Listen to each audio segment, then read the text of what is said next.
Welcome to this meeting of the Board of Education. This meeting is being televised live on AACPS TV and streamed on AACPS's YouTube channel. General information and protocols for the meeting are posted on the sign by the doorway as you enter the room, so please make sure you read those if you have not already. And now for the invocation.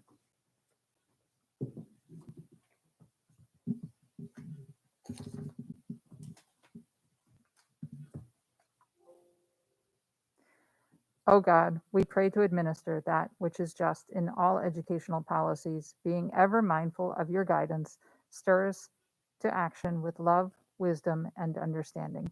And the pledge.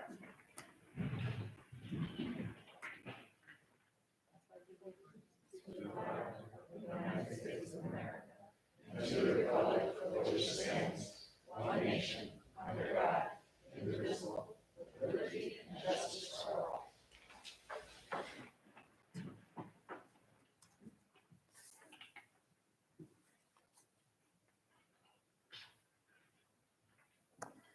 Item 2.03 on our agenda, approval of the minutes. Move to approve. Do I have a second? Second. Any discussion? Consensus to approve the minutes? No dissent? Okay. Minutes have been approved. Establish agenda order. Any motion to adopt the agenda?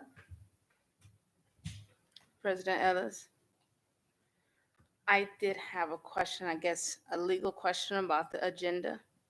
There is a possibility for motions at 4.01. And I wanted to understand, because it was advertised as an information, could it possibly be, for the sake of the motion, be turned into an action item rather than an informational item? I don't know whether it would be an action item. I think, as we have seen, presentations have come up where action has taken place as a result of the presentation, but I don't know that there is. And that's fine. The motion that was presented is pretty important to that section.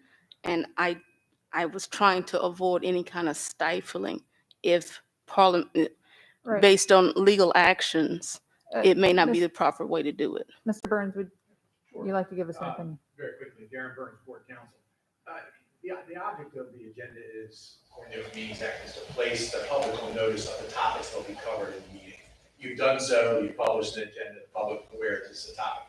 Any matter that's before the board could generate, either as part of that matter or the organic discussion, could generate a motion. If that motion is properly seconded and approved, it can result in an action. So the fact that the public's aware that something's on here, and you or somebody else may make a motion related to that item, from there it proceeds in accordance with any other motion that you would act upon. There would be no basis for legally challenging it other than in motions practice. Excellent. Well, thank you for that, Mr. Burns. That's all for me, President Ellis. Thank you. Are there Move to adopt the agenda as presented. Second. any discussion? Do we have consensus to adopt the agenda as written? No dissent? The agenda has been adopted. Sorry, I'm rather spread out today.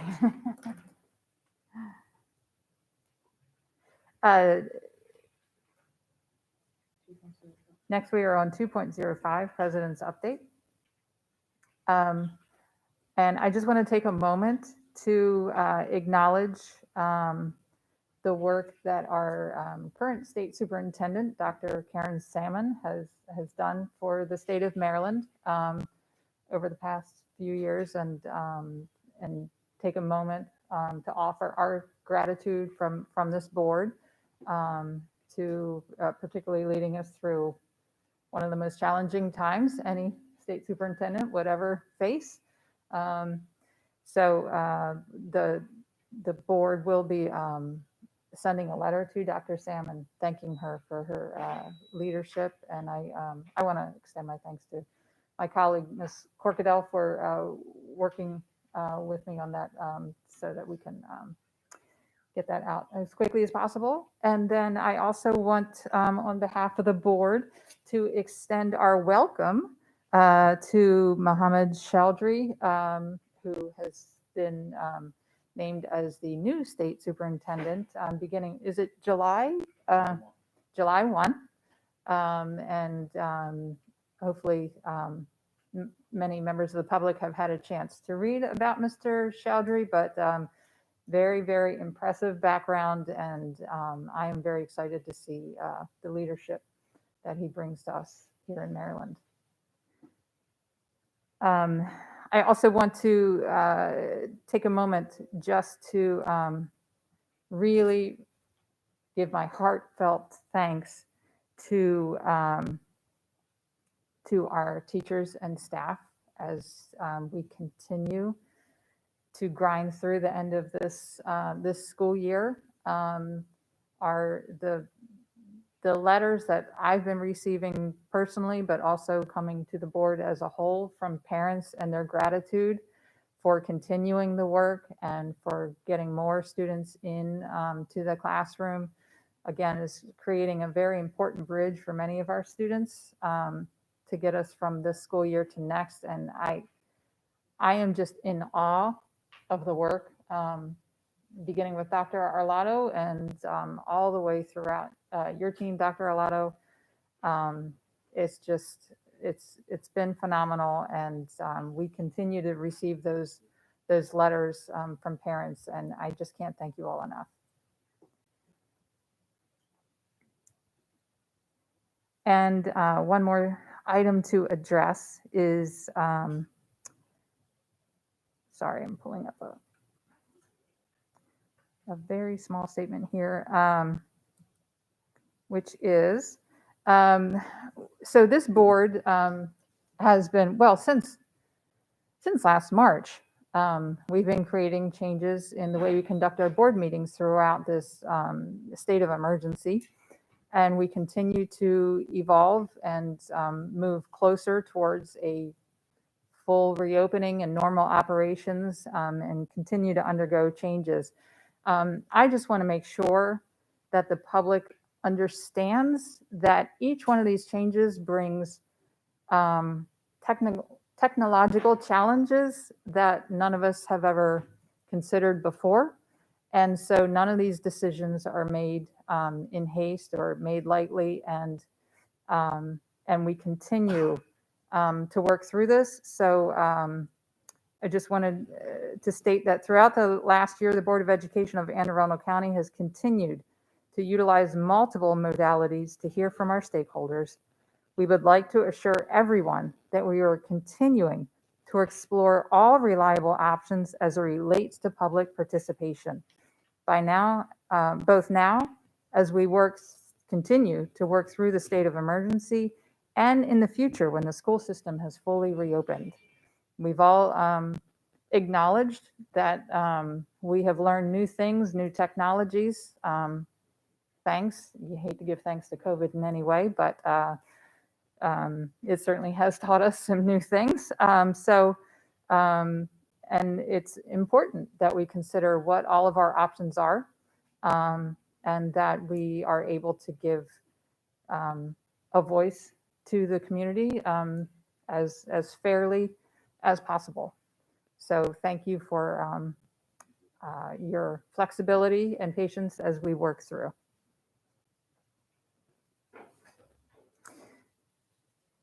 And next we have item 2.06. There are no recognitions today except for the two that we offered. I offered just a few moments ago. Thanks again to our state superintendent, and welcome to our incoming state superintendent. And now we have item 2.07, Educator of the Month. And I believe that is Mr. Silkworth. Thank you, President Ellis.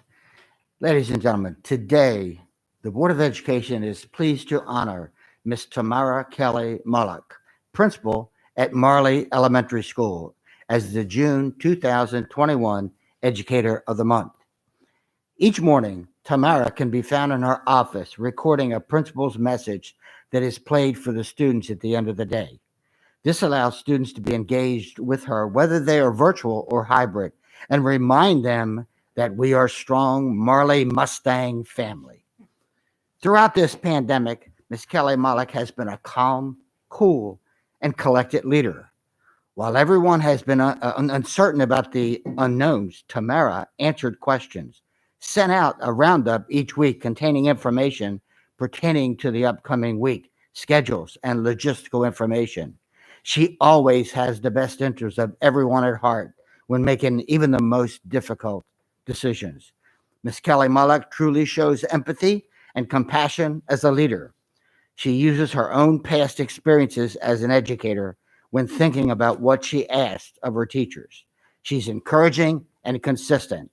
She is professional, yet doesn't hesitate to participate in fun Spirit Week activities. She ensures her staff and students are well and helps whenever she is needed. She never hesitates to listen to concerns and communicate, ensuring the school has equitable practices for both staff and students. Her door is always open.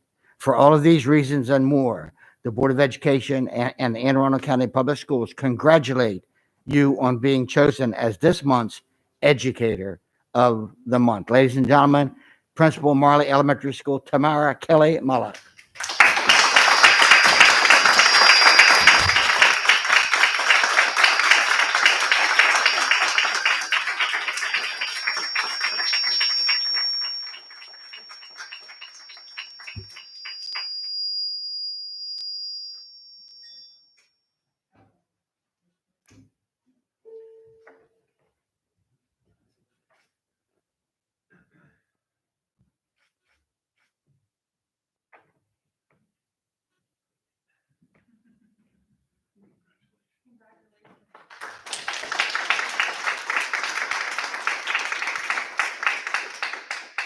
I just wanted to offer, do you have anything you'd like to share? Do you have anyone with you today?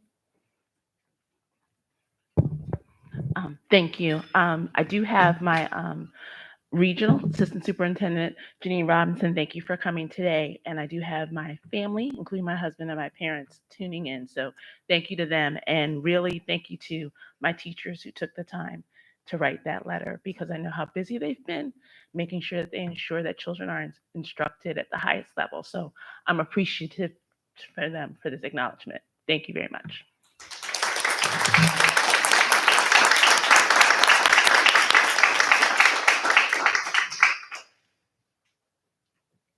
And now we have Employee of the Month. Dr. Tobin? Thank you, President Ellis. Ladies and gentlemen, I'm delighted to introduce as our Employee of the Month for June 2021, Mr. John Wilson, Technology and Tech Support from Annapolis Middle School.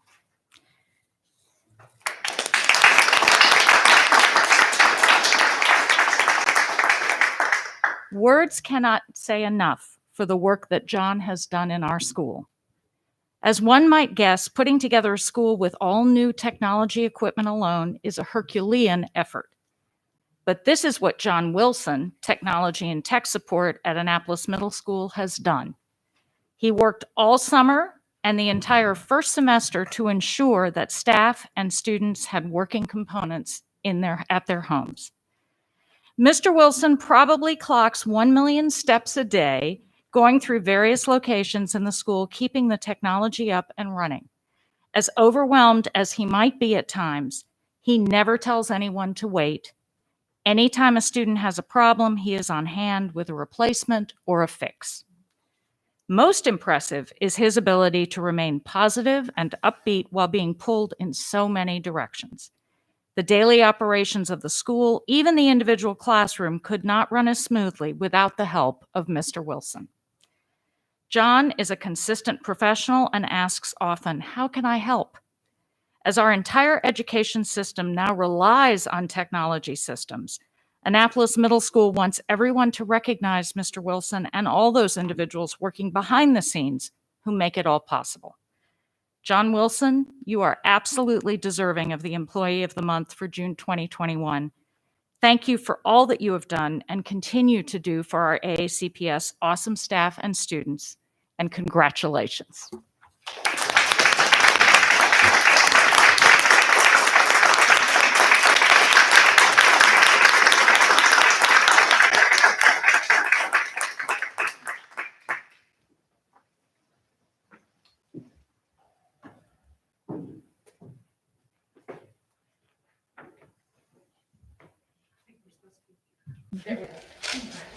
Thank you very much.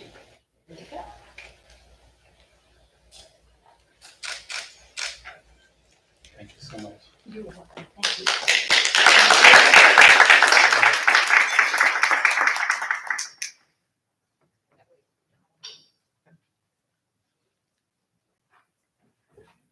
Thank you very much for the honor of being able to accept Employee of the Month. I'd like to thank Ms. Colleen Walker Good, Ms. Casey Hunt, and my direct supervisor, Eric, for all their support throughout the year. If it wasn't for them, I wouldn't be able to do the things that I do, along with the fantastic team of peers that I have who are always there to help me through my day when I don't know what to do. I reach out to them and they're always available to support. It's all about the kids and the teachers. Their lack of stress over technology makes their day a lot easier, and that's what I'm here for, to take the stress away. Thank you very much. I appreciate it.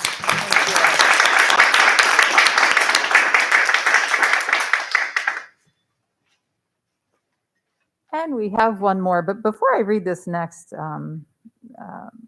monthly award presentation, I just have to take I'm just making a personal observation about how different this all looks because of COVID. I mean, principal of an elementary school, the things that you have had to navigate this school year, it's just these recognitions just take on a whole new meaning. And certainly the technology, that's been something that no one imagined a year and a half ago, that someone in your position would have to deal with. And this next one too is something very unique because of the situation we're in. And once again, thank you all. So next we have the volunteer of the month, who is Elizabeth Dippenworth from Wall Chapel Elementary School. Volunteering in the school is one of the greatest gifts a grandparent can give their grandchildren. And here at AACPS, we are lucky to have a great number of dedicated grandparents on our volunteer team. Today, we celebrate the dedication of one such grandmother, Ms. Elizabeth Dippenworth, the Board of Education, to honor you as our June 2021 Volunteer of the Month. Ms. Dippenworth volunteers as a midday monitor in her grandson's class on a regular basis. And during her time at Watch Chapel, she has quickly become a tremendous asset at the school. Not surprisingly, staff at the school were quick to share their appreciation. Assistant Principal Todd Stanzioni shared, "We know that the kids are safe with her and she keeps them busy and active during the midday break." And third grade teacher Nicole Munson shared, "She is always willing to do more outside of the task of just a midday monitor. She volunteers to stay a few minutes extra if I need to talk to another teacher, offers to walk a student to the nurse to ensure they are there safely, and helps to ensure the safety and happiness of all who enter our classroom. We are truly lucky not only to have her as a volunteer, but to know her as well. The happiness of all who enter the classroom is definitely top on Ms. Dippenworth's to-do list. According to second grade teacher Sarah Kite, Liz Dippenworth is the definition of what you look for in an elementary school volunteer. She arrives excited to see Mrs. Munson's third graders, and they go running up to her as soon as she arrives. One student makes Sudoku puzzles for her to do as her homework, and she always enthusiastically accepts the challenge. She works on them and returns them to be checked, which makes the little girl's whole day. It's going that extra mile to make the students happy that makes her such a wonderful volunteer. Watt Chapel is indeed lucky to have her assistance. As Mr. Stanzioni shared, Ms. Dippenworth's positive attitude is contagious, and it is clearly evident how much she loves to be around students. We wish that we could duplicate her so that her services could spread throughout the building. We're very grateful for Ms. Dippenworth, and her hard work is appreciated, valued, and admired. Ms. Dippenworth, you are a great asset to Wall Chapel Elementary and the entire Anne Arundel County Public Schools family, and we thank you for your service. Please accept the Volunteer of the Month bell and certificate as a symbol of our appreciation.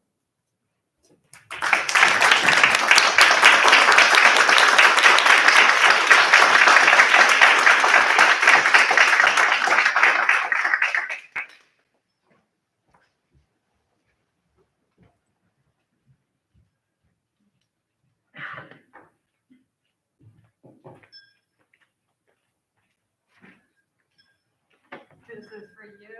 Thank you. Stand back here for a picture. Here is what the certificate you are being presented. That's wonderful. Thank you. And who do you have here with you I today? have my daughter, Sarah Kite.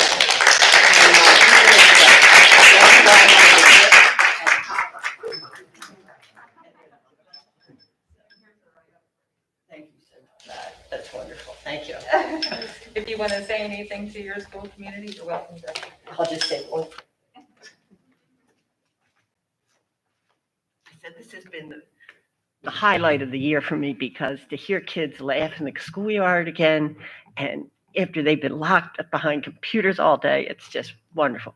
And their imagination is unbelievable, what they come up with in the classroom when we have our hour, when those rainy days happen. But anyway, it's wonderful. So thank you.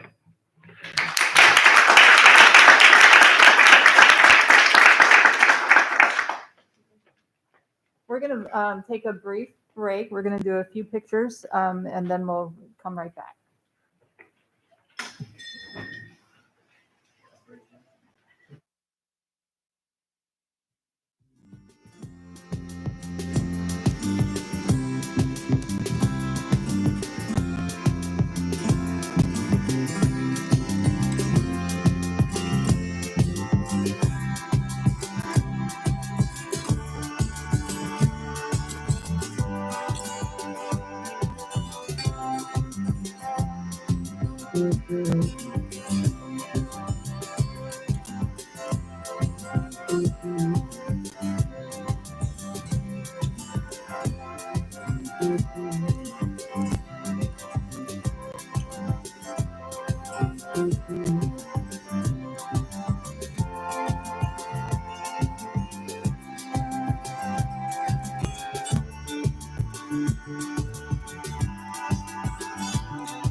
Now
we are on the public comment portion of the meeting. And my microphone was not on. We are back to now the public comment portion. And we have two public comments on the agenda item 4.01 Prismatic Services Report. First, Deborah Wood.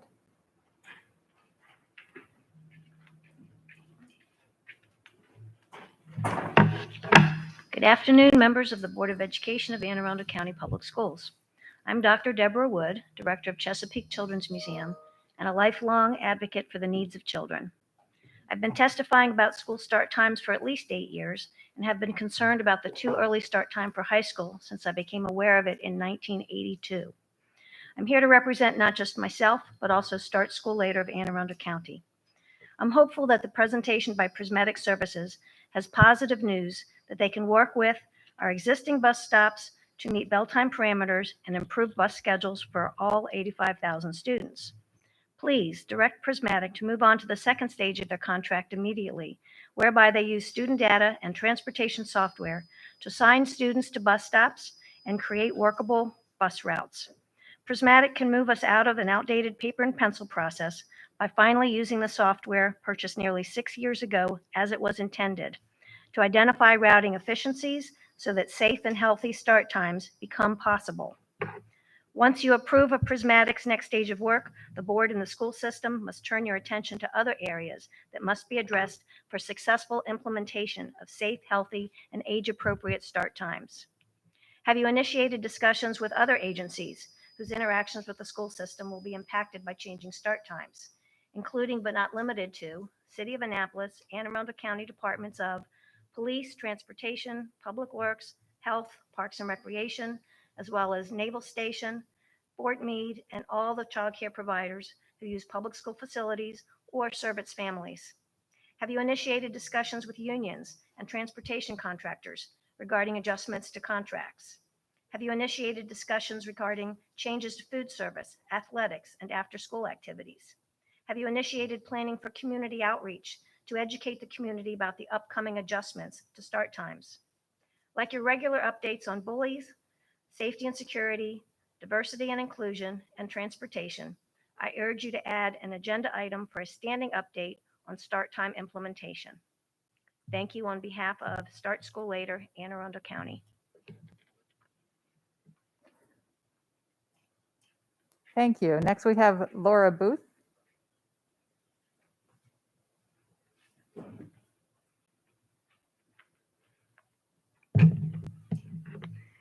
Hello. Thank you for allowing me to speak to you today. I would like to thank and commend you for moving forward with your commitment to establishing safe, healthy, developmentally appropriate start and dismissal times for all AACPS students. And I would like to ask you to use this opportunity to focus your equity lens on our entire transportation system. When the Joint Initiative to Eliminate the Opportunity Gap presented their report to you in November, they identified transportation as a significant barrier to education in our county.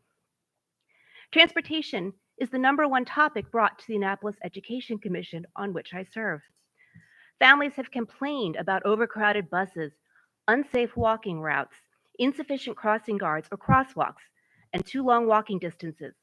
But year after year, these problems remain. Long walking distances have been embraced by AACPS as a cost-saving measure. But what this really does is transfer transportation costs to students. In our more affluent communities, we see this in long car lines that cause traffic delays that increase bus transportation times. But in other areas, we see this in high absentee rates, particularly when the weather is bad. I don't know too many adults who would choose to walk 1.5 miles in the pouring rain, particularly if they don't have an umbrella or a raincoat or even a dry pair of shoes to change into for a 6.5-hour school day. We have many wonderful magnet programs here in Anne Arundel County, but they use consolidated bus stops, which makes these programs inaccessible to students who do not have private transportation to get them to that bus stop. This is not equitable. We must do better. So as you work to improve school start times, please, let's work to make our entire transportation system more equitable. Let us remove transportation as a barrier to education here in Anne Arundel County. Thank you. Thank you. Next, we'll hear from speakers on agenda item 6.05, policy adoption, safe and inclusive environments for LGBTQ plus students, code JQ. First, we have Jeremy Browning.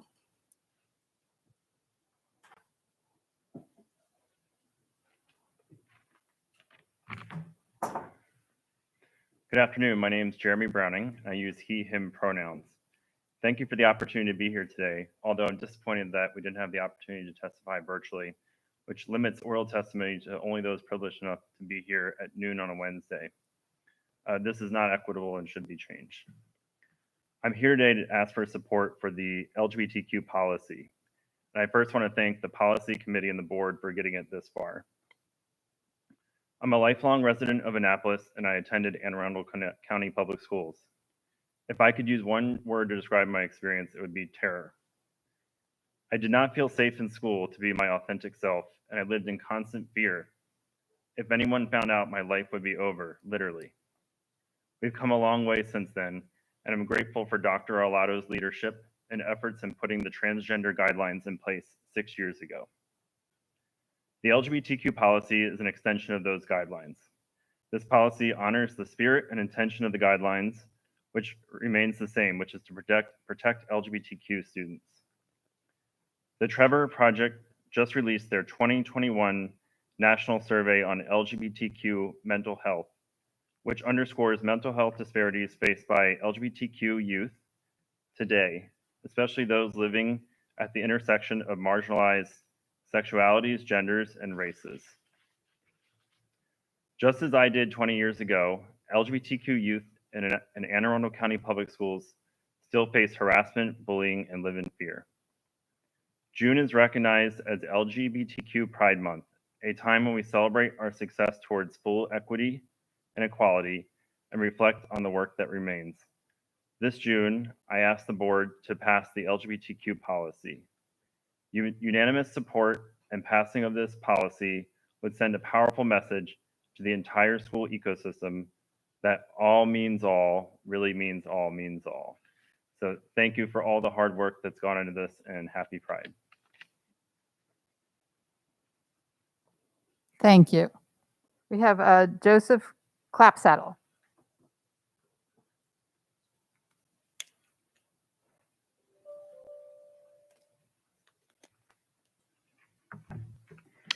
Good afternoon, Board of Education, President Ellis, Vice President Schalheim, Superintendent Orlotto. My name is Joseph Clapsaddle, and I'm a resident of Anne Arundel County. I live in the city of Arnold, and I'm here representing my role as a commissioner in the Anne Arundel County Human Relations Commission, and also on the Maryland Episcopal Public Policy Network, which I am a member.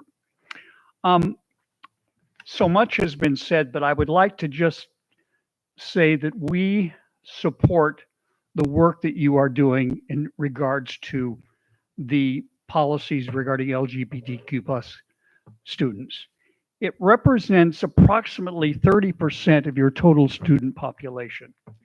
But the one thing that I'm really keen on, because this whole experience that students have, starting in preschool really, is the compassion, the understanding, and the training that is needed in this whole area. So as part of this policy, I want to direct your attention to the need for mandated, regular, highly professional, leading edge training of teachers, educators, and counselors, because we do not need to be ignorant.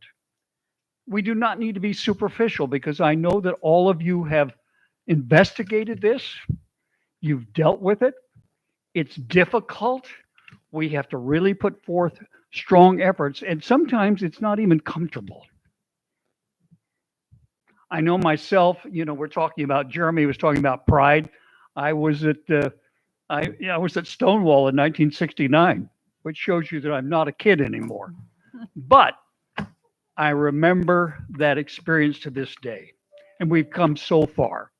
So I ask you to please take into consideration all of the detail, do not be timid, and adopt this new policy. Thank you very much for giving me the opportunity to speak.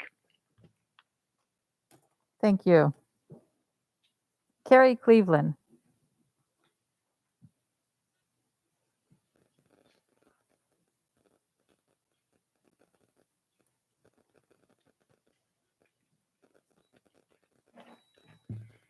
Hi, my name is Carrie Cleveland, and my pronouns are she, her, hers. I'm a school social worker with Anne Arundel County Public Schools, and I'm speaking to you on behalf of the AACPS Student Services LGBTQ+ Professional Learning Committee, which consists of staff working in elementary, middle, and high schools as counselors, social workers, and psychologists. Our roles in schools provide us with the unique opportunity to support LGBTQ+ students. We are often the staff members who have the most background and training in this area. We are excited to see the Board of Education move from guidelines to more formal, inclusive policy as a means to support all of our students. A recent study published by the CDC finds that LGB youth are 4.5 times more likely, and questioning youth are over twice as likely to consider attempting suicide than their heterosexual peers. One study found that 40% of transgender people attempted suicide sometime in their lifetime, and of those who attempted, 73% made their first attempt before the age of 18. Those are our students. Suicidal behavior among LGBT youth can be related to experiences of discrimination, family rejection, harassment, bullying, violence, and victimization. In discussing this policy, one of the members of our work group shared that he works with a student whose bathroom usage changes every day. The student explained that the way they appear to others impacts their choice of facility, describing that they do not always feel that they pass for their identified gender. These are the students who are affected by this policy. As such, using language such as consistently demonstrates excludes students like this from using the bathroom for which they feel most comfortable. Another member discussed students being outed by staff or only affirmed when the student is present, and referring to the student by their dead name and using incorrect pronouns when the child walks away. Our experience and research tells us that kids' quality of life and mental health improves when they are affirmed. This policy would direct all of AACPS to be affirmative and provide our students an overall safer environment to learn. With the approval of the members of the AACPS Students Services LGBTQ+ Learning Committee. I thank you for your time and consideration. Thank you. That concludes our public comment. I want to thank you all for coming here today and testifying.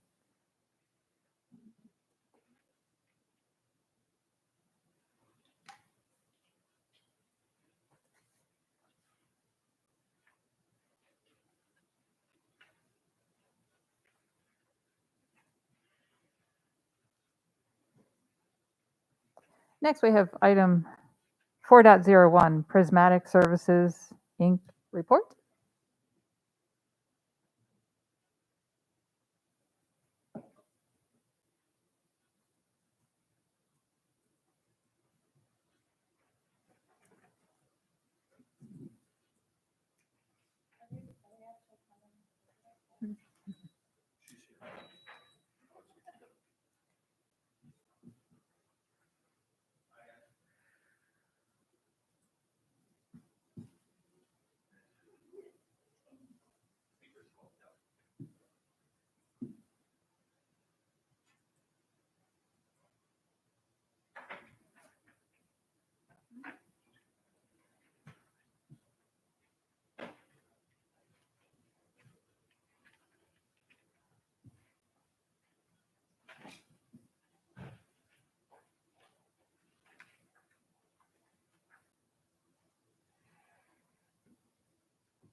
Good afternoon.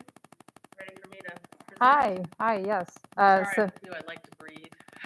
no worries. I'm all right. How are you? No, I was just giving you a moment to settle. Thank you for being here today. So we are beginning the Prismatic Report. I will turn it over to you, Dr. Arlotta, in case you want to introduce. No, I think let's go ahead and get started. No introduction necessary. Okay. Good Thanks so afternoon. much. Thank you for having me. I'm Dr. Tasha Prieto, President of Prismatic Services. I'm here to provide you with an update on phase 2 of Prismatic's work with AACPS in the area of transportation. And I got to say, I'm absolutely thrilled to be back in this room because the last time I was here in March of 2020, that was the last presentation I got to give in person before the pandemic. So it's my personal sign that life is returning to normal. And I hopefully won't be continuing to do board presentations via Zoom. So next slide, please. So phase 2 for this work was broken down into 2 stages. We've just about reached the end of stage 1, and that's the bulk of what I'm going to talk to you about today. Stage 1 included a data collection process. Once we figured out the parameters and the scope of work with Alex and the Department of Transportation, we went through another data collection piece, gathered some new pieces, verified a few things, and then went to work. The bulk of our work in this stage has been a retiering by attendance zone, and then some conversations back and forth with transportation people and Alex as to what works and what doesn't work. Our goal in this stage absolutely was not to come back to you with okay, this school's going to start at 8:30, this school's going to start at 7:45, and this is what it's all going to look like. This was entirely a proof of concept piece. And we went at it that way for a couple of reasons that I'll go into in the next couple of slides, but really just to get a feel for, is it possible, given y'all's geography and current bus inventory, to move in the direction of an 8:30 start time for high school. All right, so again, stage one. And at proof of concept, we did not make any changes to your existing runs. And so I don't know about you, but my son was real big into Legos when he was a kid. And so we didn't change any of the individual Lego pieces. We just took them apart and put them back together into a different shape. This does not address efficiencies. That was not part of our goal in stage one. It doesn't address things that we identified previously in the other report, that we may have some runs that have very few students on them. We may have some runs that are really short in time, 5, 10, 15-minute runs that could be combined with other 5, 10, 15-minute runs to save a bus. It also doesn't address concerns about potential overloaded buses. That was not part of the process for this stage. That is going to be handled in the second stage. And so efficiency was not our primary goal. We were working towards start times based on these parameters. Elementary schools between 8 and 9, middle schools between 8:30 and 9:15, and high schools we put around 8:30. Please note that these are not the times for which Prismatic provided scenarios in the March 2020 report, because why make this easy? So this is a whole new set of parameters for us to look at. Where possible, we use the preferred drop times. A drop time is the minutes before the opening bell when the buses should be arriving. This is primarily done, to provide students with an opportunity to get breakfast at school if they choose to participate in that, and B, to provide some sort of orderly beginning to the day. No one wants to get off the bus and have to run to their first class, or in the case of high school students, get off the bus and know that class has started, but I'm still walking. And so we used preferred drop times. Most of the preferred drop times that were provided to us were between the 15 and 20-minute time range anyway.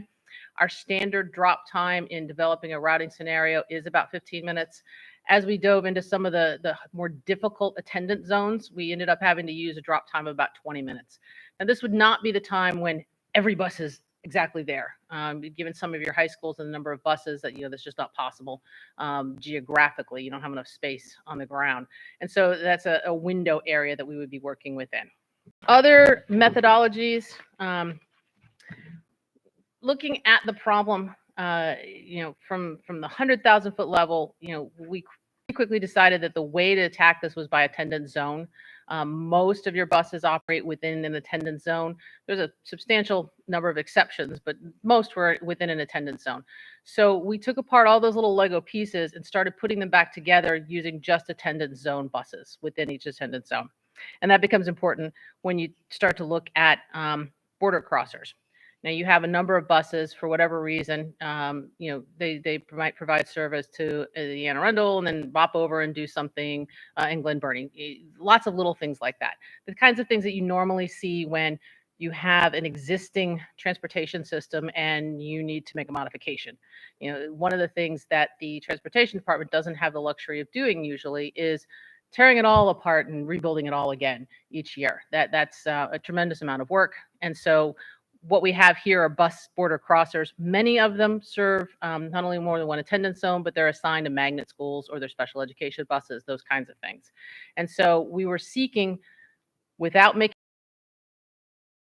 tons or Lego bricks, to reduce some buses within each attendance zone to help us account for the fact that some of your buses cross attendance zones. And so that was an initial goal of this project. We also decided that we would not create start times for magnets in the other special schools until we got to the very end, because we wanted to see how everything shook out and then go from there. Next slide, please. Okay, so in this, we're about to show you, yellow is elementary, blue is high school, and red is middle school. You can hit enter once. Okay, this is what the current AAM tiering looks like. So what was currently running in normal pre-COVID times, blue first, then red, then yellow. So high school, middle school, elementary school. The X's are places where that bus is not assigned to do something. And so you can kind of see how it all shook out there. This is a 4-tier system. And the time slots are roughly equal to the vertical. So you can see that some things are a little further off. If you hit enter again, this is what it looks like when we did the re-tiering work. And so we've shifted the elementary schools to being at the beginning of the tiering run. The blue high school is in the middle, and the red middle school is at the very end. And you can see down at the bottom our work in trying to, squeeze a little bit of efficiency out of the attendance zone itself in order to account for border crossers and other things that we know we're going to need to do in the next stage. And so that, if we stopped here, that's kind of what it would look like as far as the bus tiering for that plan. Is it what it's going to look like in the end? Probably not, but it gets us close. And again, we were looking at proof of concept. Is it going to look like? How's it going to work? And if you could flip to the next slide. So here are all your attendance zones in the morning, this is afternoon. And then how many buses are originally used, how many concept buses are used, and whether or not we got a reduction. Now, don't get excited about the numbers because we're definitely not there. But you can see, for example, in the Annapolis attendance zone uses 53 buses. We were able to push it down to 46 without changing the individual runs, just reorganizing how things are set up in there. You can see down at the bottom, the Southern attendance zone tried to kill us more than once. And I talked with Alex about it. Where we put that high school, I understand the historical reasons for it, but oh my gosh. We have 17 buses in the Southern attendance zone in the rework that currently can't be assigned anything else. And so that's a problem we will need to address when we get to the final version. Then you hit enter, please, or next slide. And then this is the PM. This is actually the PM. And so we were able to get a little bit more out of the PM than the AM. And you can see, progress. And again, this part is just, what can we rearrange with the pieces that we have in order to save space for the additional busing that we know we need to add in there. We have not begun to approach maybe, let's say in the Arundel area, 43 buses are used currently. We got it down to 36. Can we screw it down even further? We decided after trying to optimize a couple of these that with the time available, we wanted to just get to a workable solution and then go from there. Next slide, please. All right, so the part that interests board members and school district leaders, what does this look like at the end? Right now, if we left things as they were, we would be looking at start times at the high schools. We have 13 high schools listed, and 12 of them are at an 8:30 start. Because of the way things shook out, Annapolis is at an 8:35 start. One of the things that we will want to do in stage 2 of this process is come to grips with specifically the district's desire for how hard do we want to be on all high schools on exactly the same bell schedule. In talking with Alex in the Department of Transportation, I think that that's probably where we need to go, every high school on the exact same schedule. And then you see what the impact is on the elementary schools and the middle schools. In this current proof of concept stage, all your middle schools are starting at about 9:10, 9:15. All of your elementary schools, or most of your elementary schools, are between 8 and 8:20. And then we've got a few that are in the 8:20 to 8:40 time range. A lot of those are about 8:30 because they end up being tiered with the high schools. And then we have a couple little outliers. We haven't done the special schools or the tech schools yet. Those are going to be fit into the pieces that we have. And again, this is 60,000 foot at this point.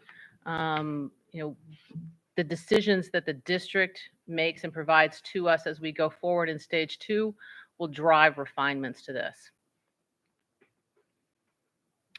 Next slide, please. So what's next? Stage 2 for this is another round of data collection. The big thing that has not been done in stage 1 was the actual taking of your student database and assigning those students to bus stops. That's not something that the district has already previously done, so that'll be a new task for us. For those of you who don't do a lot of transportation routing, the first 90% of the students slide in there, they geocode, they have addresses that make sense, that the system understands. The other 10%, we're scratching our head and looking at Google Maps and trying to figure out, is there where is this place? We have some historical data within your runs that we will need to clean up. Historically, prior to use of GIS, it was acceptable to have runs that would say, drive along ABC Street and basically pick up kids who are standing along there. That doesn't work when you go to automated routing. When you go to automated routing, you've got to say you're going to stop at 1, 2, 3, you're going to stop at 4, 5, 6, and so on. And so we've got to clean up some of those things. And so mapping students to the stops is not a fun process, but it's the next big step in stage 2. Then we will apply the proof of concept that we have, which is, again, the rough solution. We think 8:30 start times work for the high schools. We want to see what we can do about the one high school that's not on the 8:30, and then see where everything else kind of shakes out. We'll then look at run efficiencies. When I was here over a year ago, mentioned, we do have some runs that are really, really short that we could possibly combine. On the flip side of that, as we get to actual routing, and Southern is a great example for this, we have a lot of runs in Southern that are so very long by themselves, we can't combine them with anything else. Whereas, counterintuitively, if we break up that into 2 runs, it actually slots into some other elementary and middle schools that we then no longer need an individual bus all by itself. And so improve run efficiencies involves both combining current runs, breaking apart runs, seeing what fits. As part of that, we'll also look at how full the buses are or not, and make adjustments there. That'll involve the district making some decisions about, what's acceptable on the bus and number of students on a bus, and what kind of allowances we have in there for things like, we know a certain percentage of middle school students are never going to get on a bus, even though they're eligible, because mom's always going to drive them. And the same thing for high school. And so we'll want to do those pieces as well. At that point, we would do another check and then lay out a routing plan for you. Our goal is to get to as close to cost neutral as we can. I can't promise that happens because the window that was provided in this scenario is actually about 20 minutes shorter than what we were looking at in the last time I was here. And so, but I understand 8:30 is the goal with the high schools and everything kind of falls around that. It just provides us with a shorter window. Next slide, please. And so after phase 2, stage 2, so according to schedule, we come back, we're thinking September-ish to provide you with here's what a routing plan looks like. It's either we've saved this many buses or we need a few extra buses. Here's what it would look like, in terms of this school would start at 8:30. This elementary school starting at 8 o'clock. All your middle schools are at 9:15. But the real work in doing something like this happens after we have that base plan. And I wanted to come here and prepare you for that because it's not an insubstantial amount of work. I've said it a couple of times with other people in the district, and I've said it in other districts as well. Changing your bell schedules is probably one of the few things you can do that impacts absolutely everything in the district. It came up in the conversation with the transportation department last week. That you currently have your crossing guards kind of on a rolling schedule. They'll crossing guard do work at one elementary school, then go to another elementary school, then go to another elementary school. Well, all that goes out the window once we change all the school start times. And that's just one little piece. You've got operational adjustments that will affect everybody. Anybody that's working in your food service program now has different bell schedules, has different breakfast, different lunch serving times. You've got employee contracts.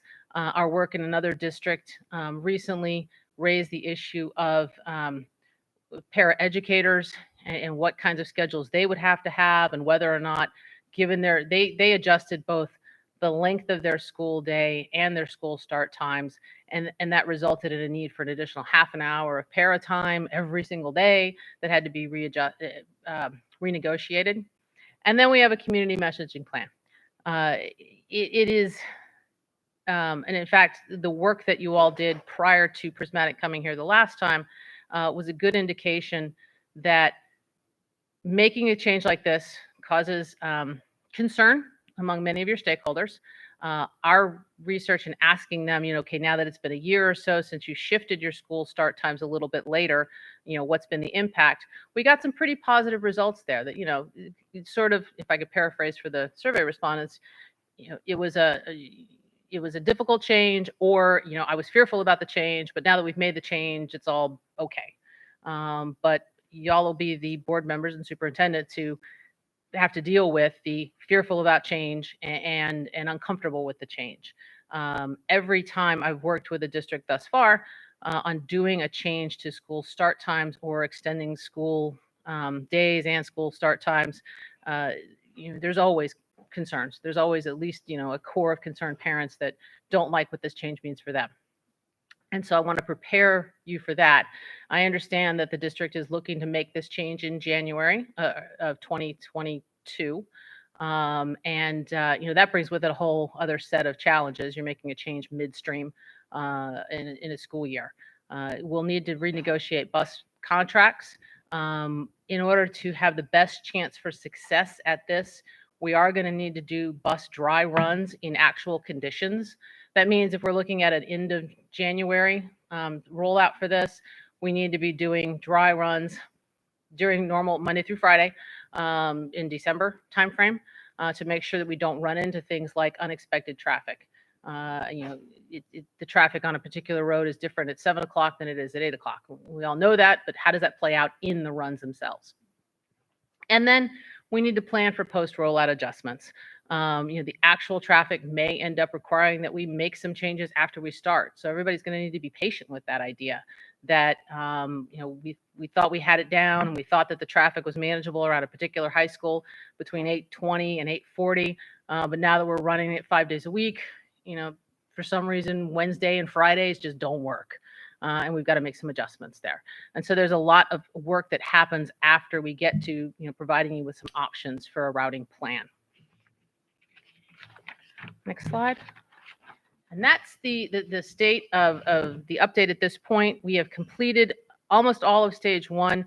I want to, before we pass it off to the people putting the routing plan into place, make a space within our current routing plan for the special schools, which accounts for a fairly substantial number of runs, and see where they might fit in. There'll be border crossers though, and I feel we started working with 2 of them last week.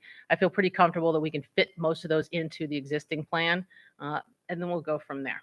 Be happy to entertain any questions you have.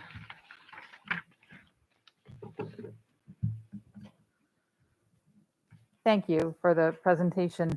I think for simplicity, because I do think there will be a number of questions, I'm going to go around and I'll start. Do you have any, Ms. Frank? Yes. One of the comments that you made was that the parameters might be slightly different this time than last time, so a cost neutral may not be possible. Do you have any preliminary ideas on what we're looking at there? Preliminary, no, very rough.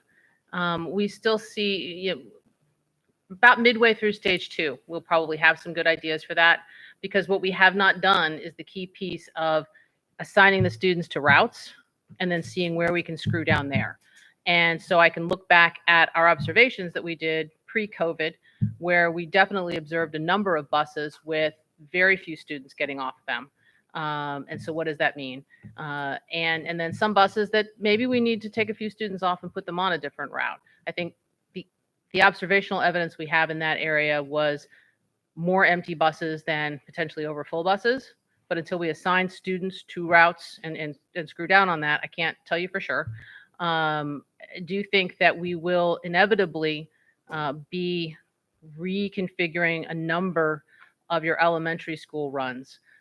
Because many of them are very short, and that'll be an expectation adjustment that we need to make with stakeholders and families. Is you may have been comfortable with a 10-minute bus ride at the elementary school level, but all the 10 minutes are now together with another 10 minutes, and they're all 20 minutes. Those kinds of things. We're very cognizant of the fact that the district wants something approaching cost neutral. And that may mean that we have to make some difficult decisions when we get closer to that. Right now, we're entering stage 2 with the same parameters I gave you, with high school at 8:30 and the elementary schools in that range. But we may have to, when we get down to Southern, we may have to say that, okay, we may have to have 1 or 2 elementary schools that start at 7:50 in order to make it work. And we're going to have to walk through those adjustments together.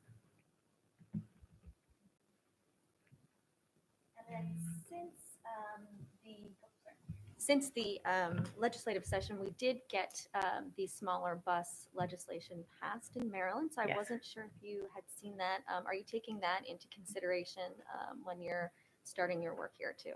That's the smaller bus that would allow you to do something like Uber for kids kinds of things. Yeah. That will not come into play in this routing process because this is regular education. Where that will come into play is in transportation savings that you all can realize for your McKinney-Vento students and a few other isolated special education kinds of things. It may reduce your need for special education buses, depending on the individual solutions for your students, but it won't come into play here. Okay, all right, thank you. Dr. Tobin? Yes, thank you. And thank you for that presentation. So I had a question. As I recall from the original report that you did for us, you discussed at length also more broadly the need for or the appropriate use of the software that we have for responding to changes, right, in the run. So it's not just setting up the initial run, but also bringing in the efficiencies and frankly just the responsiveness that will come with being able to is that going to be factored into the work that you do moving forward?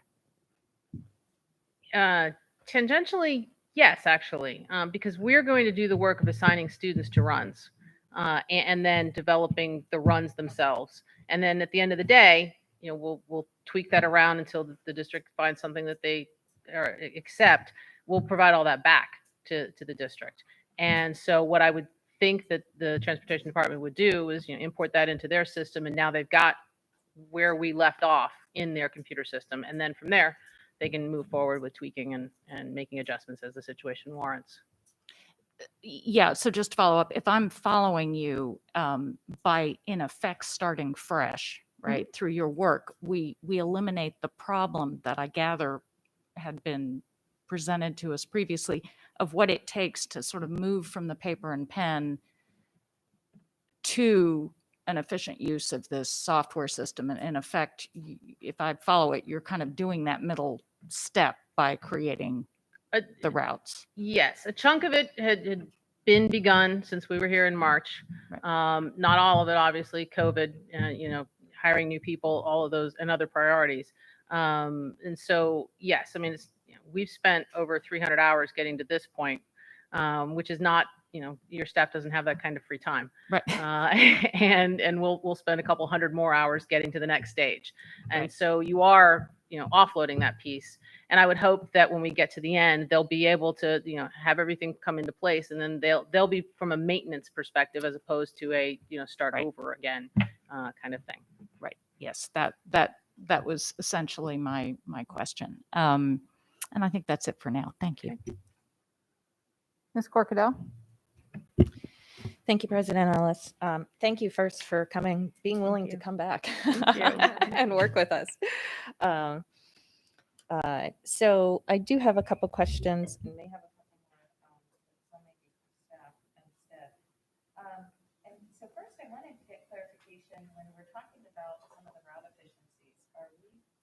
My mic. Oh, my apologies. My mic was not on. I thought I'm a double clicker, so occasionally it's in the way. Are we talking about, is some of the changes involving moving the physical location of the stops themselves? And so a reduction is, in other words, in my community, the elementaries, they pick up in the morning at multiple intersections. And is some of the reduction having that collapsed into a more consolidated bus route? In other words, like less stops within the communities themselves. Potentially. Our first cut will be when we assign students to stops, how many stops go unneeded? And I don't know the answer to that question yet. Okay. But you've had bus stops for a long time. Your students move around, kids grow up. Now there's nobody in that neighborhood. Now the bus driver, the first 5 times they go may stop and then realize nobody's coming, and they may not keep stopping there. They're improving the efficiency, but our data indicate there's a stop there. So the first check is removing unneeded stops. And then we'll see where we are in terms of bus route times. I think our next step would be consolidating runs, just to make sure that, we have runs that are at least 15 minutes long, and then take a look at what's on the other end where we've got hour-and-a-half stuff, and see what we can move there. And then things like breaking up the 1 hour runs in Southern so that I can fit those somewhere else in the tier. I know exactly what you're talking Yeah, about. and so that'll be it. yeah. From our perspective, it's actually an efficiency. The kids will be on the bus a shorter amount of time, so they'll be happier. But then, and we will inevitably go down the path you're talking about, where, we come back to you and say, okay, we're just about cost neutral, we're a little over, and here's, what we suggest. We always suggest looking at, keep this idea in mind. You have walk zones around your schools. Kids have to walk half a mile to get to elementary school.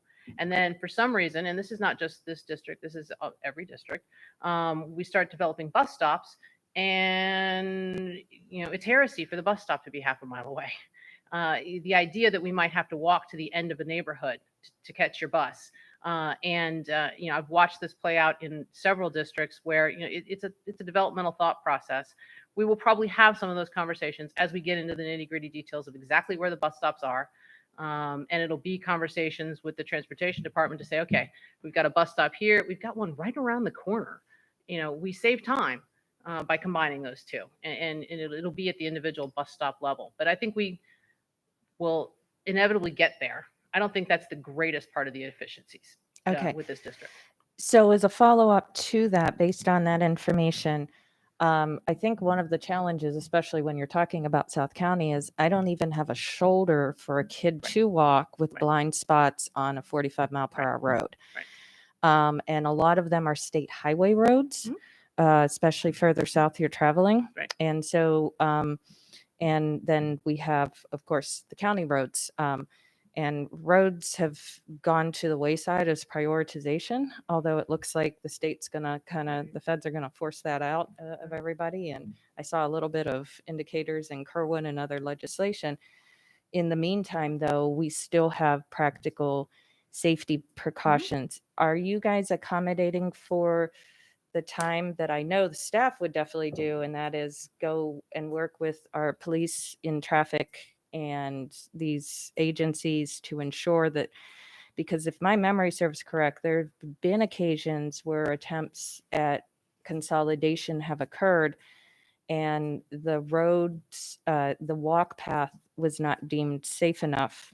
And part of that may have to do with daylight and street lights, of course, but with continual defunding and degradation of roads and shoulders, that doesn't, you can just look out your window when you're driving around here, that we've continued to see. Are we going to be able to still pull it off with those limitations? And, in other words, are we planning for the possibility of that? So the short answer to your question is, in stage 2, we are not proposing a wholesale development of all new stops. We are going to assume that the stops that you currently have are safe, because they've been in use, and we'll only have a discussion about stop consolidation where we see compelling needs within the data themselves. It would be probably 3 or 4 times more work if we were to say, okay, we're going to build all the stops as well. We're going to take the stops that you have and then see where we need to tweak. And the first piece of that is see if that stop is legitimately assignable to a student. And if not, then, we keep the stop information, but we put it on the shelf and, we're not using it next year. We might bring it back out for the year after, depending on where the kids move to and where we have new students. But the short answer is we're not going to build a whole new stop database for you. We will talk about consolidation. And when we get to that point, we have to rely on the local expertise. And that's where we talk to Les and Don and say, okay, we think we combine these 2 stops. And they say, oh yeah, okay, great idea. Yes, that'll probably work. Or, oh, no, we've tried that and it just doesn't work. And so we have to, drop 10 and do something else. Okay, yeah, because those are things we can't control. We cannot control the funding, and we don't really have, too much of a say in the prioritization of the spending of any of those Correct. things, or even, I know that we have a very strong relationship, especially with our crossing guards and our police and our traffic, in that aspect. But there's a backlog that's that you can loop around the county with. So I may have a couple other questions, President Ellis, Okay. if time permits. Thank you. Ms. Antoine? Thank you. Good to see you again. And thank you for taking the time personally to come up a few states to visit with us today. My first question concerns the attendance zones that you focused on, and I like your Lego analogy, by the way, that helped me envision how this is getting done. But in my schools in District 1, we have several schools within the school, such as the STEM school at North County. So the considerations for only the attendance zone students may skew a lot of the planned results. When are the considerations for the border crossing or even our homeless students, when will those considerations start in this analysis? Sorry. So North County, let me get myself familiar with that one. North County. Okay, so the initial analysis for that one turned out pretty clean, actually, in terms of not reusing a lot of buses, not having a lot of buses that only get used once. We ended up with 10 magnet school buses at the middle school level that I'm guessing are some of the It's a special schools you're PVA. talking about. Well, so we have our largest STEM school at North County. So a good majority of those students that will be coming in will be considered border crossing students. Okay, and we have 4 buses for North County Magnet that are already incorporated into the plan. Okay, good. Using the existing. So let me go back. The special schools that we have not explicitly already incorporated into the attendance zone reworks are the Ruth Eason School and 3 or 4 more like that, where we felt like we've got a lot of leeway in school start and end time for those, and those were previously accommodated with a lot of border crossing buses. Excellent. So the magnet program, where we had explicit runs, have been accommodated within the attendance zones thus far. Okay, good. So that knocks out my follow on for that one. Okay. Thank you. That was sincerely concerning. Then the homeless student population in your original report, it opened my eyes about this wide and even wider. Is that population still being considered in phase 1, or if not, is it going to be considered in phase 2? You have 4 buses devoted to McKinney-Vento students at this point. Many of your McKinney-Vento students can be accommodated on your regular bus schedules. They make a stop at a shelter or a hotel as opposed to a residence. So those kinds of kids, I think, are accommodated within this work. We have not dealt with the 4 buses associated with McKinney-Vento, and I would suggest very strongly, and I hope it came through in the report, that we begin to look at other alternatives for McKinney-Vento students who are one-offs, which is why that legislation becomes so important, because it's much more flexible to be able to use something like an Uber for kids, just as an example, on the daily for students who may shelter one night here, may shelter another night there. It's a much quicker process. I think it will save the district some money doing it that way. But I also think, at the very least, based on experience in another urban district, that it will improve responsiveness time, because it won't take 3 days or 5 days, or in some cases 2 weeks, to get a bus scheduled for that homeless kid who, by the time you get it scheduled, maybe somewhere else. So that I think that's the better approach to that. Obviously, if we get to the end of the day with this and the routing plan, and the district still wants to use those 4 buses exclusively for homeless, we'll have to work it into the scheduling process. Understood, thank you. And so I'm gonna make an assumption that also, that kind of consideration is also for our military students who are consistently onboarding into our system. Mhm. Okay, and then my last question for this round would be, you talked about renegotiating contracts. Mhm. In this case, does renegotiating mean recompeting as well? So I am not totally up to speed on how this district handles its contract negotiations. I know that at a minimum, what will come out of this process when we get to the new route times will be conversations that have to be had with each of the bus contractors to say, we know we used to ask you to come to work at 6 o'clock and you were done by 1:30. Now we need you to come to work at 6 o'clock. We need you to work until 3:30, or now we need you to come at 7 and stay till 2. It'll change the runs that they're used to doing. In some cases, as I understand it, runs that they have been doing for decades. Right. And we're asking them to do something very different. And it will change, how their contracts, how it all shakes out in terms of the money piece, because your contracts are organized on the basis of an assumption of a certain number of hours and certain number of miles are included, essentially. And in some cases, we're going to now ask certain runs to exceed that. In some cases, even though, if I remember, it's 5 hours and 55 miles, I have that correct in the big contract. We may now be asking bus contractors to say, it's 5 hours and 55 miles. Now we're going to hold you to that, and they may have been working 30 miles in 3 hours. Right. And so that's going to be a huge piece. It is unlikely that if we get to this process, if we come up with something that ends up requiring more buses than you currently have, it's unlikely you'll be able to get additional buses to start at the end of January. Nationwide, it takes 6 months to get a bus if you want to buy a new bus. So we have already started some talks about, if we need a few extra buses. I would feel most comfortable going into this. Well, first of all, I feel most comfortable going into this if you were starting in August. Understand the board's desire to start in January, and we can come up with a routing plan for that. But we need to accommodate some additional capacity for the unknown, for finding out that it looked like it worked on Monday and Tuesday, but Wednesday through Friday, the traffic around this high school is just, impossible, and we have to have 5 more buses. So we have to build in some capacity for that. That'll also be part of contract negotiations. The piece I didn't talk about is the piece that is whatever changes on the school day side.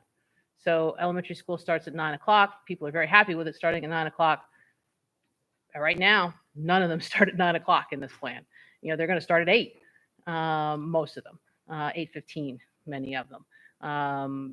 That will give the superintendent all kinds of challenges in terms of, I don't want to teach here. I want to go teach at a different school in the district. I want to teach, let me see the schedule.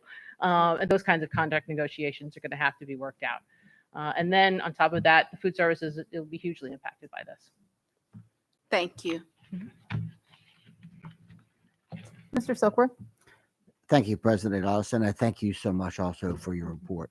So I have just 2 questions. One, is concerned about the impact of elementary students because they would now be starting first. And according to what you just said, there could be most of them 8 o'clock, but I think you said one 7:50. But that's considered the start time. Here's what I'm concerned about.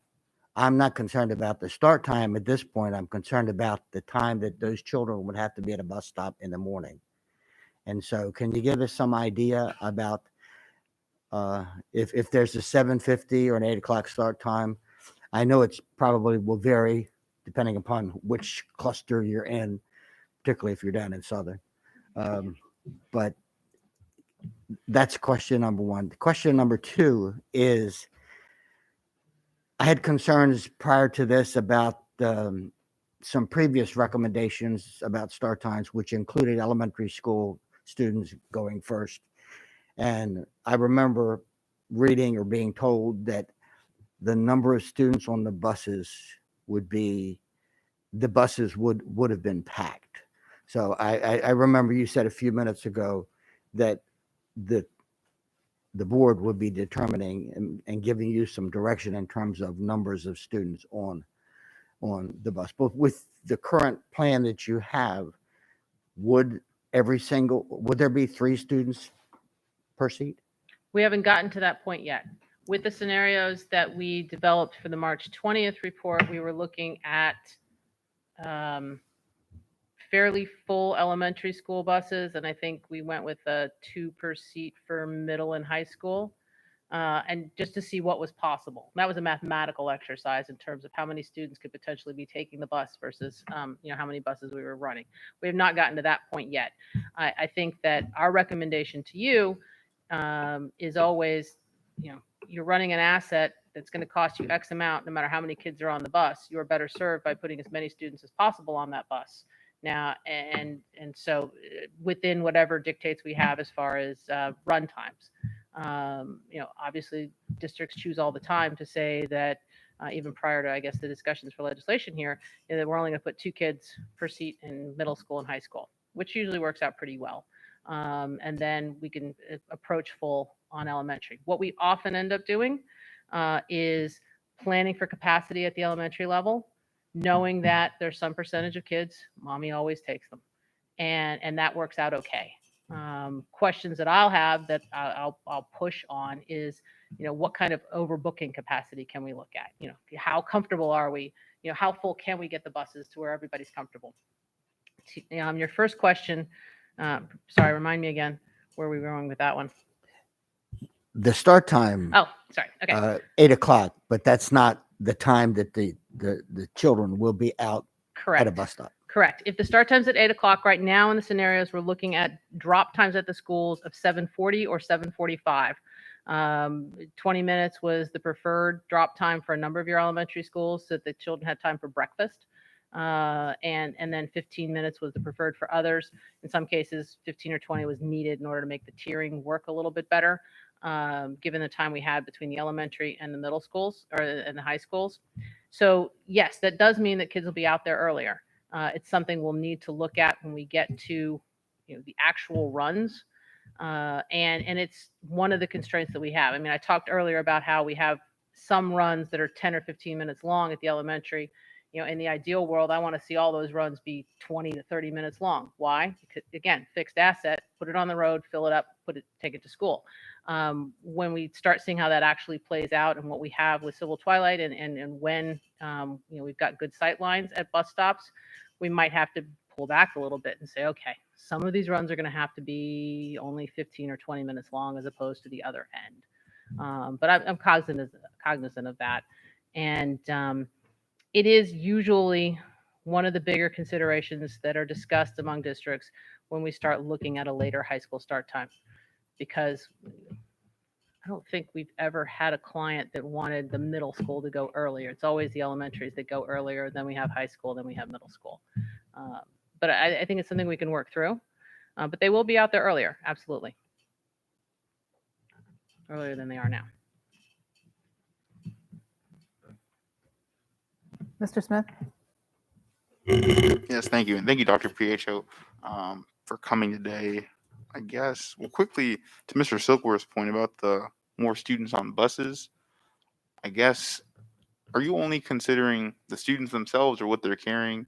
I bring this from personal experience playing in the band. I had a trombone.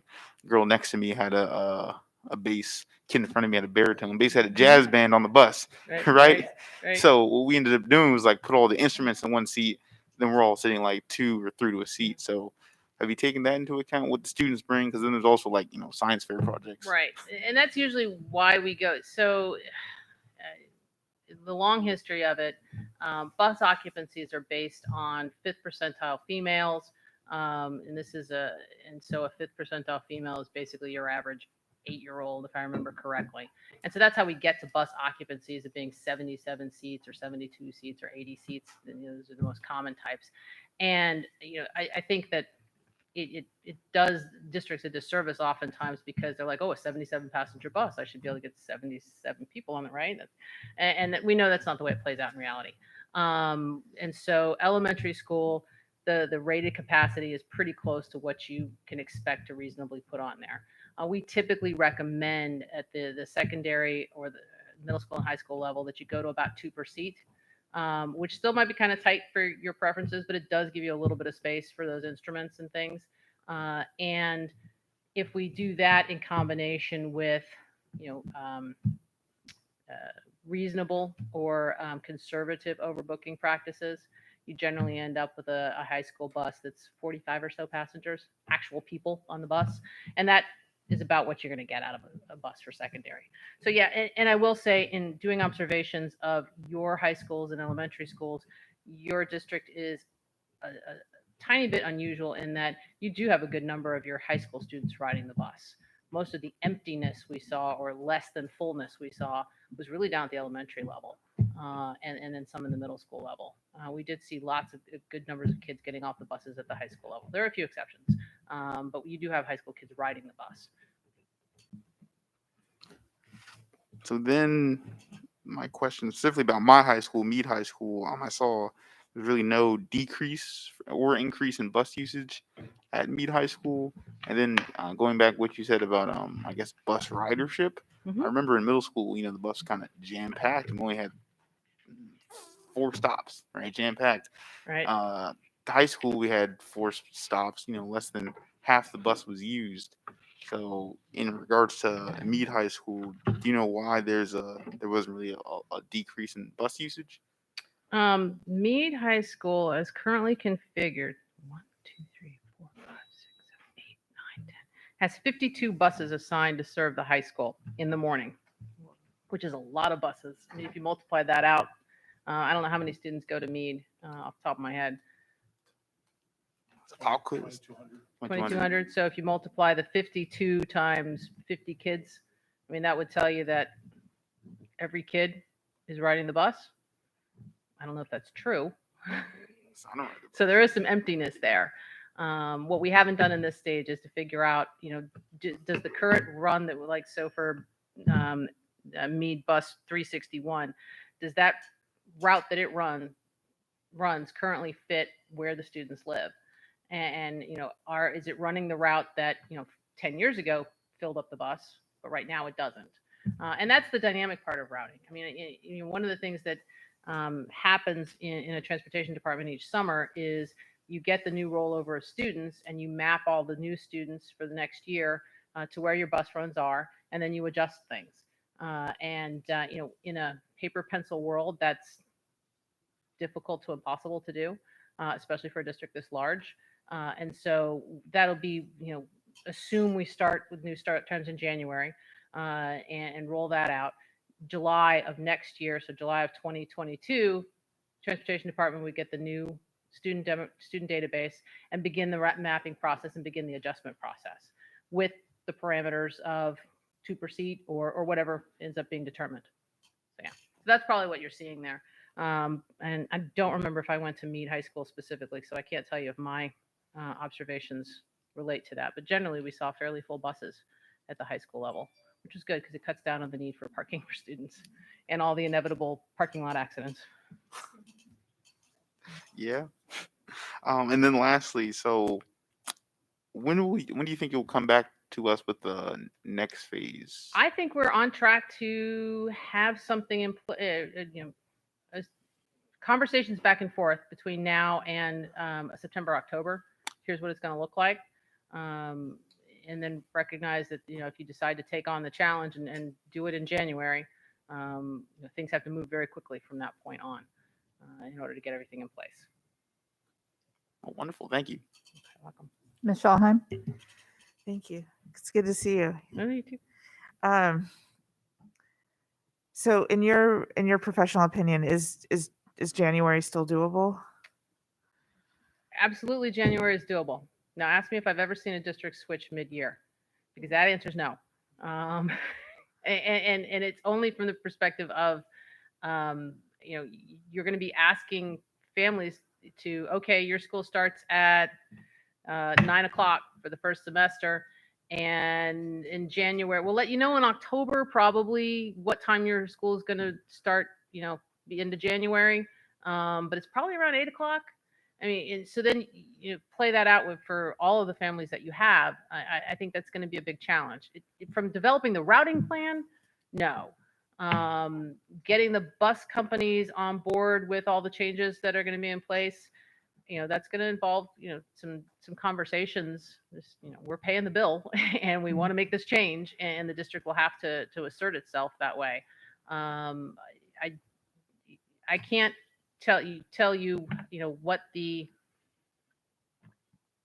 concerned citizens will bring up and how loud that discussion will be when we roll out a routing plan.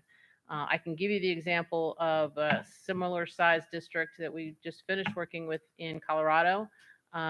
They were adjusting their length of their school day as well as school start and end times. They had previously already moved to an 8:30 start time for their high school. So they'd already done one piece of what you want to do. And then they were adjusting their school days for elementary and then shuffling everything around that new 8:30. That was a 1.5-year process. They're rolling out this fall with their new ones. Now, I'd say about 6 months of that was lost to COVID because of everything else that was going on. And we spent a lot of time coming up with new bus scenarios that had nothing to do with what we were there for. So it was about a 1-year-long process overall. And that allowed a good 3 months for families and concerned citizens to express their concerns and have a forum for saying that this is going to be hard. The district ultimately put into place, because they also implemented a Wednesday late start for which transportation is not provided, and at the normal time it's provided later. But they had implemented some drop-off programs at their elementary schools for families that needed to get to work and couldn't sit at home an extra hour with their kids on Wednesdays. So they did make some adjustments based on stakeholder input, which you might choose to do as well once you start hearing from families. Right. Completely noted. This year, as you've seen, has been all kinds of fun, where we've had 3 to 4 different schedule changes, including jumping midstream from virtual start times, which was all 8:30 or 9 o'clock, to, in midstream in January with very little notice, to pre-COVID time. So I know we can do this because we've done it. And I'm really grateful that you're here, and thank you. Thank you. Yeah, we can definitely come up with a plan. What I can't tell you is the big X factor of how happy or unhappy families will be about it and what they choose to do.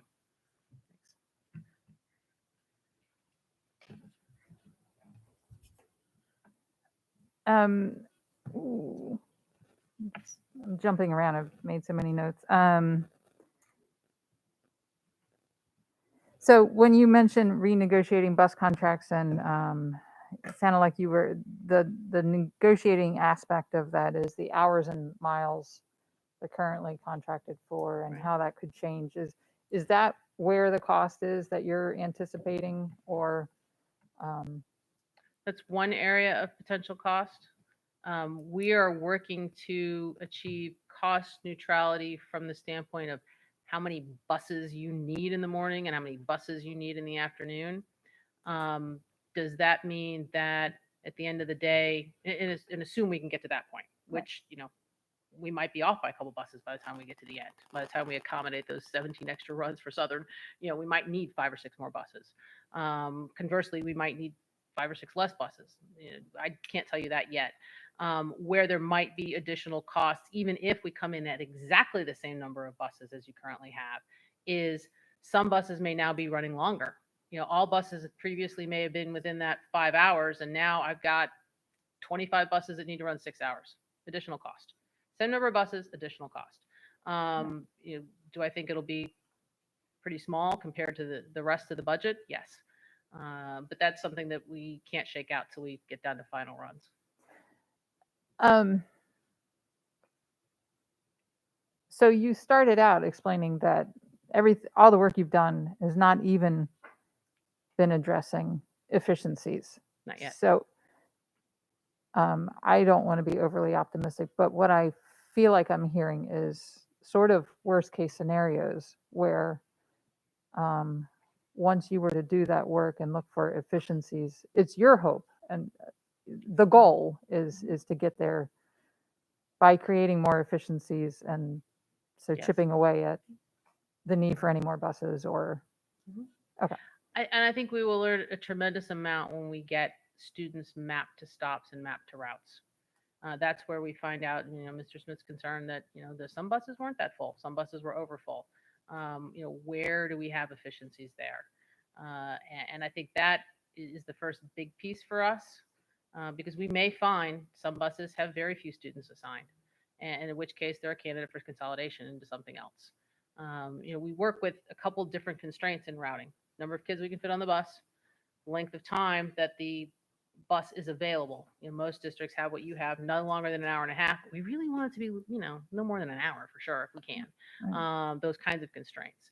And, based on the other stuff that we saw in the other review, I definitely think there's stuff there. I can't promise anything yet, though. Okay.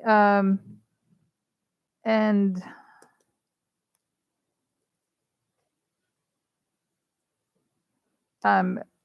but Ms. Shawheim asked you if this is achievable by January, and you said you feel it is, which if we needed more buses, how would that be accomplished? Correct. If we get to the point where we actually need actual additional buses, we'll have to look at one of two scenarios. You push back until you can acquire the additional buses if you accept the solution, or we implement some kind of a partial solution. Not everybody switches, something else happens. And so the routing plan, for sure, if we are absolutely committed to end of January start, no matter what, then when we get to end of July timeframe, where we've got a pretty decent rough routing plan and we're discussing it internally, and if it looks like we need 10 extra buses, that's when I'll be communicating with Alex to say, okay, we're going to have another 10 buses. If we're really going to go in January, you need to order them now, or we need to find. We were discussing the possibility of an exemption to the age of bus that you allow, or that MSDE allows, your temporary kind of thing, just so we get extra capacity for a short period of time. That would have to be on the table. Okay.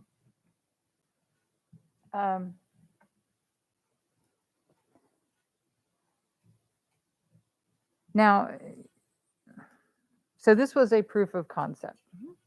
So the concept is changing start times to fit within or as close to as possible parameters that was set by this board. January, I think, is when we did that. Yeah. And so what you're saying is you have proof that the concept can work, that it can be achieved. Yeah. And I know in your initial report to the board, it was your professional opinion that what we're talking about right now is logistical, operational challenges and tasks to achieve start time, a desired start time. But it was your professional opinion that a board could make a determination that start times will be a certain way, and that's why we do this work. Yes, absolutely. And then that's been the case with our client in Colorado as well. They decided that high school will start at 8:30. The world adjusted to accommodate them, and then they also decided that they wanted a consistent school day for their elementary schools, as well as some other things that we helped them achieve through routing. The determination of when school starts is not a district employee decision. It's a board decision. Okay, so yeah, so that's where I don't know. I suspect we're all sitting here sort of contemplating cart before the horse, or which, chicken and egg, I guess is more the right, so at what point does the board say, okay, we've seen that, we know that this can work, we still don't know all the details, but the board needs to make a decision so that the work gets done? Or at what point? And I'm sort of philosophizing, and I'm not making a statement. I'm just saying I feel like this is where the board is, you know, do we need to see more proof? Do we need to know Susie is riding this bus to get to her elementary school by 7:50 for an 8 o'clock start time? Okay, now I'm convinced. Or is it time for this board to make a decision? We need to make a decision to create these start times and then let the work get done. So I that's kind of where I am right now, and I think many of us are. What is your opinion about what comes next? I'm not asking you to tell the board what to do. I'm asking you, if we're going to continue this work, I assume it's under the assumption that we're doing this work to get to the point that the board has indicated it wants to be. So I don't know. It's almost kind of a question for you, Dr. Arlotto, as well, as far as, okay, if we've had a presentation, what's next? Now what? You know, how do we get to phase 2? Do you need direction? No, I don't need direction. I think Prismatic needs direction. Mhm. So, right, this is the point of her coming up here and saying we got through phase 1. We're reporting. She's reporting out the work they've done in great detail. Much appreciated. Here's the work we've done. And now the board, not me, the board has to make a decision. Do we want her to move on and her company to phase 2? Have you heard? Is there anything that scares you off that says, no, we don't want to move forward? I'm using my language, not hers, right? If you're comfortable with what's been presented, then you would have to say, yes, we want to now move Prismatic to phase 2, that there's nothing, knowing that there are, and I think, and I very much appreciate the presentation in that there are some, I won't say warning signs, but there are some implementation considerations if this moves forward, my words, that you need to be considering once you take that next leap, right? That this could cost more when we get to the negotiation table with the bus contractors. Where's that money coming from in the middle of January? Don't know. But if we get a presentation in the early fall or an indication about cost or more buses in July as they get further in the work, we can build that into a budget, right? That budget, you don't get your hands on that budget until June, and you want to implement in January. I'm just spelling out some things that I'm hearing that I took notes on considerations for this board and for my team if this begins to move forward, right? Are you okay with the fact that what I heard, there will be more students on buses for longer ride times? Generally. Okay. You just have to know that you're comfortable with that. That there will be students in those areas will be consolidated stops, as Mrs. Corkadell points out and was brought to your attention several times in the presentation. Consolidated stops, that means I might have to walk a half a mile to a bus stop, right? It's more efficient to not pull the bus into a neighborhood and have it stay on a main road and have everybody walk out to the bus, right? That's my uninformed opinion, right? But all I'm doing is saying the ball's in your court. If there's nothing that scares you and you feel that all those parameters that you're okay with addressing some of those warning signs that have been presented to you, including cost, then you move forward. You ask them to move forward into the next phase. And the only thing that I could add that is a potential warning sign, to use your terminology, is elementary schools will start at 8-ish. And that's the only way that we avoid exorbitant additional costs. I think that having worked with other districts, the biggest thing that comes out of the conversations with stakeholders when you roll towards something like this is the elementary parents saying, I don't have any kids in high school. Why am I being made to suffer? And that you will hear over and over and over again.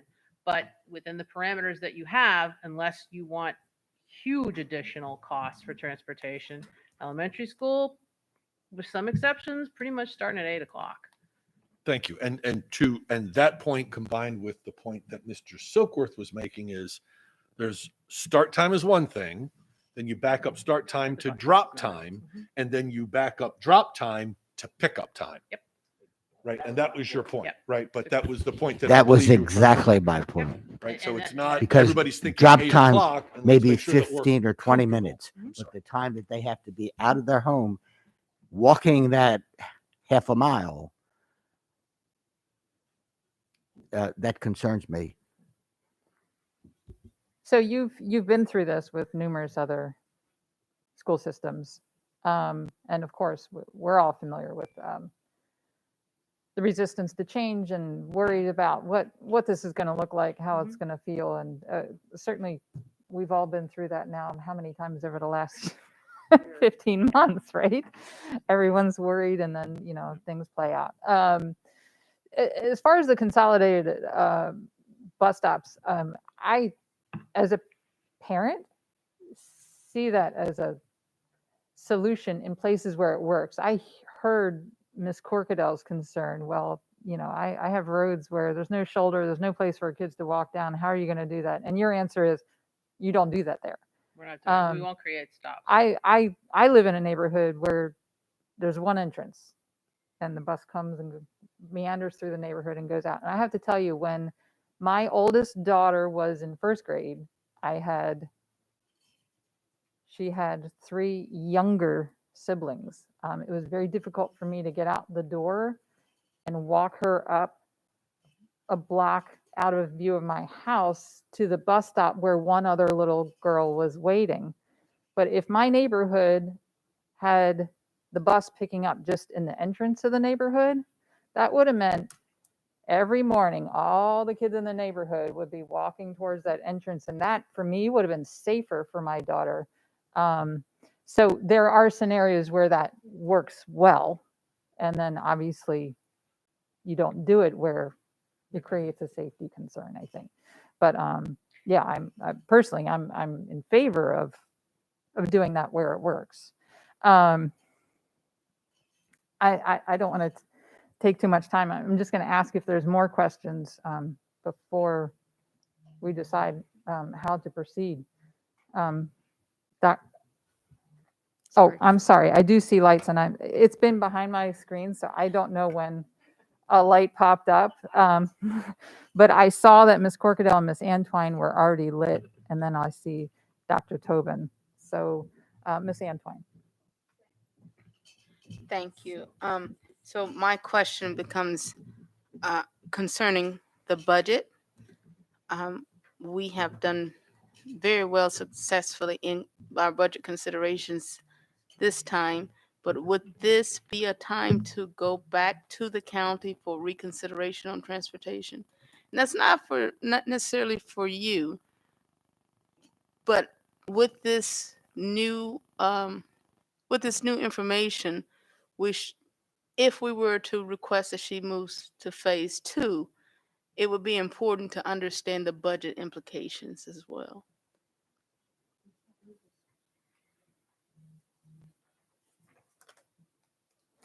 Yeah, you understand where I'm coming from? So going in there where we are at this very moment, not knowing the cost, that becomes difficult. Even a cost estimate would be would help in this decision, looking at the fact that cost is a determining factor for sure, especially when it comes to those contracts. I don't have a bus company, but I feel like a person in business would want to either get more money if they're putting out less, and if there's some kind of reduction of this, because there are variables that come along with that. And so we have to be prepared financially for some of that. Also, in a place like Mr. Smith mentioned, in Meade right now, there are many buses assigned there. But for example, the 2 middle schools are right there in the same vicinity. And those considerations may cause cost reductions rather than cost increase. So just understanding how we do this moving forward in terms of the budget impact and whether or not we need to be letting the county know that we may be coming back for more support. That's where I am on that. Thank you. Ms. Corkadell. Thank you, President Ellis, for recognizing me. Before I proceed with my 2 questions for her, I had a couple questions for staff in order to prepare for any decision making. Will we have an opportunity to query staff or prior to any considerations of action before I proceed? Certainly. Okay. That Yeah. we had not planned for that. Oh. No. Well, I thought this was a present that we'd ask them to come up and present. So we'd not planned to answer questions regarding transportation. I was only suggesting that in the event that an action is proposed to the board, I believe we would need to ask questions in order to obtain. I don't disagree with you at all, but Okay. so I'm seeing the information that you're seeing for the first time. Okay. Well, I don't actually think that they would be relevant to that information, but some of the secondary. And if we can't answer them, we can't answer them. But I do want to get Prismatic questions done. And so the first one is I got an indication that there may be cases where or maybe I was just confused in that some of the routing scenarios may include children of different levels of educate, like we have elementary, we have middle, we have high. Are any of the direction that you're going as the next step to proof of concept, including having middle schoolers with high school buses or middles with elementary or combinations therein to accommodate? I wasn't quite clear on that. So the attendance reworks that we currently have use the existing Legos that you have. And so those Legos do not include combinations. Okay. However, it is always something that, the board and the district need to make a decision on, particularly when we're talking about secondary level where you have a middle school that's co-located with a high school. Financially, transportation wise, makes a lot of sense. Run one set of buses, keep those on the same start and end times. But that's a board decision. If we get to that point, and I wasn't going to propose that we address that question yet. I was going to propose that we do the routing with what we have, and then let's see. We can probably provide you with some estimates of how much do we gain by running all those secondary runs together for that particular high school middle school combination. It wouldn't be, and most of the time it doesn't work out to be apply it across a district just because of where places are located. But when we have co-location, that's a prime place to look at it. And so I think it would be on the table maybe we get to a situation where we're close to cost neutral. We want to get into, complete cost neutrality. We have to talk about a consolidation of routes there. But that's a little further down the line. Okay. And then my second question for Prismatic is that in the previous iterations and discussions prior to us contracting you, some of the concerns that were raised and the causality to lead us to here beyond the high school walking in the dark in the morning was elementary kids walking in the dark in the afternoon. And with some of the adjustments and, because there's a difference between a bell time and when the students will need to be dropped off. I think Mr. Silkworth was alluding to some of that. Are we still back to elementary kids possibly walking in the dark in the mornings in the winter?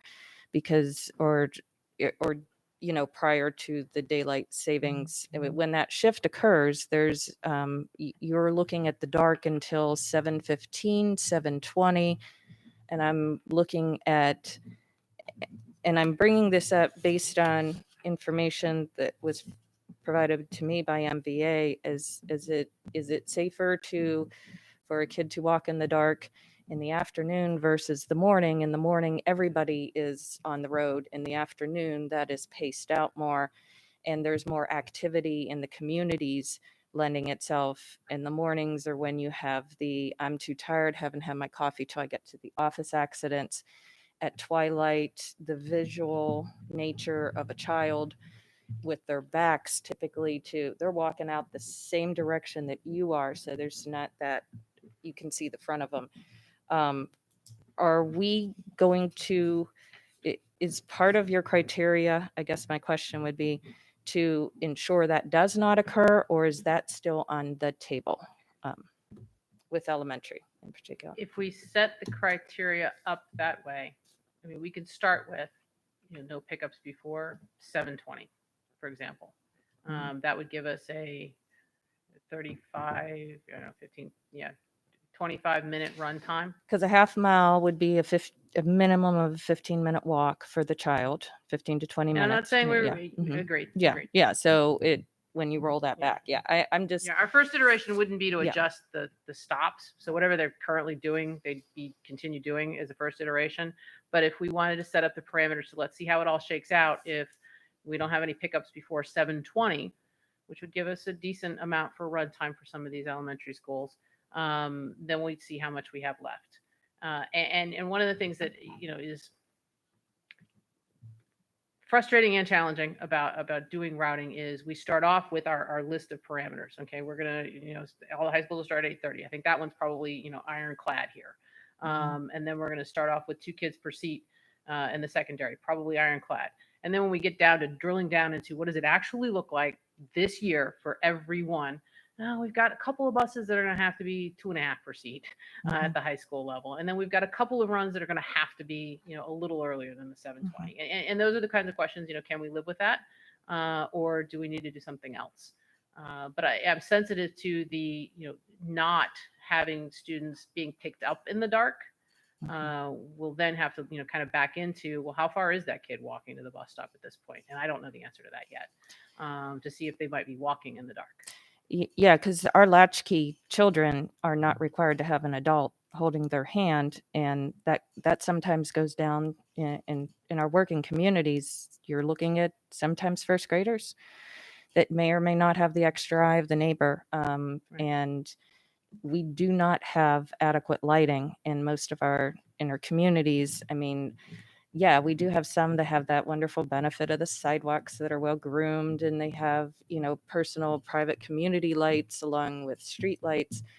But that's not the vast majority of our county. And so I just want to get a clarification. I'm not saying it's a concern or not a concern, but it would be important for me at least to understand, particularly when we've started the exercise with concerns of safety regarding that. I would think a high schooler would be more capable of protecting themselves and keeping safe than the elementary.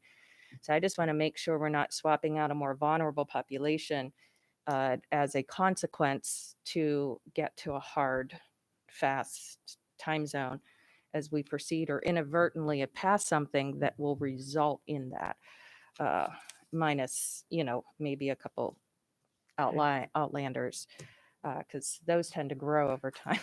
So we could include as feedback for that when we get to the routing solution, in addition to, here's where the schools, start and end, reporting out of, earliest elementary school pickup times in various areas as a sort of a check on that to see where we are.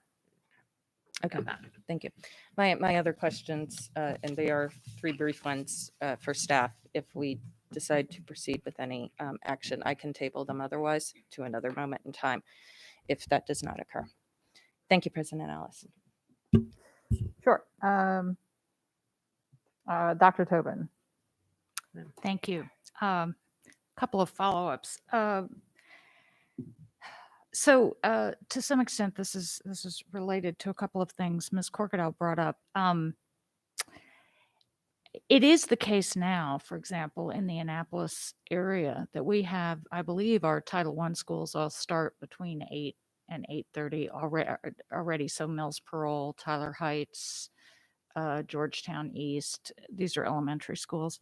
So those kids are already in those timeframes. And there is a kind of equity aspect to this that I want to ask about, not because it's necessarily in the work that you're projecting if we move forward, but I wonder if we can think about this. It is the case right now that there are places with very full buses and places with not full buses, and very often the very full buses are in the neighborhoods and in the schools with the least resources. And so it's a question and a hope for me that the work you will do, notwithstanding what you said, that you may drill down to some very specific cases that require some adjustment, that the attempt here is to set up a structure that sets up the same sort of capacity use as much as possible across the district, right? That's not significantly different in one part of the district than in another. We have an added issue in the Annapolis City area, which, if I understand what you're saying now, that you're working from the stops that already exist, so that won't necessarily emerge immediately in this work, but in a very urban area, the walking radii are something of a problem, because asking, a child to walk a mile or a mile and a half or half a mile, depending on the age of the child, in a high traffic, dense urban area has a different implication sometimes than the half-mile walk through a suburban neighborhood. We heard testimony to that effect earlier. And so I throw that out to this board as something that we need to think about as well. And finally, a question, and I'm assuming this is not in your considerations, but in case it is, we do not have, for example, activity buses available for Annapolis High School. So kids who need to stay after for something depend on private transportation. Is that something that it is at all factored into your thinking, or is that simply a separate issue that we would have to deal with once we see the fallout of Prismatic's work? So it is a separate consideration. We're looking at the routing, using your special education bus assets and your bus contractor assets to develop the new AM and PM runs. What might shake out at the end is that you have money left to buy activity buses in Annapolis. I will say, as part of the, this changes everything when you go to different school start and end times. What's going to happen for activity buses across the board, and this might be an opportunity for you to decide how many each school should get.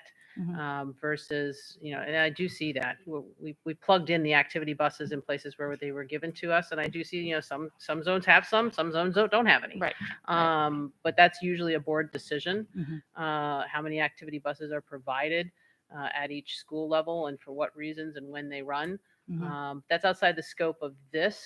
Right. This will impact that, though. Right. Because by the time we get done, worst case scenario, by the time we get done, because now all of your middle schools end at 4:00, and let's say all your bus contractors are only interested in doing sports runs. Now they don't want to do any activity runs, and that because those times will now conflict. So you may not have anybody interested in the work. If other scenario, you may end up with a new crop of available buses for activity runs, depending on how it shakes out. So, for example, in the Annapolis run, just as a don't hold me to these, but when we get done. But we were able to shave a number of buses out of that scenario at the first rough cut, 60,000 feet, which might free up space for a contractor to be interested in that. But specifically, assigning activity runs is outside the purview of this work. Thank you. And I would just add to some of the comments Ms. Ellis made earlier, just as a reminder, and I think this was stated fairly eloquently in the initial report that Prismatic presented, whatever year that was. I'm Feels like 1,000 years ago. This is a leadership decision. This is a moment where we as a board determine what our goals are, what our vision is, what our obligations are, and how we are going to direct through our decision what we think our students need. And that falls on us here. And I think it's critical. And I think I will also add that we have moved heaven and earth for the last 15 months to accommodate the health and safety of our students. And many of my colleagues have spoken eloquently on the need to guard and support the health, safety, and mental health of our students. And I believe the phrase in the Prismatic Report we received last year was, in what should be the last word on this, physicians and psychologists have made it abundantly clear that this is about the health of our students. And elementary children are included in this because I think there were examples in some of the Meade area elementary schools, for example, of children whose families need to have them in before care starting extremely early, in some cases military families. And by the time the child starts the school day, it's 9:30 or 9:45, and that child has to go all day before they can be done at a very late time. And that is very difficult developmentally for young children. And so I think this often gets presented as changing everybody else's schedule to accommodate the teenagers. But the truth is, it's a developmental spectrum throughout growth. And as I said, many here have spoken eloquently about the fact that we need to support our students' basic needs in order to ensure that they have the best chance of success academically, because that will come more likely if we at least provide those basic needs. And one of the most basic of those is sleep. And we know that. And finally, let me say, representing a very diverse part of this district, I think this is a profound issue of equity for the children who do not have at times the stability at home of parents who can enforce bedtimes, for the young people who must go to work after school, in many cases to support their families or help support their families, and who will not be done until 10 or 11 at night because they are restaurant jobs or whatever.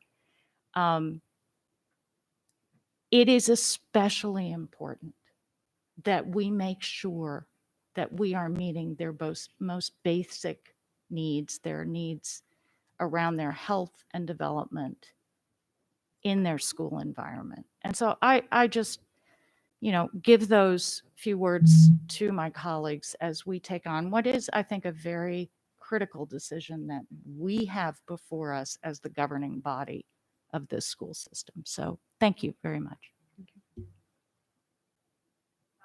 Ms. Schulheim?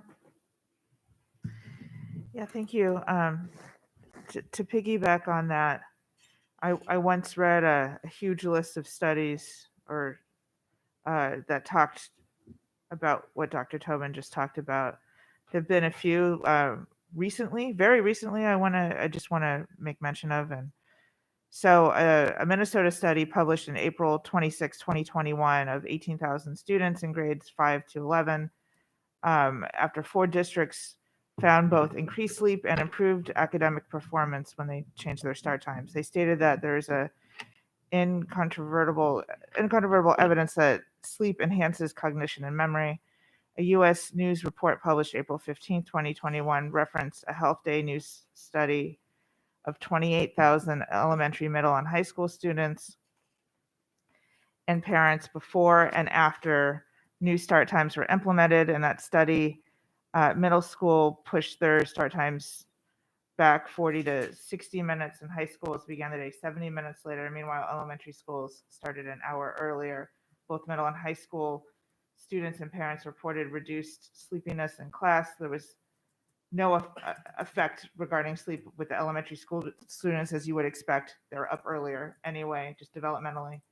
And sleep was found to be a key factor in students' overall health, social development, and school performance. The authors said that the new study offers the strongest evidence to date that moving elementary school start times to 8 a.m. has no negative effect on students. As students return to in-person learning, it's important for school officials to consider healthy start times for all youngsters. That does include elementary students. And to go back to the equity piece, 3 of our 8 latest starting elementary schools, which I tried to address earlier in my tenure on this board, 3 of those are Title I. And there's also, so 3 of those are Title I. It is incredibly hard for someone to hold down an average 9 to 5 or 8 to 4, whatever the typical work day is, if your kid can't get to start school until that hour. And as Dr. Tobin said more articulately than I am, that this is about their mental health as well. So it is a leadership decision, and there's boatloads of science around this.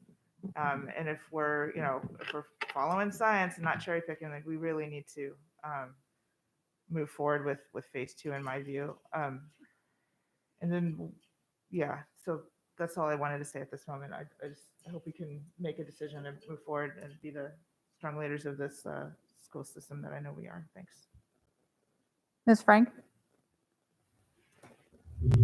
Thank you. As I'm listening to some of the questions and answers that my colleagues have brought up, I'm hearing a lot of concerns aired, and it seems like to start later. We also have 8 very late starting elementary schools that we'd like to start earlier. Using some of the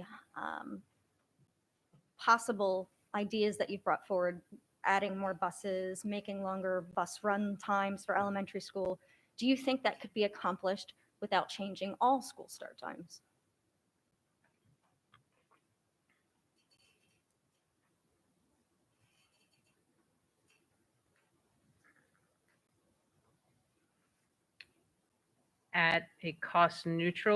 From a cost neutral standpoint, no.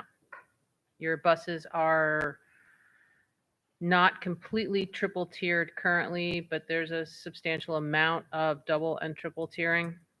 So any change, any movement of one Lego is going to require movement of another. We have to accommodate that Lego somewhere else. So can we? And just to give you an example, let me throw one up here, just as a crude visual aid. That's a PM. Well, let's use Meade. So remembering yellow is elementary, blue is high school, red is middle school. This is all about an 8 o'clock start time. And then you see in here, we have a couple that are tiered in with the high school. That's about an 8:30 start time. I talked about those in the presentation. Could we be sensitive to ensuring that we plug in the Title I schools? If we have a choice, the reason these 2 schools got plugged into these slots at a later start time is because they had the right number of runs to fit into the slots that we had. Now, when we get to the consolidating the runs and things like that, now maybe one of these other schools has less runs and can fit into a later start. Could we put into our considerations that Title I schools are, given preferential slotting for an 8 o'clock start time or an 8:15 or an 8:30 start time? Yes.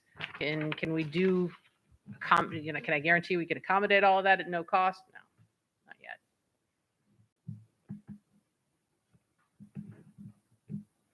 Thank you.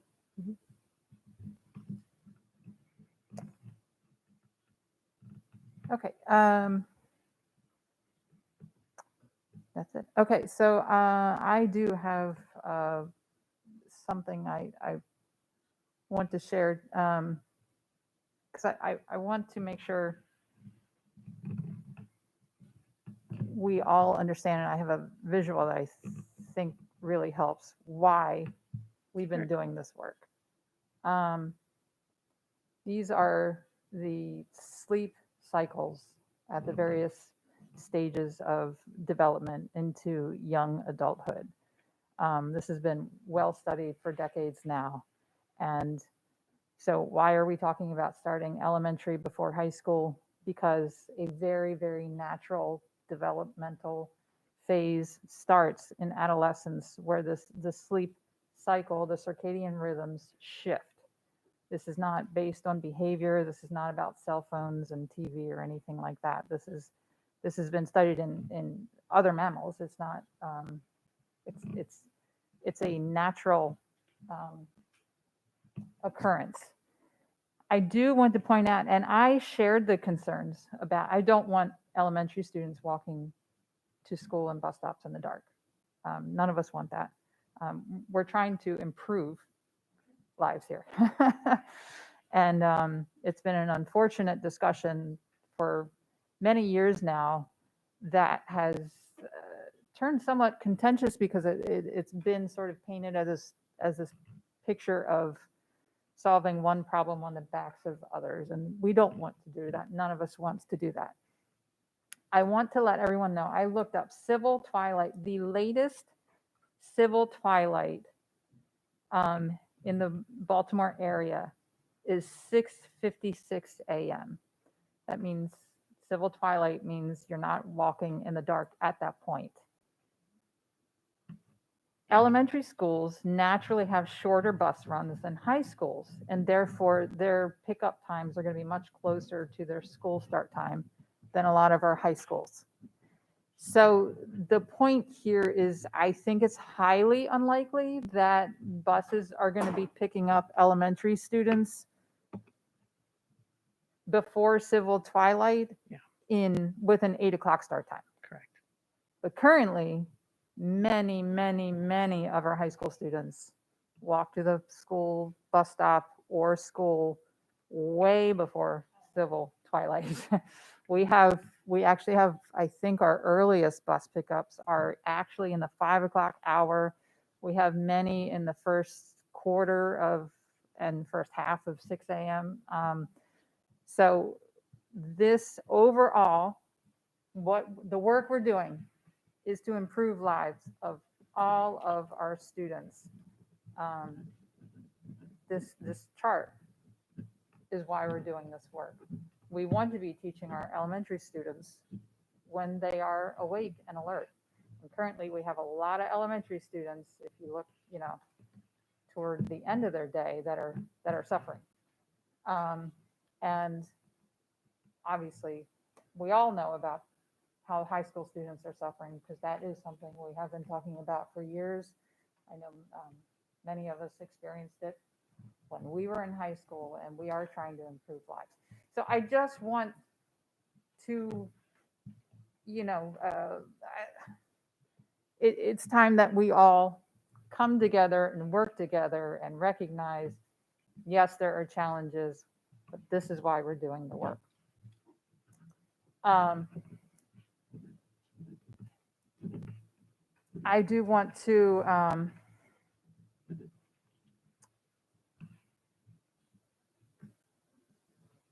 okay, sorry. I'm pulling something up. Well, I don't know if this is the appropriate moment because I do want to make sure everyone's questions are asked, but I do have a motion that I want to share with the board. And it's possible that there could be more questions for you, so I hope you don't mind. No. And let me locate it because I lost my page. President Ellis, Yes. before you introduce the motion, could I request that you take a seat? I know that last time you were like, you know what, I'm here for the duration, I'll stand no matter what. But this may get a little bit sweeter than last time. Well, and I don't know if you've seen that commercial where they're easing back into pants, but I am, Yes. I'm easing back into heels and, Oh. and have had Well- surgery and broken a foot. Oh, there's a microphone right there. I do have a question for you actually before I. Thank you. But you, if you would like, if you'd be more comfortable, please do so. And my question for you is, I know you were speaking in some generalities about when you would come back to us. Should we move on to phase 2 with information? And I think you said early September. Do I need to touch this? No, we hear you. It's on. September to October, I think what we would plan to do is some interim reports to Alex as we progress through. The map has been ordered in order to be able to do phase 2. That usually takes about a month. The big unknown amount of work is mapping students to stops. Remember I said in the example, 90% of them will go fine and easy. 10% may take us, longer than we want. But I would plan in some interim conversations with Alex. Okay, this is where we are. This is what we see in terms of just taking this plan and putting it to reality with students and go from there. If we set up a hard deadline in September timeframe, we'll back into that and hopefully we can get there. Okay, so our August 18th board meeting would be too early for you to share with us. Here's the things I think the board needs to know. Is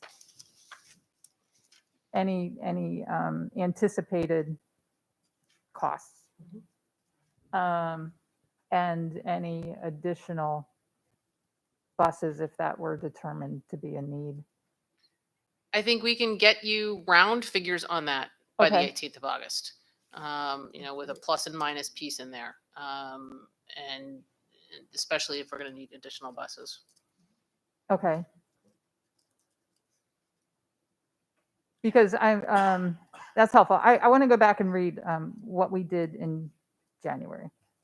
Ms. Schalheim moved that start times aligned with student health, safety, and student developmental needs be presented in a plan to the board that can be implemented no later than the start of the second semester of the 2021-2021 school year, and that the superintendent develop his plan with the following goals: elementary, no earlier than 8 a.m., no later than 9 a.m., middle school, no earlier than 8:30 a.m., no later than 9:15 a.m., high school, 8:30 a.m., with a flexible enrichment period or similar early period is developed and implemented by the superintendent that would begin no earlier than 8 a.m.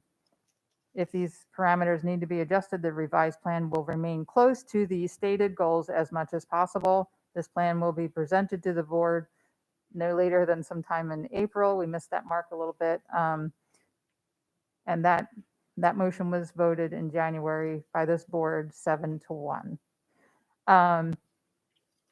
So we are now at where we had hoped to be in April. And we had set parameters. And now we have a proof of concept that what the board desires to do for our students is doable.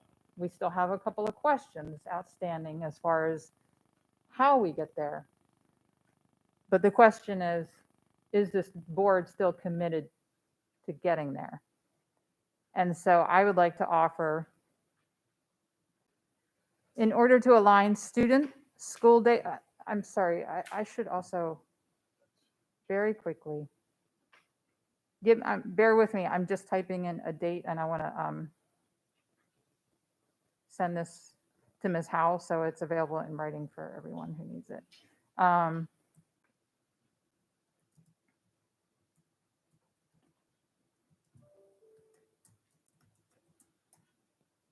Okay, so this, I'll read it in 1 second.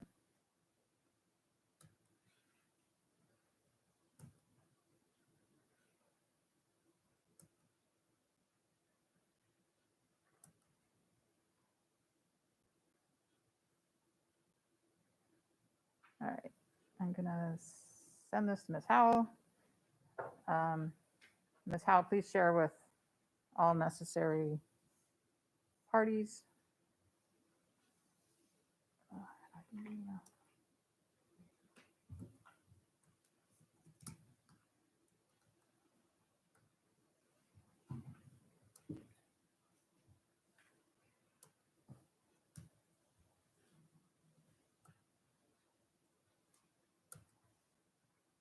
Okay, here we go.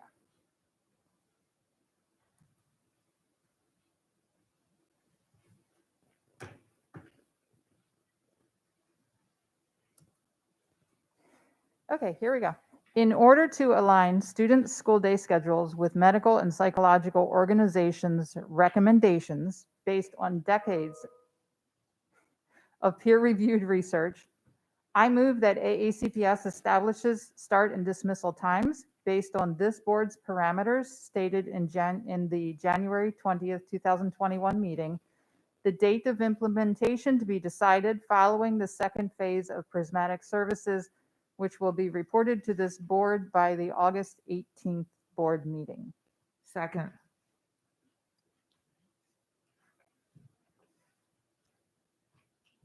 So the intention here is to do that part that I think I'm hearing is needed, and that is for this board to make a decision. And so that's why I offer this motion at this time.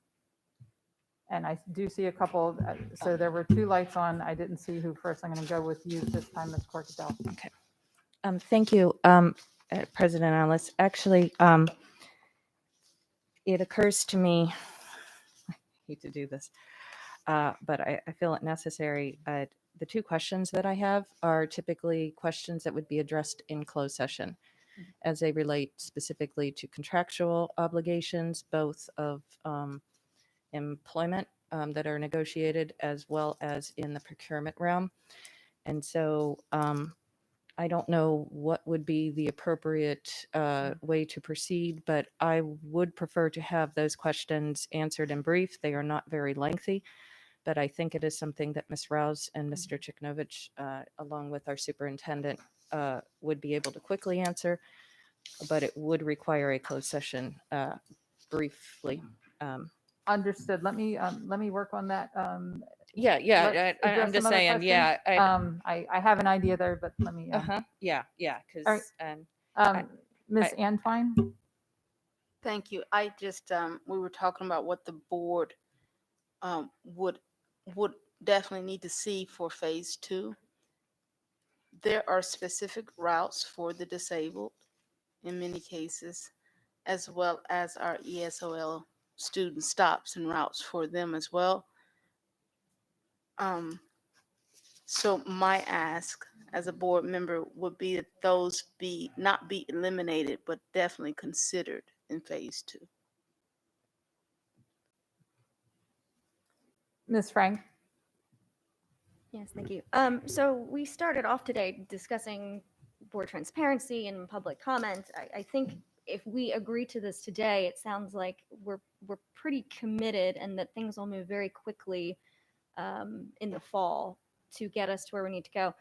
I don't think that this is a plan or some of these problems have been presented to the community. I don't think that they're aware that their bus stops may get longer, they may have longer ride times, that they may be much earlier in the morning. I don't think most people are aware of that at this point. I think that we should explain that to the community and invite them to present their input before we make a commitment. Thank you.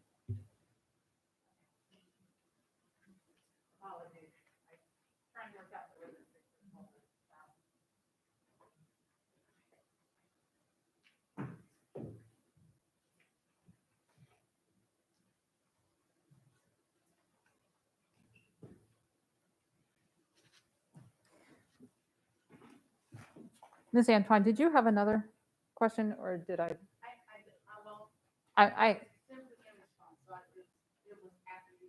Okay.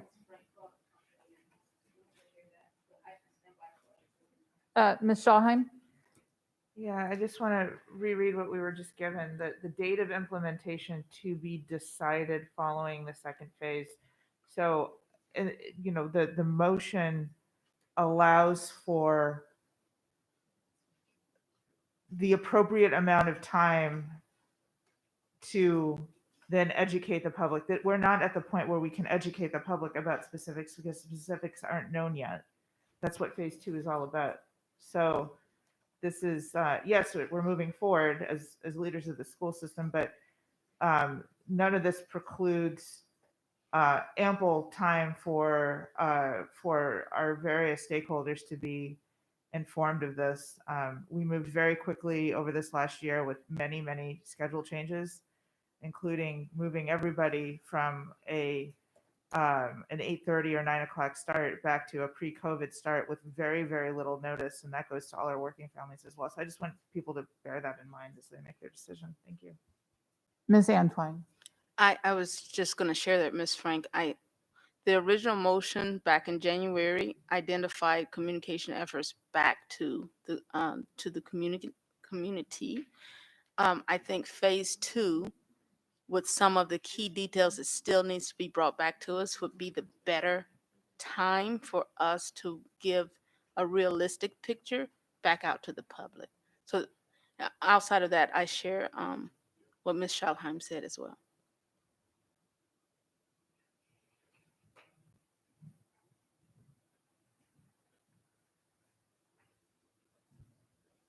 Ms. Frank, did you have another? I'm sorry, I'm trying to keep.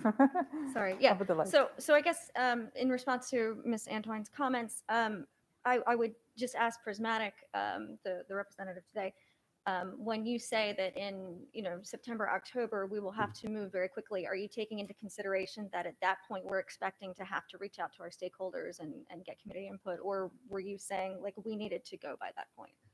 I was saying that at that point, we'll come back to you, having worked through with Alex, several iterations of what the routing plan looks like. We'll have what we think is the final plan to present to you. And experience tells me that's the point at which, the parents of ABC Elementary School are in the back with their T-shirts and saying, no, we can accept 8:15, but we can not accept 8:10. And that's where I ask you, do you want me to rejigger and refigure, or, do we go forward? I never want to underestimate, because you do want to, you sincerely want to hear from stakeholders. And sometimes the answer is, this is what's best for the biggest proportion of our students.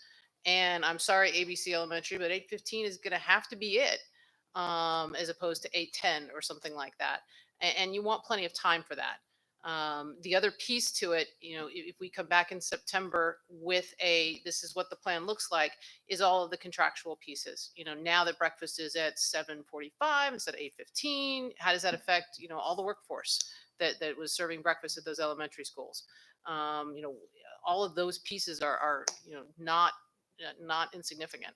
And that's all work outside of us coming to you with a routing plan. Okay. So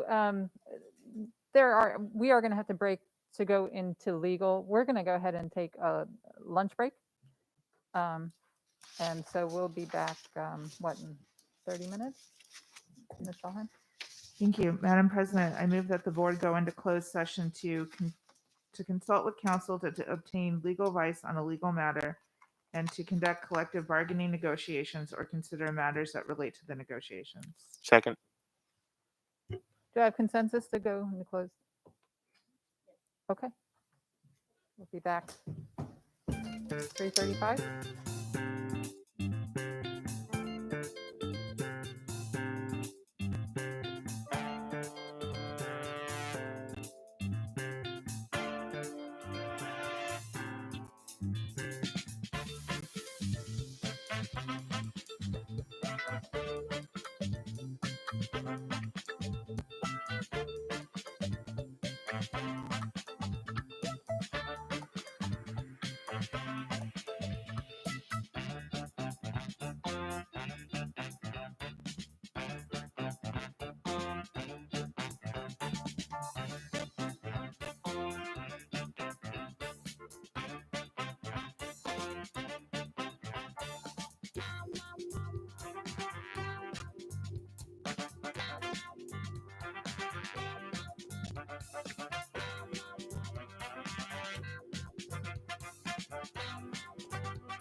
We are back.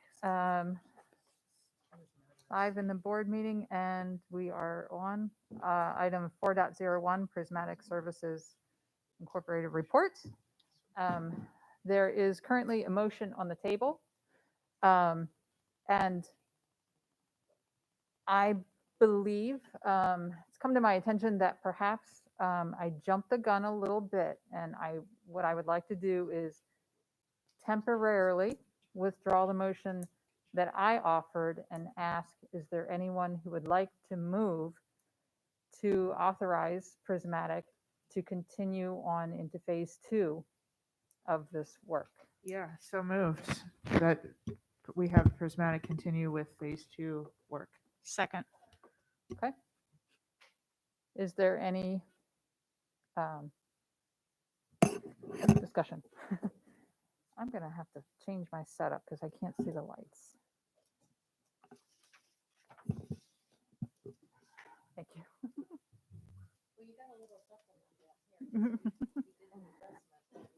I haven't experienced this before. I'm somehow just set up different today. Ms. Frank.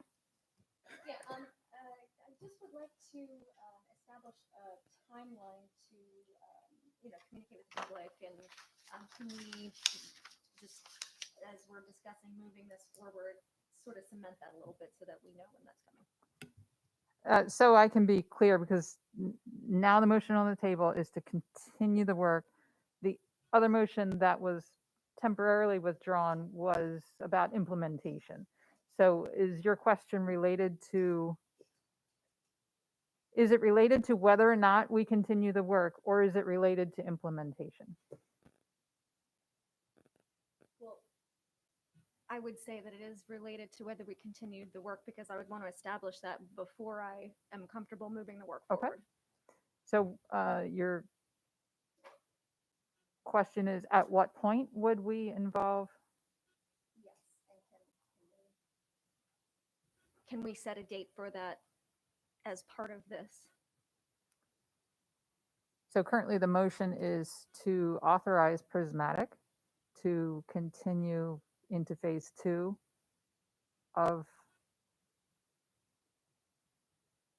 the work routing buses in order to achieve our start time goals. So that's currently, so I don't know if you're asking or offering an amendment. So I guess our previous motion, I believe, discussed communication with community, correct? Mhm. So I believe that encapsulating the furtherance of the next stage, we should incorporate that as well. So how about if I work on a little bit of language just to, do you want me to amend it sort of officially, or? I'm not sure. I guess it depends on what you're looking for and what you're comfortable with. Like, maybe if you have a question and you ask it and it's answered and that makes you comfortable moving forward, we could do it that way. Okay. Or if you feel the need for additional language, then you offer it as an amendment. Okay, how about with the Prismatic representative, at what date do you think that you will be able to present this? And then how long will we have until we have to pick a date for us to be able to discuss with our community members what they would like to see moving forward, and then get back to you in time to be able to, could you give me, maybe a 2 to 4 week time frame that we could sort of schedule in? So our stage 2 of phase 2 is scheduled to run until basically end of September is what we currently have on the plan. And that includes another 400 plus hours of work between now and then. And that the end game for that is a draft routing plan for regular education and magnet students, a routing metrics report, which includes, how many buses will be required, what have we got in terms of single, double, and triple tiering, occupancy times and student ride times, all the kinds of things you'd want to look at, and then daily fleet mileage, and as well as an impact report on the existing bus contract. So that's the thing that we talked about earlier. 5 hours, 55 miles? Is it now everybody's still in that zone, or we got some going out of that, out of that parameter, those kinds of things. And so end of September is when that is scheduled to be done. And then, at that point, our contract is completed. And as I said before, that's when the real work for the board and the district begins, if they choose to go forward.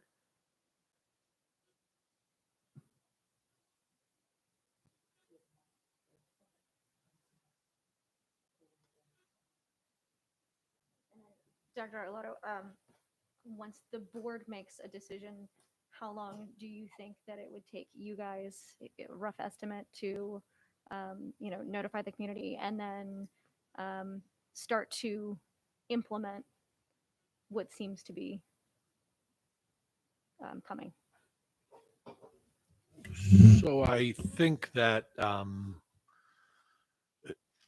as soon as the final report is delivered, and we now know the stops and times for the schools, the board then adopts that and says, yes, this is what we want to move forward within a couple of weeks. I mean, almost the next day, there'd be a press release out that says, here's the decision the board would make. So the community would know that the decision was made and what the implementation date will be for that.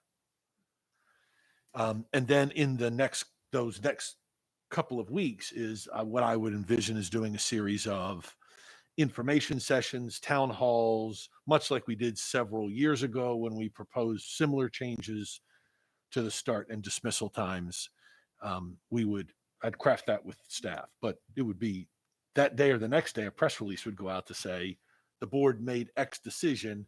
This is the impact on school times.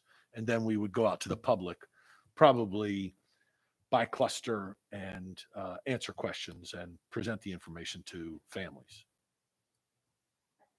So I guess my concern is then that before the board makes a decision, I want to make sure that we're getting community input, is I guess my point here, that I want to make sure that we put that into whatever process and whatever timeline that we're coming up with at this point. And I want to make sure that if we have a timeline of end of January as when we want to accomplish this, that we build in enough time that people can react to whatever Prismatic presents, weigh that, and then decide if we want to move forward, and make sure that Dr. Arlotto still has time to be able to get done what he needs to get done.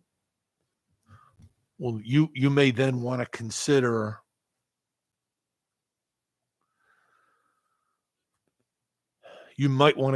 something akin to what the board does when the board is considering redistricting, where the information is pushed out, and then the board does a series of public sessions to listen to those possibly impacted communities. I'm thinking out loud. So if the report is delivered, the board is in agreement that this is how they want to move forward, then that information can be pushed out to the communities, and maybe the board does a series of listening sessions to hear the public's input on what those recommended changes will be. Having heard that, once this motion has concluded, I would like to make a motion at that point. We do have another motion that was temporarily, in other words, that other motion is coming immediately back after this one. Okay. So I don't know if maybe there's something in that discussion where you would Okay. All right. perhaps be offering an amendment or speak Perfect. Thank you. at that point. No more? Ms. Corkadell? Thank you. I guess my question is, and maybe I missed it, so my apologies if I'm replicating, is the continuation of the work involving additional money spent? And if so, how much? Or what are we anticipating? Or is this already, it may have been declared in some contractual stuff that we received sooner, but if we could just get a reclarification on our dollar value of this next phase. Would that be Mr. Cheknovich? I seem to recall you presenting us with the two phases. Yeah, I just can't when we recall the numbers authorized it. offhand, and Roughly. We don't have to be down to the penny here, but The contract you approved is for the whole contract. Right. But it was in two pieces. So you get to the first piece, and then you have a yes, no decision, and then you move into the second piece. But you approved the value of up to the entire thing. So there is no additional money that has not already been encumbered or accounted for. correct, but it would be spent or not spent based on this decision. So regardless of how I'm spending money, just a refresher would be nice. Sorry, the second phase is 65,000 and change. So it was like 35. Okay, 40. okay. Thank you very much. I see no more lights, so I think we're voting on authorization to continue the work into phase 2 of the contract.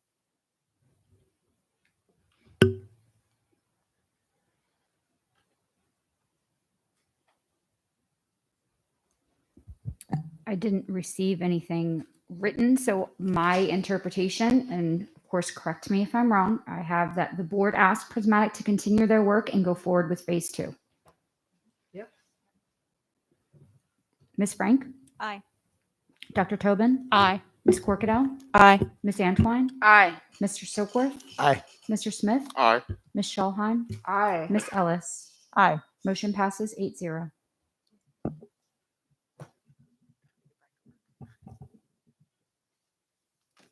So now I will reintroduce the motion. If I can find it.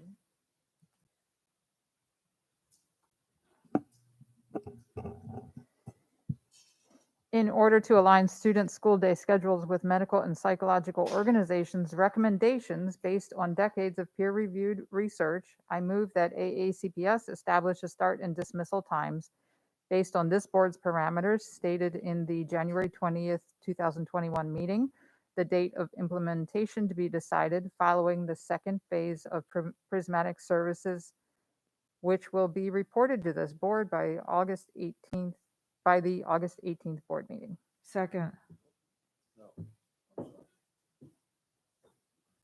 I don't believe that they're prepared to bring you a final report in August. There will be September. I asked for certain information to be brought back by August 18th. Cost considerations, Cost yes. considerations. Yes. Right. Final routing plan, end of September. Yeah. Yes. Yeah. No, that was in order to give the board information that it may determine it needs to move forward. Okay. So I think we're back in the same place where we were. Is there any President, discussion? I see no lights. President Ellis, point of information requested. So following the second phase of Prismatic services is a holistic term that is based on a contract. And I think its use may be a little more looser than it. I would suspect if I were a contractor, I would be a little concerned of intent versus language on this because it would. Okay, I have an idea, and I appreciate yeah, that. I hear would what your just concern is. suggest. So the date of implementation to be decided following Prismatic Services update to the board at its August 18th meeting on phase 2. During phase 2. Does that work? And I think that would be a technical edit because we're clarifying something that was already intended in the I'm motion. good with that. Since it's Does already that been make sense to seconded. you, Ms. Howe? Do you have what? Okay. So the date of implementation to be decided. Oh, shoot. Now I forgot what I said. The date of implementation to be decided following an update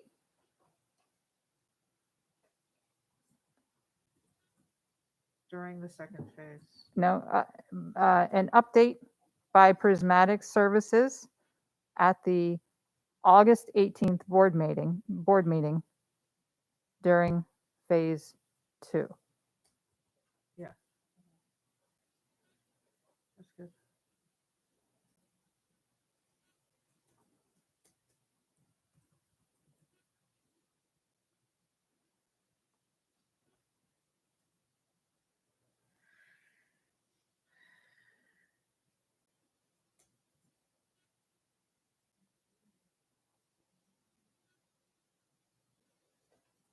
And since I had asked about this earlier, you're comfortable with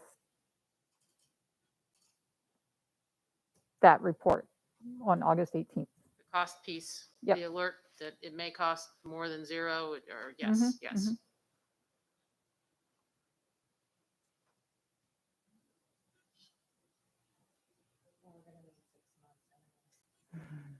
Take 6 months to get a bus at least. Yeah.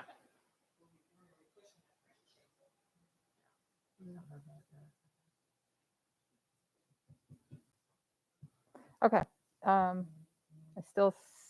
Okay, now I see a light. Ms. Frank.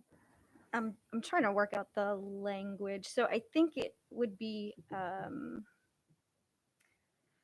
I haven't checked this through Mr. Burns, so stop me if you need to. I moved to amend the motion on the floor to reflect that I move that AACPS will continue the conversation of start and dismissal times after hearing public comment on the board's parameters stated in January 20th in the 2021 meeting, the date of implementation to be decided following an update by Prismatic Services during the August 18th board meeting. Second.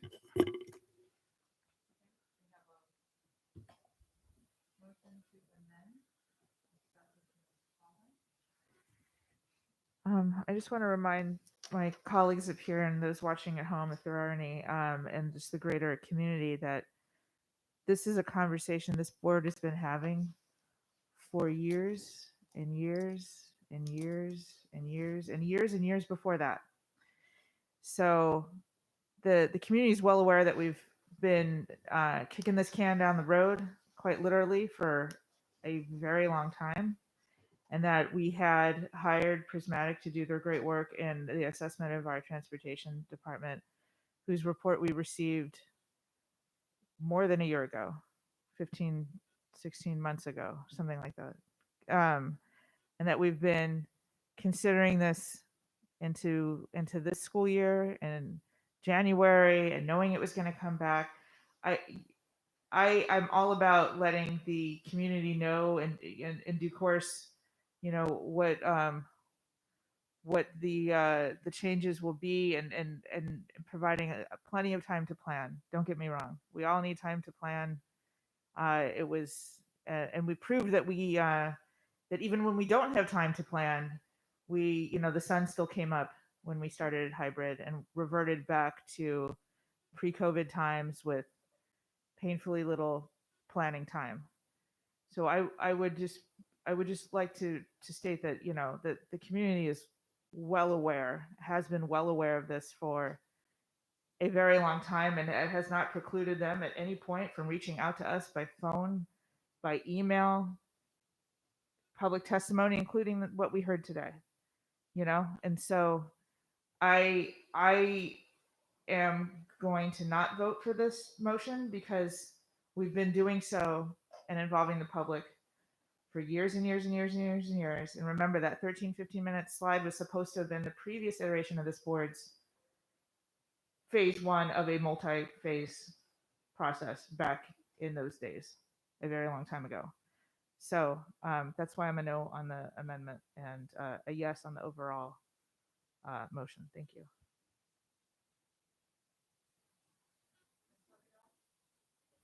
Ms. Corkadell? Thank you, President President Ellis, Ellis. quick, point of information. Will the motion be sent around via email? The amendment? I didn't quite catch it. Did you write it down? Your microphone, Miss. Oh, your I'm happy microphone. to yield for the point of information provided I'm returned to since I was interrupted. Ms. Frank, your microphone is not on if you are going to speak. I didn't know if you. Oh, you're sending. No worries. That was all. It's easier to. Okay. You know, Understood. sorry about that.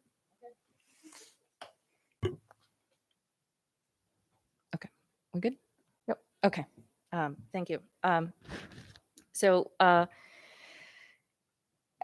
As being someone who is trying to coordinate for a long time some of our different issues, needs, and balancing that with the community needs, I have to say that yes, there are many issues that take years of conversation, but I think at least my experience with years of constituent services has been that people don't feel blindsided by the fact they did not have an opportunity to speak about the issue in general terms. It's really when I get the details to determine whether or not it's a solution that's meeting their needs. And I would caution any governing body to consider that as part of the equation, because after all, just because a solution is presented does not mean it is the solution and the best solution. And there's a delicate balance between wanting to address and solve a problem and making sure that the solution is actually going to perform to that and that it will be embraced by those who are most affected. There's not one member of our board who is a student that will be affected by it. We all have families, of course, and some of us have kids in the school system. Others have invested lifetimes into there and have children who have matriculated and have experienced it. And we all bring and play a role, a value with our experience. But given the fact that we're talking about August and then the final phase 2 arriving to us in September and October, I would see no good reason why not to, at every check phase where we have now new information, that we would not check back in with those who are our true bosses, those who elected us to sit here and to represent them. And the only way I know how to represent well is to make sure that I'm including and checking in with those details, because I may like this idea until it gets to my backyard, until it gets to my neighborhood where it's not going to quite work out. And we may have to make some adjustment decisions that people who were for this based on the details. So I will always support that. And I'll also point out that we have limitations during our business meetings as to the number of people and the time that they can spend actually checking in with us. And that's what the beauty of work sessions are and public hearings, because we're opening up that door in a manner that we could not possibly provide for during our business meetings. And these are our only opportunities to conduct our business. So I just hope that we're not mismessaging or limiting when we do not need to limit. Emergencies and states of emergencies are as they are stated. And just because we prove that we can perform in an emergency should never mean that we decide to now operate under its modus. And personally, I would never want to do that. So I will definitely be for this. And actually, I would hope that after we receive the final version in October, that we will also then go back out one more time and make sure we get it right. Because it sounds like we're going to be tweaking at the community levels. And I think all of us are going to have a job to do, and that's going to be to do our elected job, and that's get back with our people individually and make sure we've got this intact. I think we have an opportunity to really get this right, and I don't want to shortchange or cut any corners when we're already this far in and already so invested in. So thank you very much. Ms. Antwine? Thank you, President Ellis. I'm comparing the original motion to the new stated motion, and I believe it actually changes the spirit and intent of of the original motion. So I would offer to you, Ms. Frank, the amendment maker, to consider a second, maybe a secondary motion or a separate motion altogether. Because I understand where you're coming from when you say, hey, we need to hear from the public during phase 2, which makes sense to me because there may be some considerations that will be helpful during phase 2. However, we are the Board of Education and we are responsible for establishing these start times. I believe now is the time. So I would ask that you consider introducing another motion rather than an amendment to this one.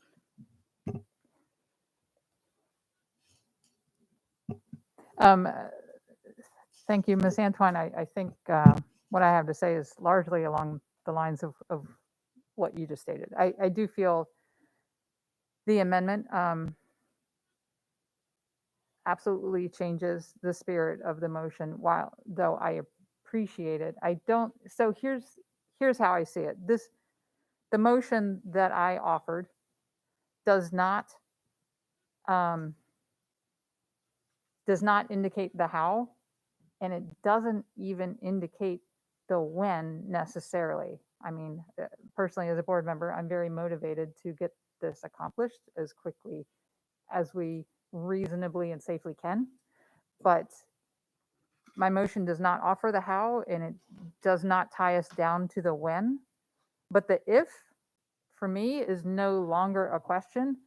And the reason I think start times were not changed years ago when it was brought to this board was because of a lack of commitment, a lack of leadership leading the community through this, and I don't think the public education piece was executed, I think, the way that it should be, and which is what your concern is. I fully agree with you that we must engage our community in this decision as we move forward. But to me, it's not a matter of asking our community, should we be changing start times? It's getting community input as we move through towards implementation. So my motion doesn't tie us down to those details, and it doesn't even tie us down to the when, but it is time for this board to take this leadership role and make a decision. And we held a workshop on this. I believe it was in the fall. We did. December. Okay, Yes, we did. it was December. Thank you. I'm really bad with my timeline. Certainly did. We've done the community input piece, I think, as much as we reasonably can about whether or not we're going to align our start times with health recommendations. I believe this is the moment for the board to make a decision to actually commit to this change. And absolutely, I 100% commit to involving the community along the way. I don't think you can do it successfully without doing that. And I think that's why it ended up not working out the last time this board seriously considered this. So I can't support the amendment for that reason. To me, the motion as I offered it is a necessary leadership decision and a commitment to our students that it's time for. Ms. Frank, your light was on, but Ms. Corkadell's light is now on, and I wanted to give you the last. Okay, wasn't sure. Ms. Corkadell. After hearing Ms. Antoine and Ms. Ellis, it occurs to me that there might be a way to create both. I think it's sounding like public input does not have to, public input in a major program should be continual, just like you heard about the GDP when it got cut off towards the end and then nobody knew what the final version was. That's when things fall apart and everybody goes, hey, this, I didn't have my final say. And that's what I started my comments with earlier, that it's not about the information. When the information changes, it's now providing that. I'm wondering if we're too far in the debate to offer a friendly tech, but it seems to me like we're almost there with the public's input, and perhaps the changing of the AACPS continue to have public input during the adjustments of start and dismissal times would imply a continual collaborative effort and remove the concerns of dynamic changes to this, because the public input would not preclude or postclude any decision of the board or hinder them in any way, but would make it perfectly clear of our willingness to always have input, especially during the change. And so perhaps I don't know if we'll withdraw and reissue or amend the amendment. I'm not sure where to go, but if that is something that is palatable, it seems like that may be a middle road that I would just offer to the motion maker and our presiding officer to consider prior to the vote. And I'm happy to go either way. But that was just a suggestion. I have one more light. I do want to offer that I would absolutely be interested in looking at a phrase, some language added, committing the board to continuous public input as we consider implementation. Absolutely. I would support that. Mr. Smith? That's what I was writing.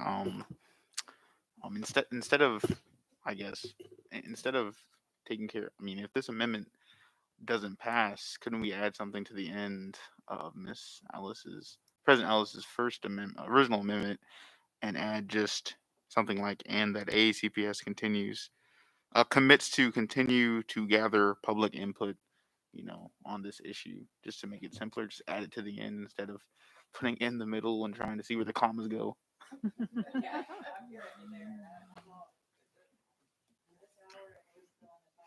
Ms. Frank?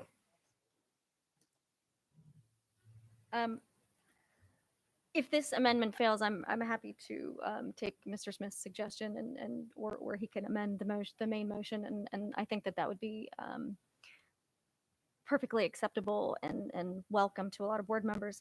I would just like to just reiterate something that I've stated before, that we're not presenting a plan. We're presenting ideas of how we're going to create a plan. And if you want to change the start times, you're going to say, yes, yes, yes, this is a great idea. I've had elementary school students or parents say, I really don't like how late our school starts. What's the plan? And the plan is still evolving. So I don't really have a whole lot to go back to them and say, well, the board is looking at a couple of ways to address that. Additionally, if you are seeing in the newspaper, the board is working with Prismatic to change start times. Well, okay, so I know about it, but I don't necessarily know how that's going to affect me to be able to then say, well, I support this or I don't support this. So yes, there are a lot of people who testify saying, I want to change. I want this to occur. I want start times for high school students to be later. But the people who are going to be affected by that may not realize that yet. And I can tell you in having conversations with people that they don't. They don't realize what some of the potential effects are going to be. We've now taken quite a few hours. We've had the opportunity to speak directly to the expert. And I think there are still unanswered questions for board members. So parents sitting at home are definitely not going to have the benefit of fully understanding how this is going to affect their child.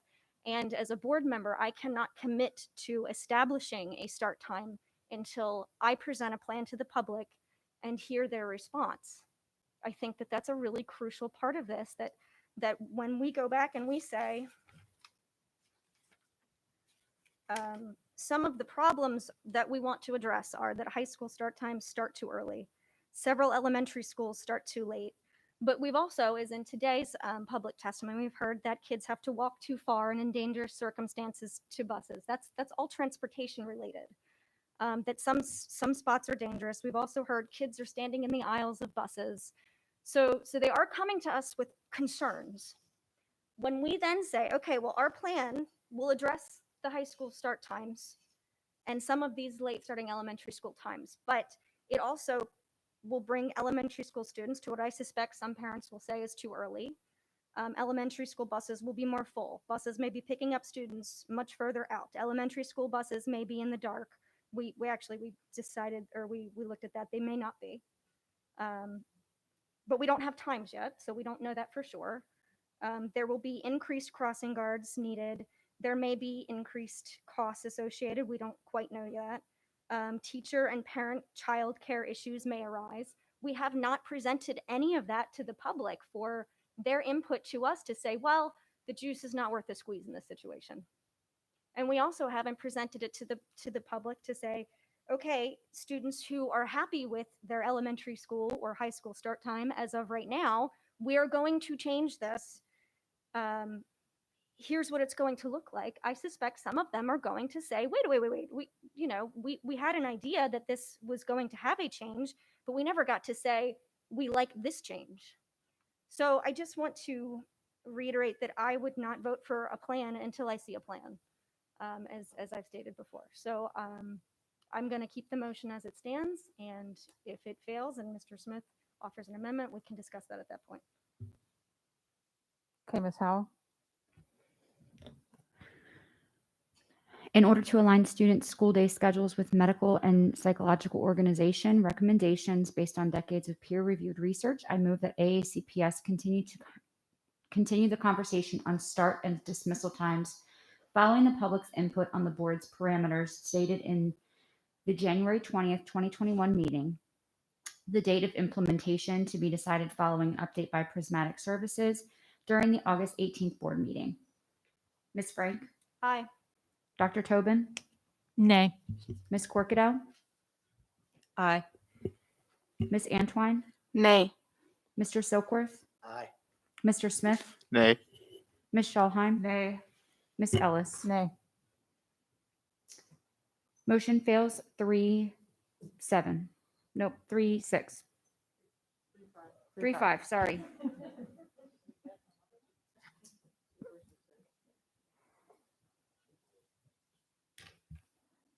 Mr. Smith, you'd like to offer an amendment?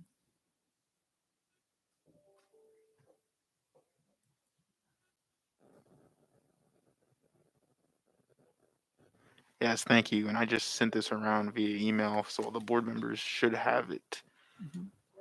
I move to add to the bottom of President Ellis's motion, and the AACPS commits itself to gather community input and provide continued transparency to the public throughout this process. Second. Okay, motion and a second. I have a question. I'm not sure, because I think this could be just a technical, but should it be AACPS or this board, or AACPS and this board? We're all part of the same family. Yeah, we are, but a lot of times we refer to AECPS and that puts it on. Oh, Dr. that's true. Most or of our Lava's policies don't shoulders, apply where to the this board, as a matter I of think the board's fact. making a commitment. Okay, Does that make so- sense? And then, so would you want in the AACPS and this board, or and that? This And its board, because we're the board of AACPS, so it would be ITS, no apostrophe. That would be a tech edit, I would believe, that we could accept. Maybe. How do you feel about? And the AACPS and its board? Yeah. I feel Or- like this board, Mr. Burns, does that make? Well, we're sense? the board of AACPS, that's why. Yeah. Yeah. I guess. So, and AACPS and its board, or right? I'm fine with whatever. I just It just feels a little strange to me because it's this board's action. and that the board commits That's itself. true too. This I'm is good true. with that. Mhm. I'm good with that. I'll accept it, and that the board commits itself to gather community input and provide continued transparency to the public throughout this process. I'm good with that. Yeah, that's fair. That's if I got it. I see no lights. Is there any discussion on this motion? We ready to vote on the amendment, Ms. Howell? And thank you, Mr. Smith. So I'm going to reread just to ensure that it's accurate.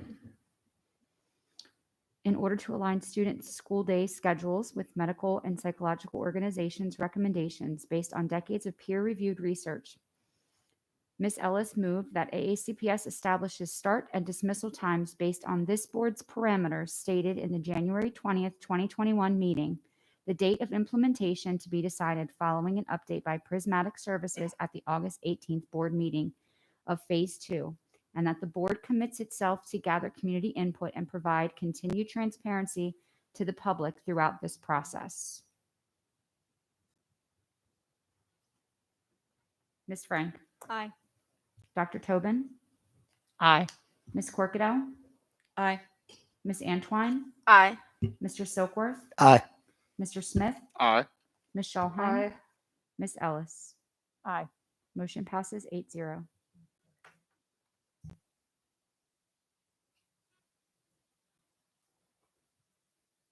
Okay.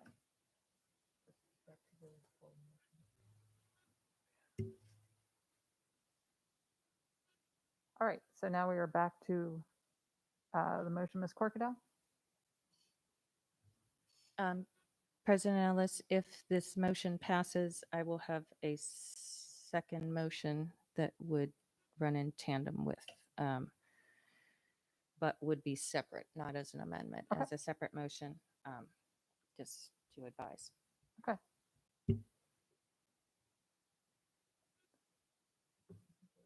I see no more lights. I just want to reiterate that I just feel it's very important at this time that this board leads the community through this change with community input as committed, and that it is time. I mentioned earlier we had a workshop. I forgot to mention we also had a hearing. So I believe it's time. But Ms. Howe. So this is a vote on the final motion as amended. Ms. Ellis moved that AACPS establishes start and dismissal times based on the board's parameters stated in the January 20th, 2021 meeting, the date of implementation to be decided following an update by Prismatic Services at the August 18th board meeting of Phase 2, and that the board commits itself to gather community input and provide continued transparency to the public throughout this process. Ms. Frank? I'm sorry, one moment, technical. It was during Phase 2, and I'm sorry I didn't catch that earlier, but I know that's what we established. Services at the August 18th board meeting during Phase 2? Yes. Okay. Yep. Well, then quickly, this was small, but then also shouldn't it be instead of in the January 20th meeting at the January 20th meeting? Sorry, I missed. Yeah, it's, I don't yeah, have it. yeah, that's a 10-minute too. At the January 20th, 2021 meeting.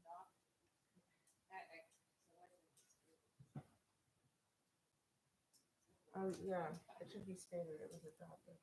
This is when we need Bob Mosier up here, right?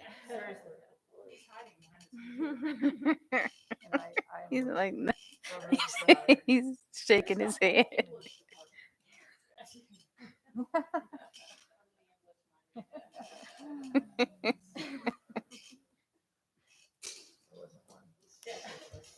Would you like me to reread it? I think so at this point. Ms. Ellis moved that AACPS establishes start and dismissal times based on the board's parameters stated at the January 20th, 2021 meeting, the date of implementation to be decided following an update by Prismatic Services on the August 18th board meeting during Phase 2, and the board commits itself to gather community input and provide continued transparency to the public throughout this process. Ms. Frank? Nay. Dr. Tobin? Aye. Ms. Corkadell? Aye. Ms. Antwine? Aye. Mr. Silkworth? Aye. Mr. Smith? Aye. Ms. Schulheim? Aye. Ms. Ellis? Aye. Motion passes 7-1.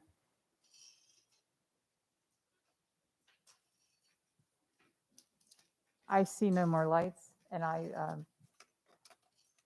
I'm sorry, I forgot. I already forgot. Ms. Corkadell said she was offering another motion. Boy, we need to start one of those jars for the presidents, because I know I probably could have filled them at least 2 or 3 times over again. Big jar on the, I knew, I just remembered and I forgot again. Thank you for recognizing me. I would like to move that the boards, CAC, commence a subcommittee to review the Phase 2 outcomes, and then receive updates during implementation and report back to the board its findings throughout. Second. This is similar to what I believe we have done in the past. I'm just doing a little intro here.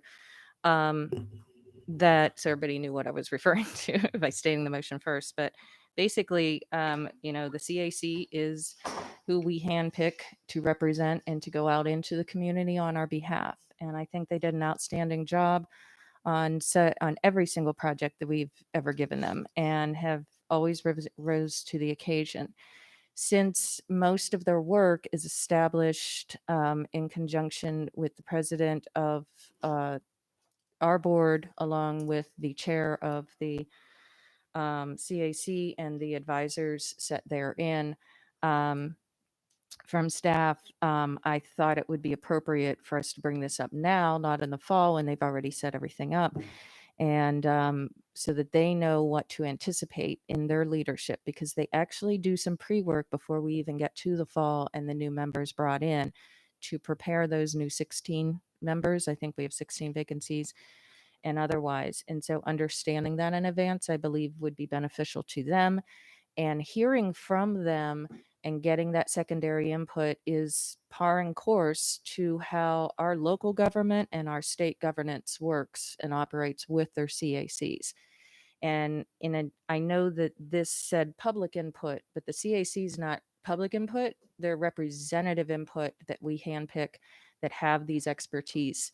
And I just think it would be beneficial. And Dr. Arlotto, hopefully we could, please let me know if there would be any issues with you guys, cooperating with them and coordinating any necessary information or Q&A that would be needed. Would there be any problems with that, or does the motion adequately cover the flexibility and fluidity of that occurrence?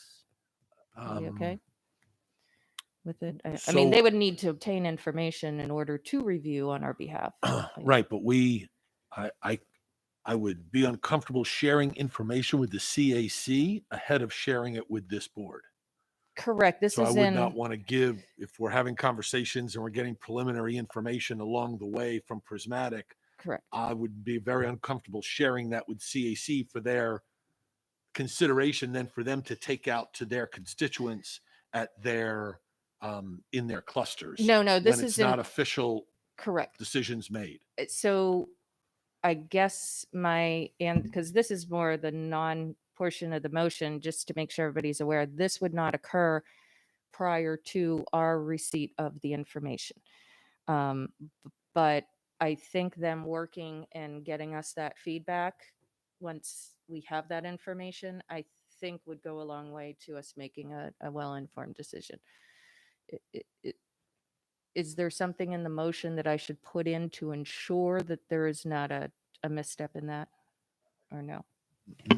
I can't think of something I other can't than either. the timeline really is, I would assume that you would want to engage the CAC after Prismatic has done their work and this board has said move forward. Then you would engage the CAC based on the motion that was just passed. Correct. Not, Correct. a- Yes. not ahead of. Correct. This is to guide throughout and to carry us into implementation for those extra eyes, because really that's how you would, one way to continue the public input without stopping every 5 minutes and having a public hearing, obviously. Right. And- The CAC is one of our go-to anytime a Mhm. decision is made, or we are considering making changes to a policy or that Mhm. processes, then we always go to the CAC and ask them to take it out to their constituents and bring it back Yes. with input. And that is what I had in mind. So, okay, that was my intro, and the clarification that I thought that members might seek to have. Ms. Solheim? I'm going to need to see this in writing, President Ellis, because I can't make a decision on something I haven't reviewed. And then my some more comments about this is that I worry that the unintended consequence of this is to further delay the implementation of something that this board is committed to. So I worry about that, but I can't even make an assessment until we all see it. Okay. Ms. Antwine?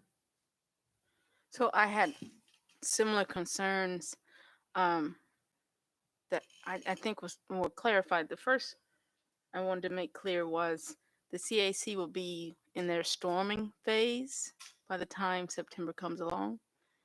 Okay, that's military lingo, right? So they'll be getting to know one another by the time September comes along. So even after this work of phase 2 is completed, I anticipate a lot of the weight would go back to the established members or the pre-existing as members in order to meet what the board has requested. Could it be that we actually hear from them closer to December timeframe rather than September to allow them the time they need to get to know each other?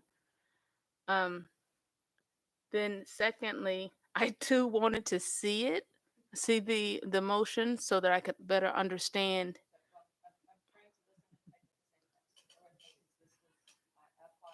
Sure. And that would be all, that would be my only concern. The CAC is most certainly the go-to, and I support that portion. I just want them to be able to be successful in whatever we request them to do.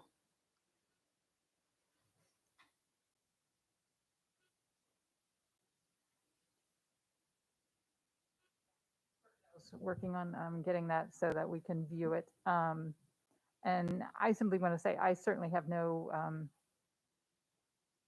issue, and I have spoken very highly of the work of our CAC, particularly over the last year. And if that is a piece of how we ensure transparency and community input, I'm all for that.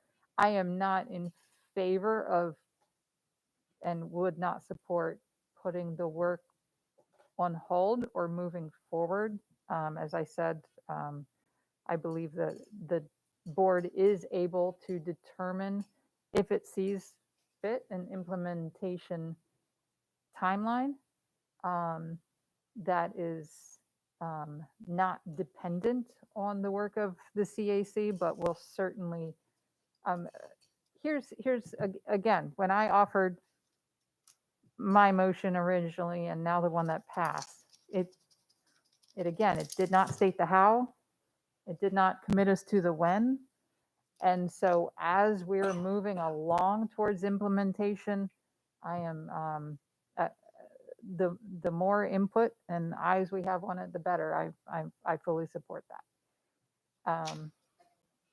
And okay.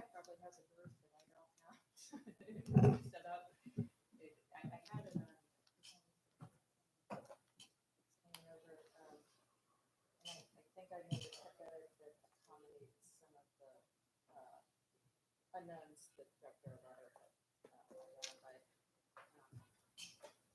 Is there any other, we ready for final comment or? We are, if you give us a second, take a look, right, because it could be that I see something that I didn't understand or realize was in there, but. So,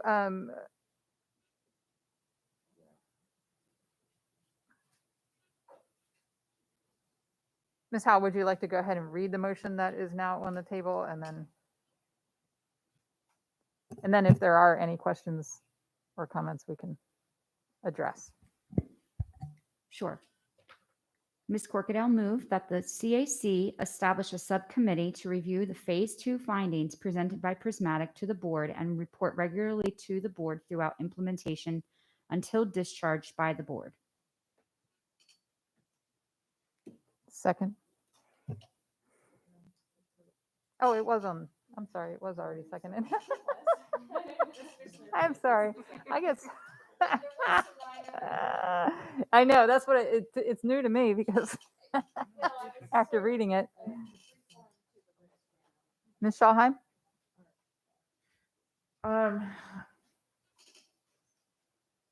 President Ellis, I have an issue with the word review as if it's somehow up for debate that we're going to be implementing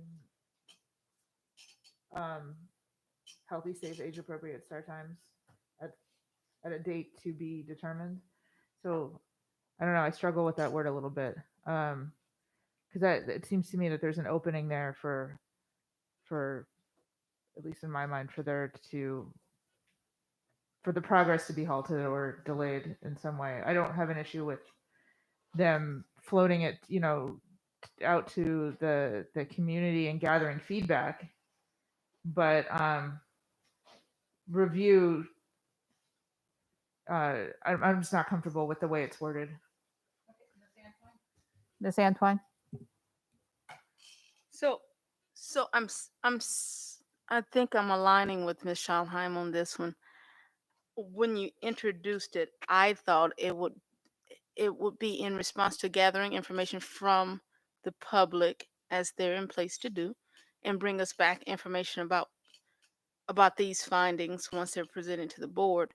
So then I'm also, based on this, looking at a time frame when there is, I think it was regularly review or regularly bring back to the board.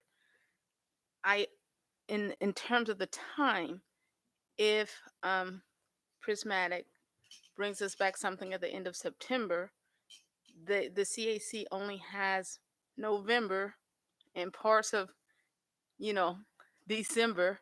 So we're looking at tops 6 weeks to bring us back one report. So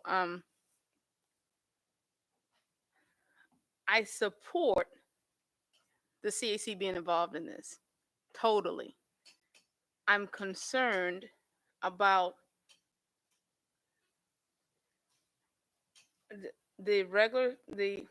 I'm concerned about what that does to them in order to bring us back something of substance, because they realistically will not have but a month to get good information if they're reviewing a report. However, they can start the work of gathering information from the public today.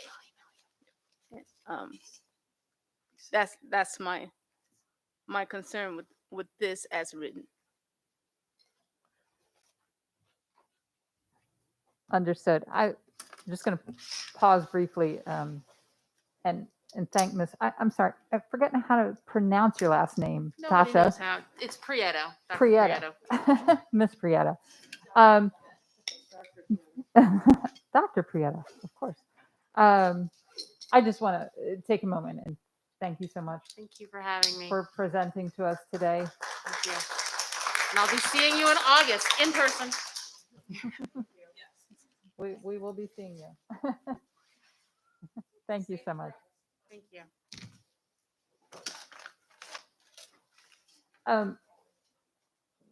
So I'm reading the, I hear what Ms. Schalheim and Ms. Antwine are saying. I don't I don't read it the same way. I move that CAC establish a subcommittee to review phase 2 findings. Phase 2 findings are not weighing in on whether or not we're changing start times. That's already been decided. So do we want the public, or do we want our expert of the community to keep us informed on perhaps any of the concerns or considerations of the implementation as it is rolled out and communicated? For example, wait a minute,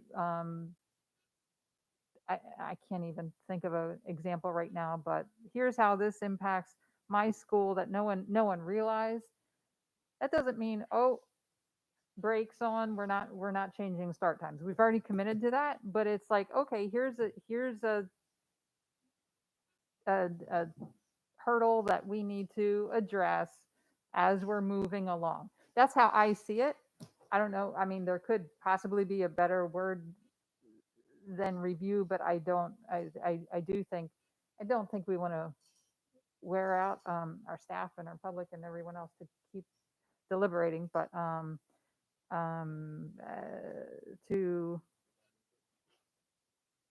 provide input or well, I think the language is saying they're going to take a look at it and then report to us, right? So I mean, I'm happy to consider, clarify. analyze, study, something like that. Ms. Corcadell? Okay. I didn't want to speak without being recognized, or to aggress. So let me see if I can clarify. You cannot have conversations about something without reviewing it. And in light of what Dr. Arlotto had said, I made sure that the final language had said presented by Prismatic to the board. In other words, they are going to form a subcommittee. That decision has to be made in advance. And there would be, Ms. Antoine is correct, there would be no way for them to suddenly convene, although they've always expressed a willingness, even over the summer months, short-staffed if we would ever need them, and has from time to time weighed in on the fly. And in most cases, I would have reached out to them, but this sort of seemed to be a natural follow through because after hearing my colleagues express concerns about, like, when do we shut off, almost sounding like there's a faucet that we turn off and on about public input, I thought that them reviewing these findings that we will be making a decision on, and then giving us that report regularly throughout this implementation will help us be those extra eyes and ears to do so. And they have always proven themselves worthy of self-managing reasonable and rational expectations and balancing our requests along with their own members. And I do not believe that we would need to micromanage that. And they've always demonstrated an ability to do this so well. So basically, this is after we get our report, they're going to kind of do that final walkthrough, just like as I had said earlier in the planning and, using the Planning Advisory Board as an example. Those are draft copies that are available to public, and that weigh-in helps formulate tweaks, amendments, and things along the way. So I hope that clarifies, but I don't know how else they could discuss anything without having reviewed it first. And I do not believe that there is any language that would preclude any decision on the board. And I'll also point out that even if this board decided today to go in and hardline any decision on a time or otherwise, precluding new information coming in, it's always subject to the opportunity to be readdressed by any member to propose. So I don't believe that there's any such thing really with this board as a final decision and can never return to it again, as we have well demonstrated, and I believe our precepts of operation would preclude. Okay. So I don't know if that is helpful to you in deciding whether or not to amend. But that is where we're coming from here. Yeah. I probably was not well communicating, being that I was trying to write it while I was speaking. So my apologies. Right. I if want confused to take a everybody. moment to remind our board that let's try really hard not to make perfect be the goal to the point where we are wearing out our own minds and our staff and please. So Dr. Tobin. Yeah, I just quickly add that my read of this is that the presumption that underlies it is that the board authorizes this subcommittee. So the subcommittee could not, by definition, be in a position to review in the sense of determine that we change our decision. So that's just my thought. Thank you. I agree with that. Ms. Schallheim? Yeah, just something to consider. The CAC doesn't meet over the summer, and it's been, as we've stated many times, a messy, long, challenging, tumultuous year. So, they wouldn't be really convened until after their first official meeting in September.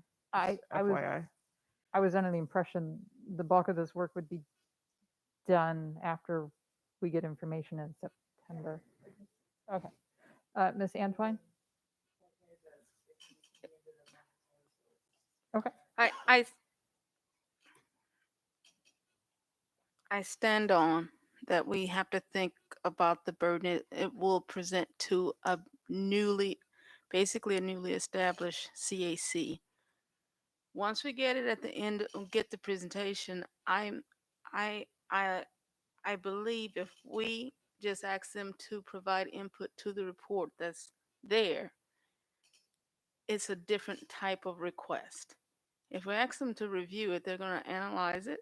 There's a lot of work. They're going to give us a to-be state and as-is state. They're going to have to go out into the public and bring back information.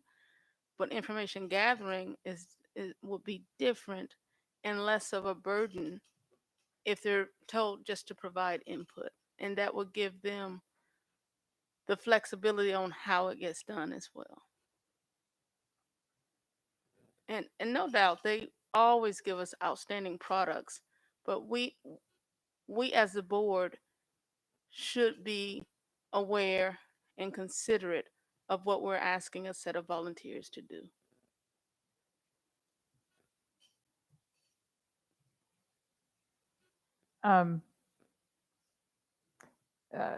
Ms. Corkadell?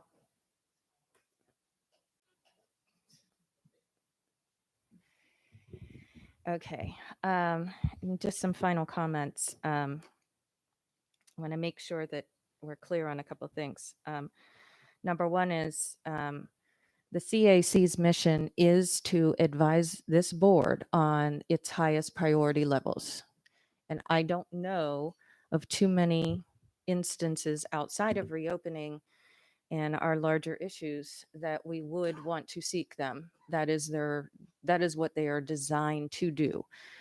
There is no indication that I'm aware of that we will even be to a final phase 2 if we're just getting a benchmark in August. But overall, that is what they are there to do. And they are acclimated to the transition of new members every single year and have a very nice, rigorous training program and orientation program that is underway. And I don't want anyone to think that there's anything wrong with it, that they could not handle this. By us adopting this now, it will ensure that it is included in their list, which the board does have to approve. So this is not us saying, go do your thing except for this one. Every single subcommittee, every single issue and task that they do goes through at the minimum the board leadership, and in many cases the board as a whole. And if you recall, before I believe it was, I cannot recall if it was I believe it was our August meeting, that every single board member was presented with what the game plan was And that is a collaborative effort and sit down by us establishing an interest in having them participate in what is being that my fellow members are agreeing that it's one of the biggest, most for years discussed issue, then I'm going to presume that we would have an interest, being that is what they're designed to advise us on. So I respect and appreciate the hesitation and the not wanting to be imposing, but I do not feel that asking someone to review a report and then get back to me on it is too restrictive. In fact, we've passed more restrictive ones with the SWAT plan, for example, for reopening. They did an outstanding job on recess and will be well advising us throughout that process. And so recognizing that they play a role not just in the preliminary, and then we go off. That is one of the reasons I got involved in governance, quite frankly, is the idea that government says, I'm going to take your input and then I'm going to turn it into something else and then say, this is what you asked for and you gave me your input. I've always found that to be woefully inadequate because it's the devil's in the details, and providing those details and getting that continuous input will help us be those extra eyes and ears based on the fact that we are limited because the nature of we're in a business meeting, and will limit the necessity of perhaps a bunch of, follow-ups when we have a group already prepared, well trained, and excited to be involved. And so I would just ask everyone to consider that this has nothing to do with any decision that we will be making. Nothing of their advice, recommendations, or report do anything more than advise this board. And if anyone has questions about that, I would refer them back to our CAC policy, which there is no possibilities here. It is well prescribed. And we just recently adopted this to ensure that we can address these issues.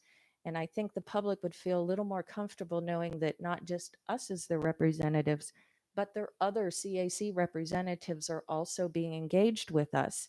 And that trust we need to build. And this is one way that we build it, is to say that we are willing to accept. And this is not prescribed, just to be clear about any way, shape, or form that they are doing that. That will be a part of their process that they already have in place that they will decide and manage. So I would encourage everyone to consider that we are talking about voting to allow for inclusion of our own advisory group to advise us on one of the most important dynamic changes, as reported by Prismatic, that we may ever encounter next to states of emergencies and pandemics, which are not included in this because that's a separate conversation. So I will just ask all of you to think about it and ask yourself if you want to engage a group who is well prepared, willing, and capable, and has the available resources to provide us with that and give our public the access that they seek. Thank you. Ms. Howell.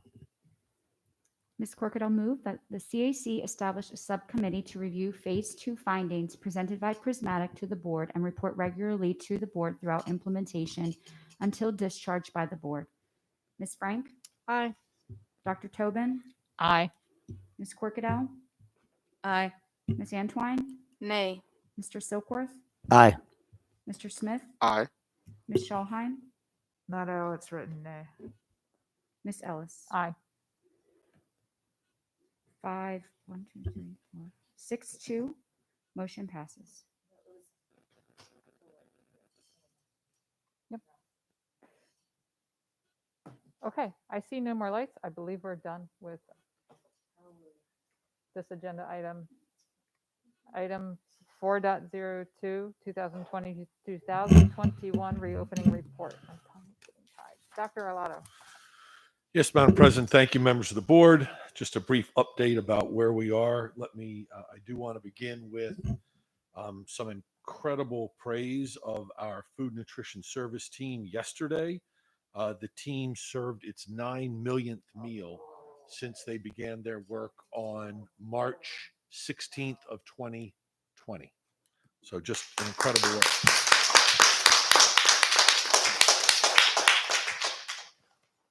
So quick update on numbers. We currently have, since the last time we met, moving students from virtual into the hybrid model, into 2 days and 4 days.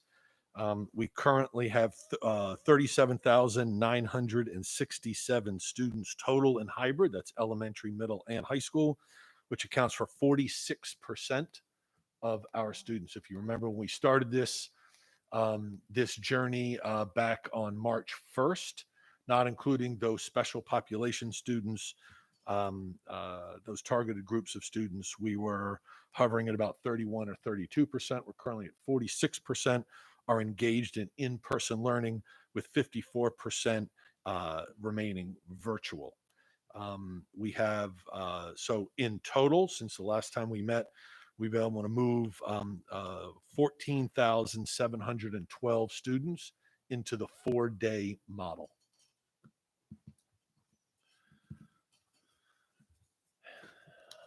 Let me give you a brief update on summer. So approximately 4,900 students have been accepted into our camps to date. We continue to review and accept students daily. In addition, we continue to post new camps as we and our community partners are able to open the doors for more students. Remember, the website for the summer programs is www.aacps.org/summer. Please visit if you are looking for opportunities for your students.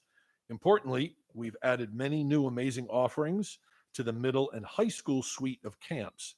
Please take time to visit the site and see if we have something for you, something that you may be interested in signing up for this summer. The time for sign up for summer school is just around the corner. Counselors and teachers are reaching out every day now to let families know if their middle or high school student needs to attend summer school. We will offer middle school summer school and high school summer school, and an 8th grade intensive summer program designed to meet the needs of current 8th graders who have failed several of their core courses. If you have questions, you should reach out to your student school and ask to speak to their counselor. But let me reemphasize that counselors are reaching out to students and families as we speak.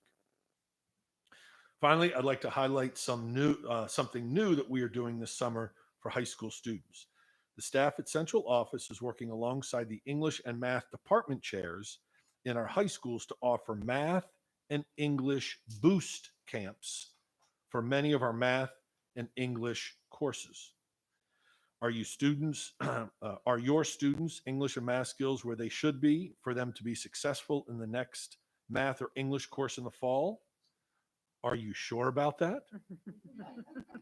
Consider having them sign up. Consider having them sign up for math and English boost camps for a week of exploration of the math concepts and English skills they will need to be a powerful learner and to meet with success in the fall semester. Develop new strategies, clarify misconceptions, and learn to approach math and English with more confidence. Summer and English Math Boost camps will provide an engaging review of reasoning skills and knowledge you will need to master your fall courses, all in a relaxed and engaging setting. So we hope that you will join us. And that's my update. Thank you. Thank you, Dr. Arlotto. Ms. Schalheim? Thank you. Thanks for the update. I love this idea about the math and English boost camps. Very cool. Are they virtual or are they in person? In person. And so therefore, are they I imagine at several sites around the county. Okay. And is that schedule up on the website at this moment? No.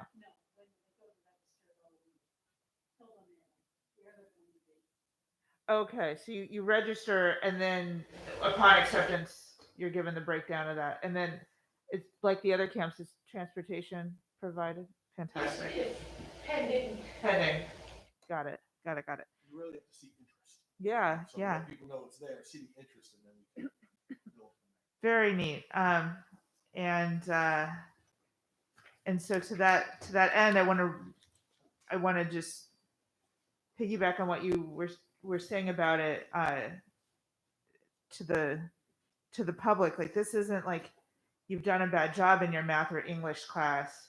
This is like, let's keep the skills strong, or maybe area and perimeter isn't your thing, but maybe comparative fractions are.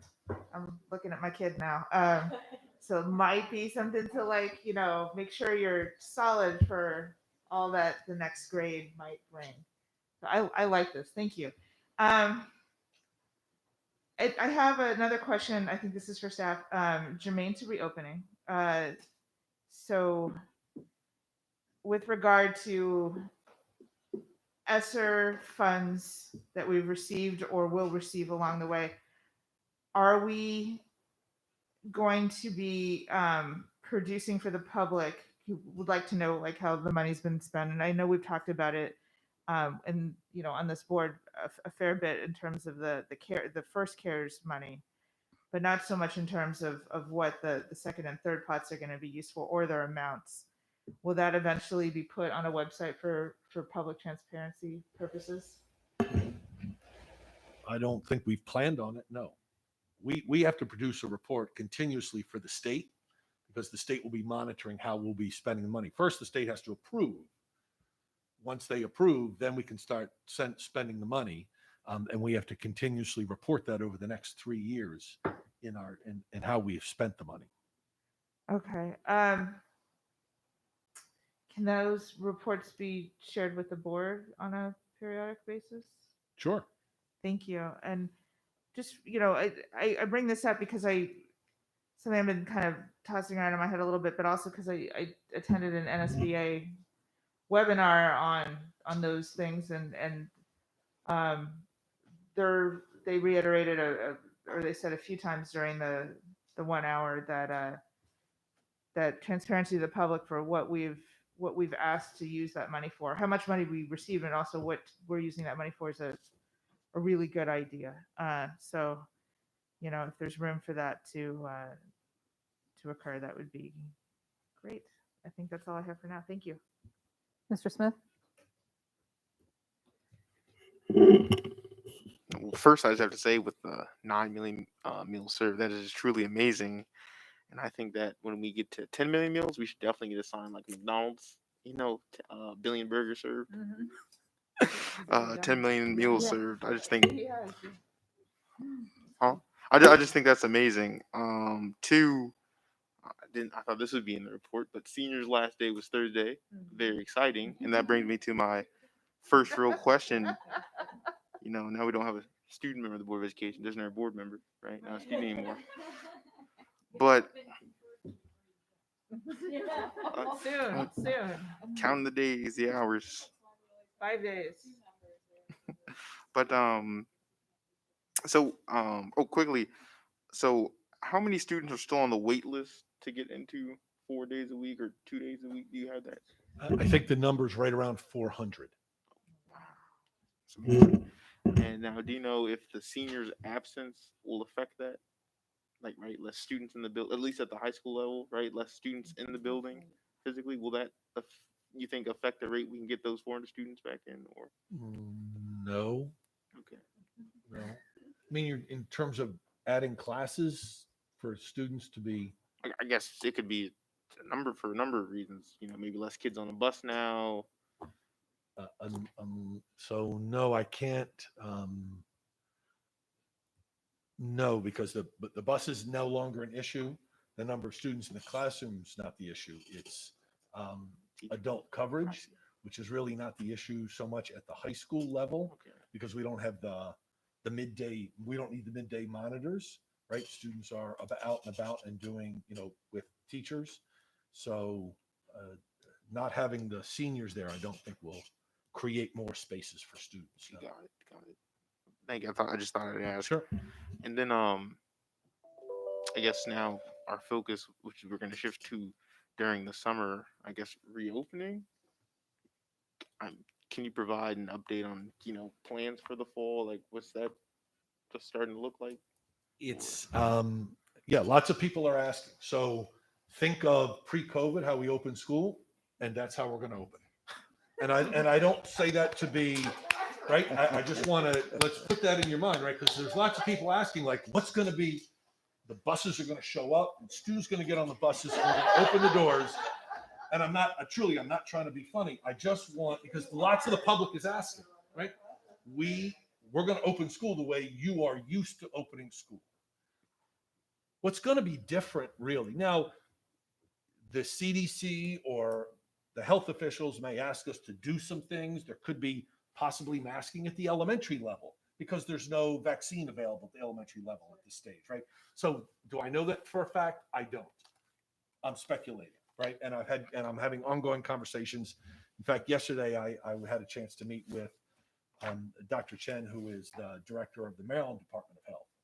So there could be some mitigation strategies that will still be in place, but buses are going to run, we're opening the doors, and students are coming into school. What's going to be different, though, is those interactions, right? We have to think very differently about how we are going to open school for students that may have been in school a little bit, a couple of days a week, or not in school at all.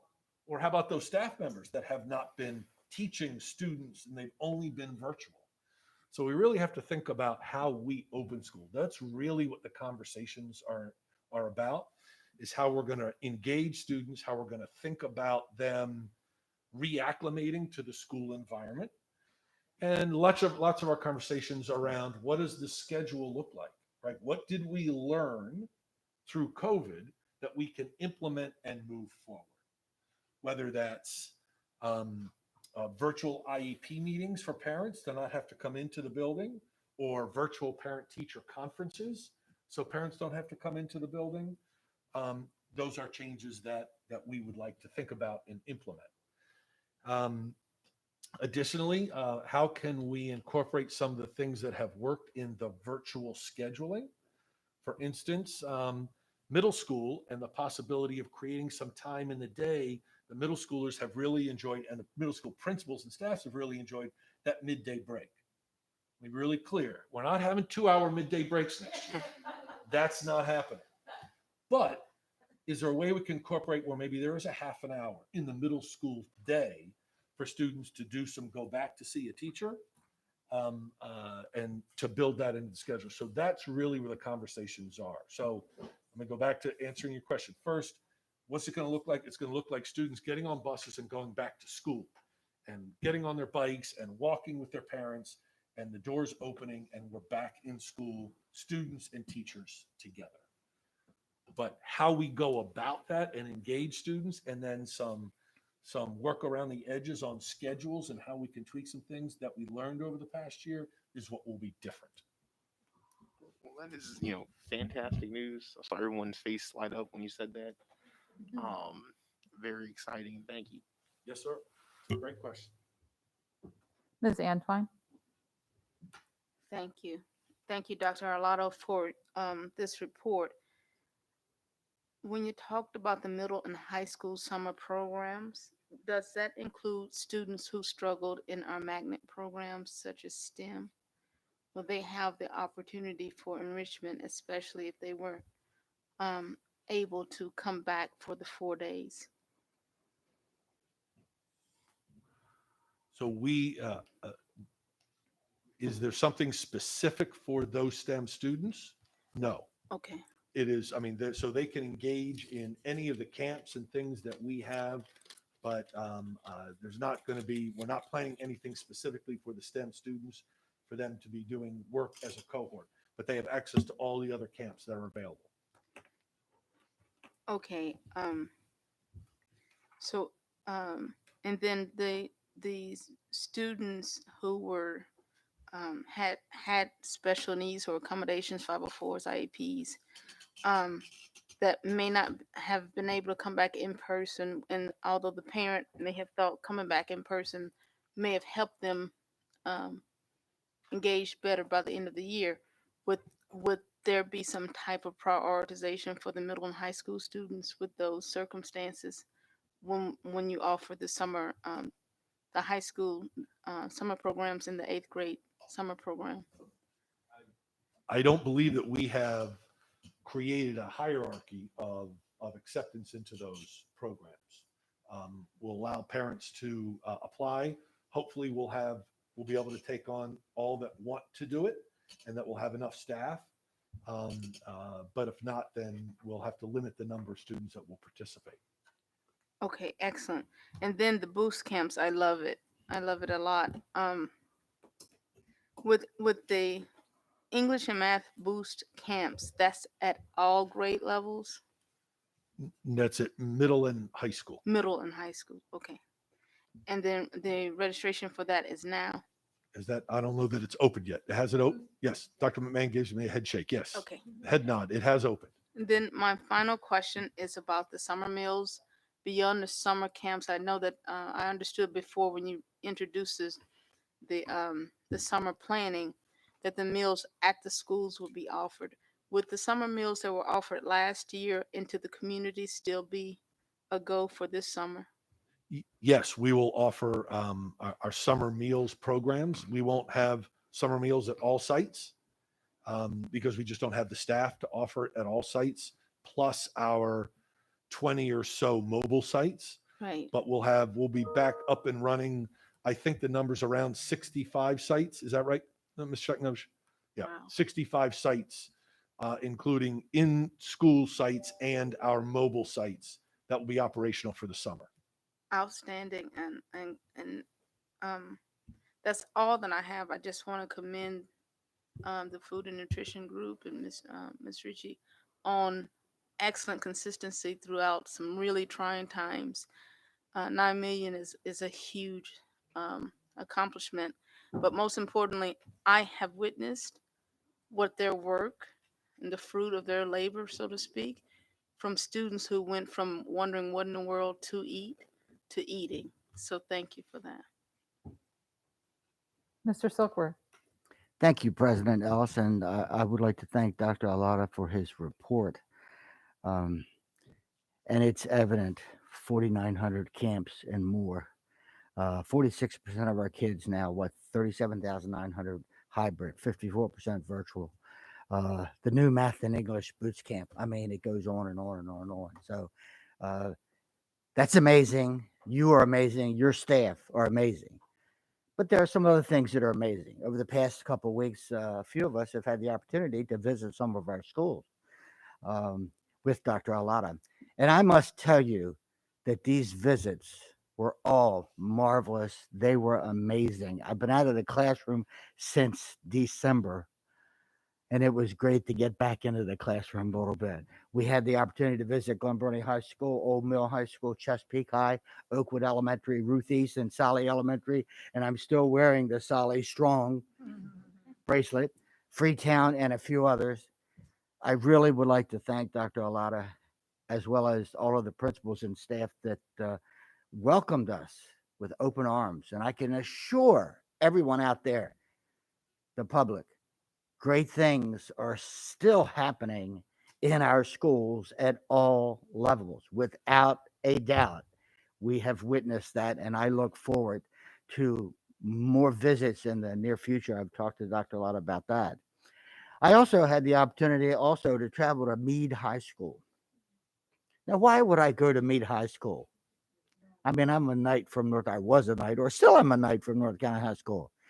Well, I went to Meade High School because I wanted to watch my buddy over here, Drake Smith, in one of his baseball games. And guess who he was playing?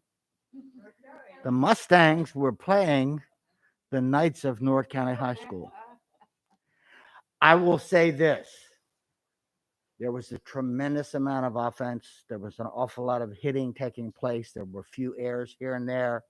It was exciting. I will not tell you the result, but I was excited to be there, and I can tell you I think we that figured it out. Drake can play baseball.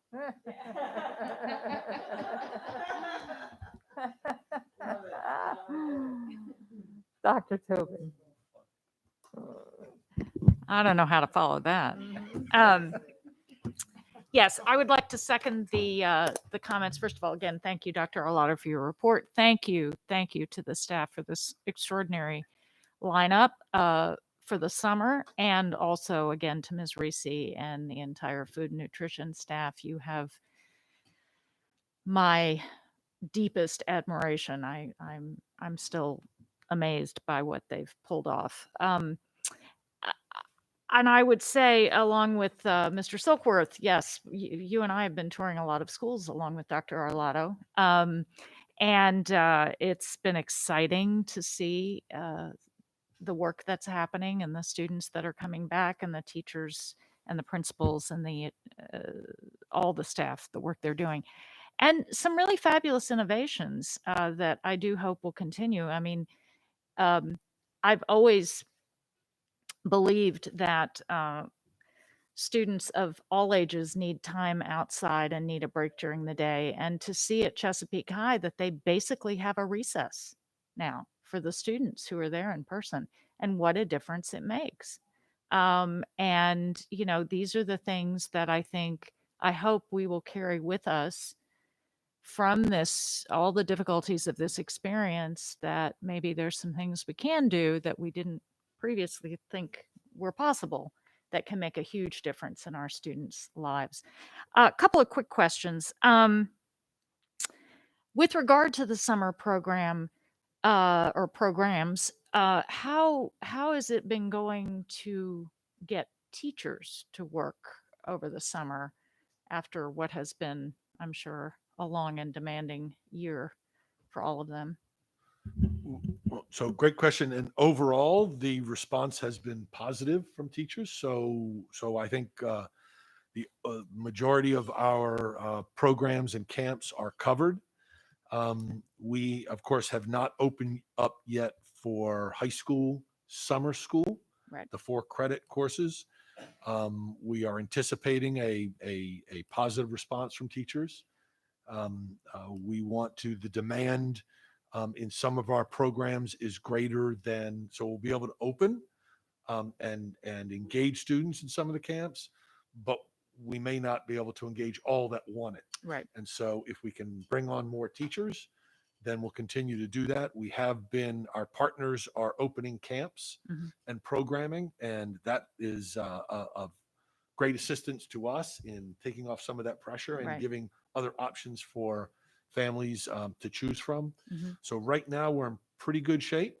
Mhm. And we hope that that our teachers will continue to sign up and be part of the summer programs. Mhm.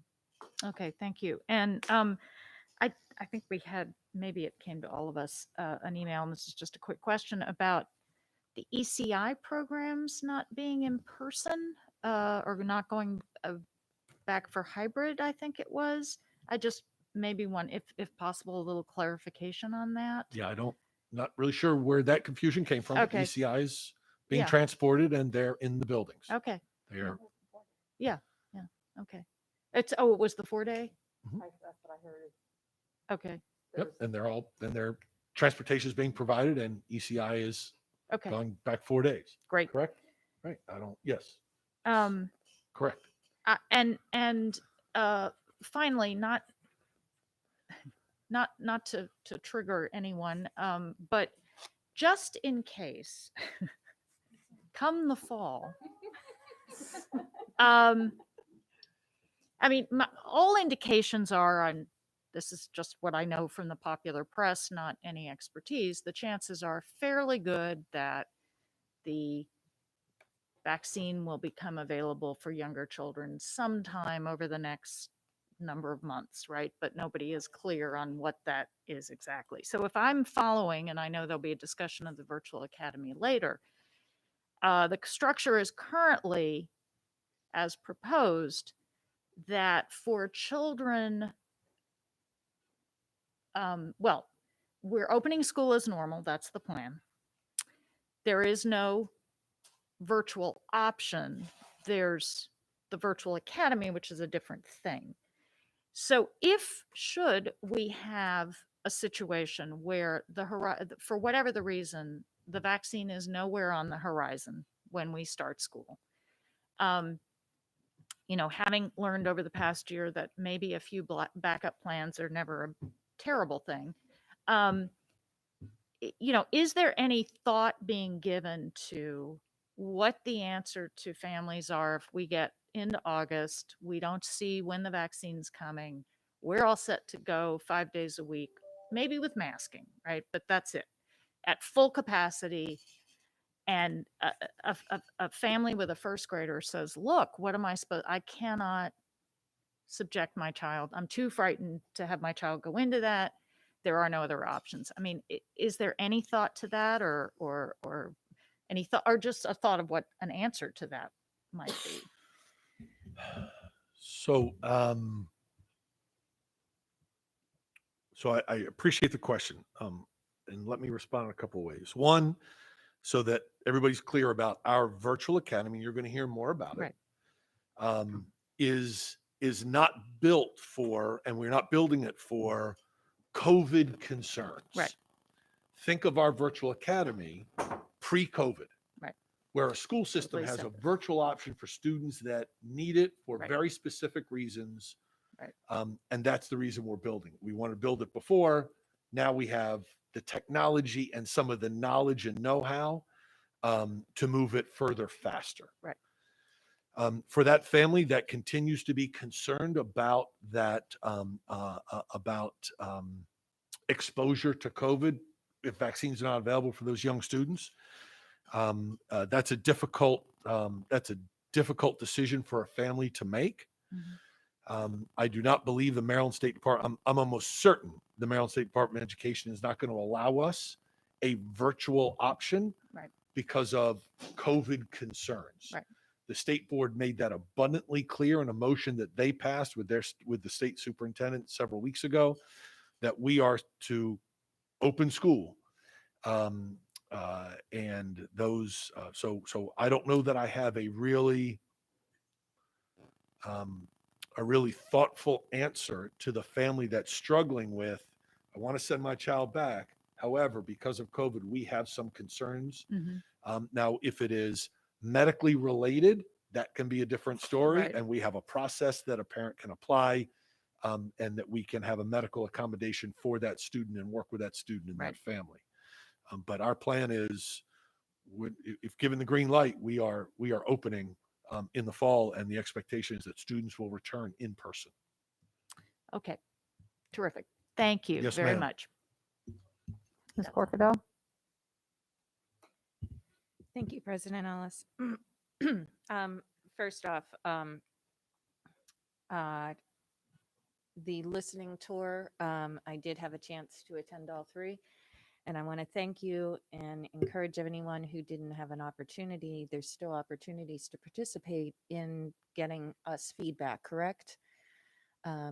As it relates just in general, where there's opportunities we're always listening. In other words, just because the listening tour ended does not mean we are not still listening. I should have grabbed a drink of water before I started speaking. My apologies. So I just want to do a shout out. The staff did an outstanding job in developing that. And I am going to need to take a drink before proceeding.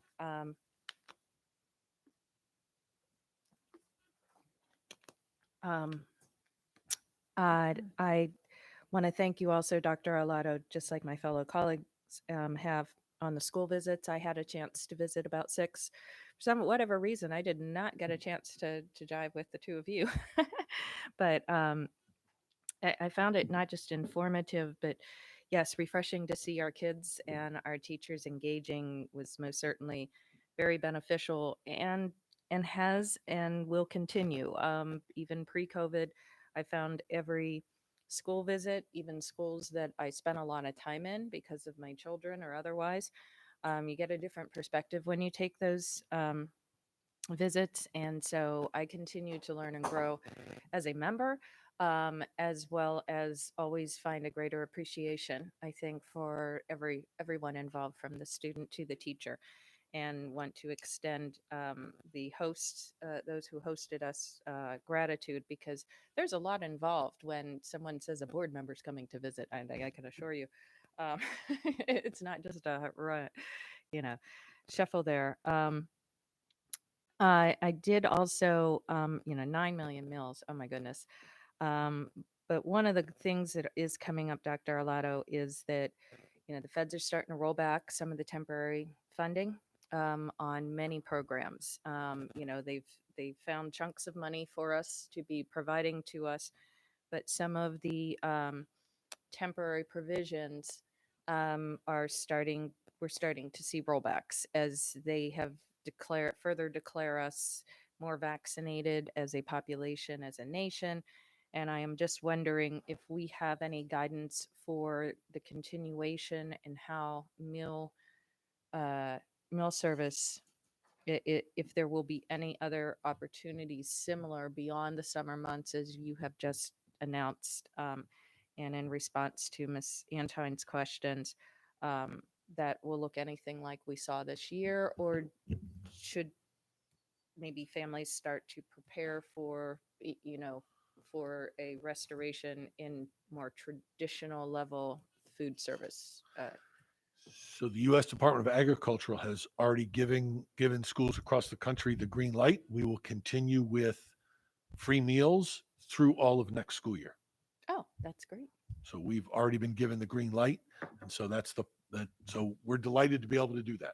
That's excellent, because Now, how they'll be served will be different than curbside. We won't be doing curbside service and those kinds of things, but the federal government has given us the green light, school systems across the country, to continue to serve meals in the way we are now to all students. Well, I think that's going to go a long way, because the non-for-profits and the secondary resources that we see at the community level, I do not believe would be able to handle the influx as we transition back into normal services. So that is good news that I know many will find very beneficial.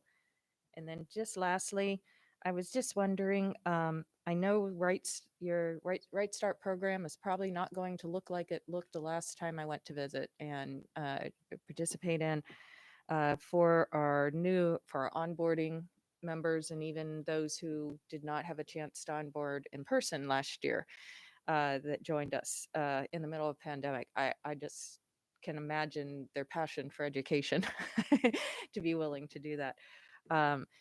Would it be possible for us to get some sort of update or more information in the August, September, how it's going, just to see how our folks are doing and acclimating? And Sure, we'll be glad to. Our Right Start program has not slowed down an iota.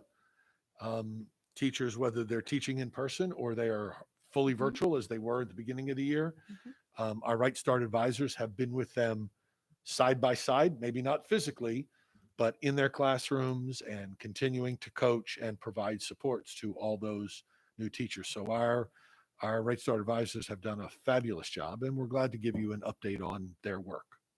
yeah, I just think, because you're right, and that goes a long way, I think, for our personal culture and retention too, because I don't think everybody went into any public service job for the money, so to speak.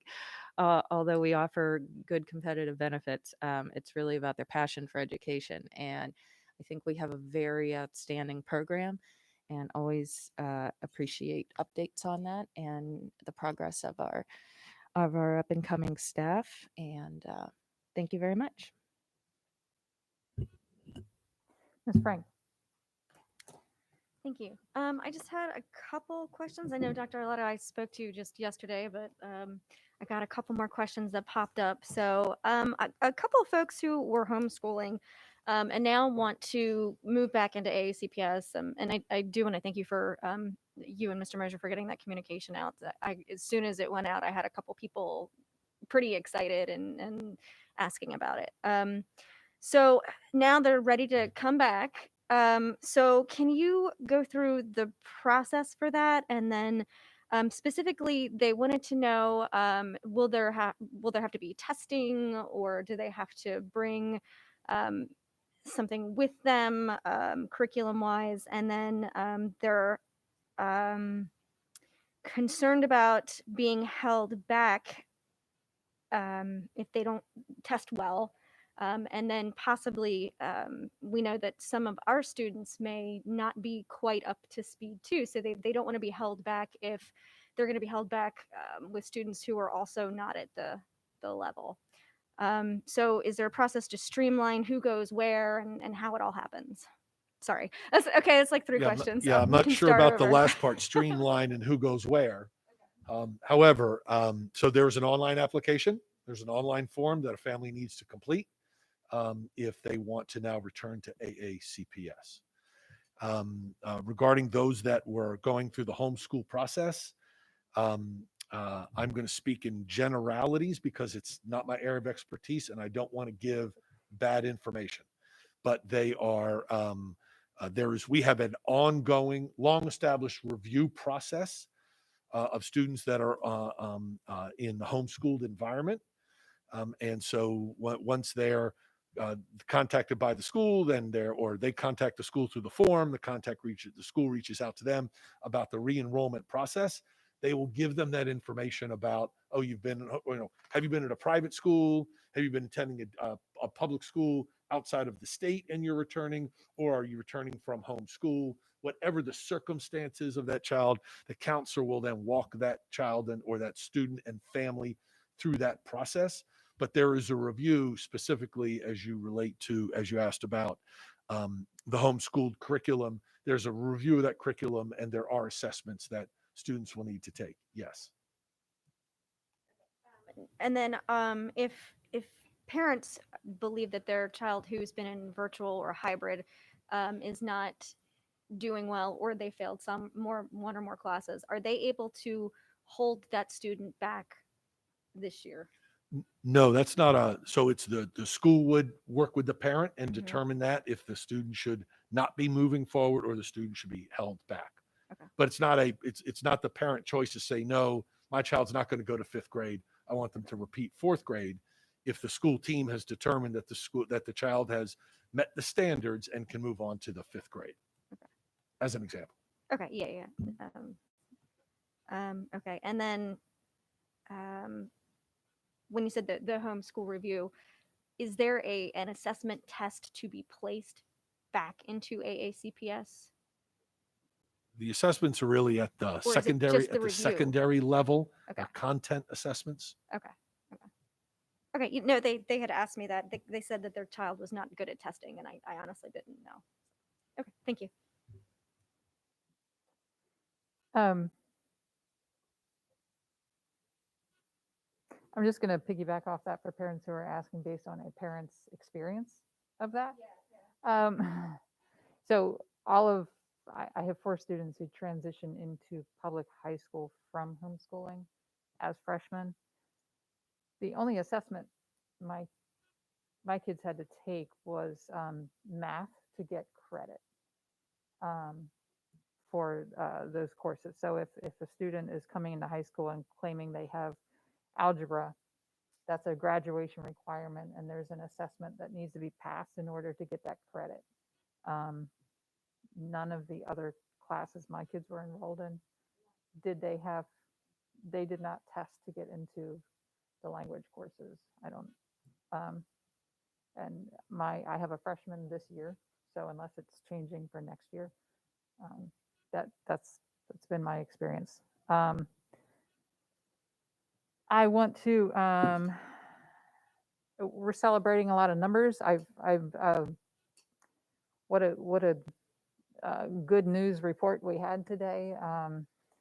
400 left on the waiting list. 400 is a lot of students for us to worry about, and we want them. We want them to have those same opportunities. But boy, I did not expect the number to be as low as 400, and that's something to really recognize and celebrate. And again goes back to our offering, this board's offering of gratitude to the staff that have really, really dug in and supported these students. The meals, that's every time I hear a new number there, my mind is blown. That's just so wonderful that our students are being taken care of that way. Another number to celebrate is I looked in the June 1st data for Anne Arundel County is a 7-day average case rate of 2.7 per 100,000. Wow. I mean, the numbers we were looking at just a couple months ago, that's incredible. It's very encouraging. Really feels like we are moving forward, and makes the fall that much more exciting. And as we're recognizing so many people, and I made a statement earlier on behalf of the board about how we are moving forward and assessing how we're going to receive public comment, both as we continue in emergency operations and then eventually beyond that. I mentioned that there's all these logistical concerns every time we switch formats. And so I want to give a huge shout out to Mr. Bob Mosier and his team, all you guys back there.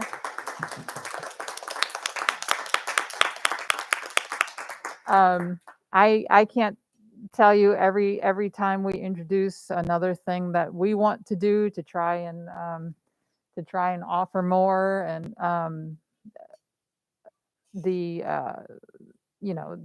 logistical, I don't even want to say concerns, because that's not how Mr. Mosier approaches it. He just says, okay, here's what you need to know.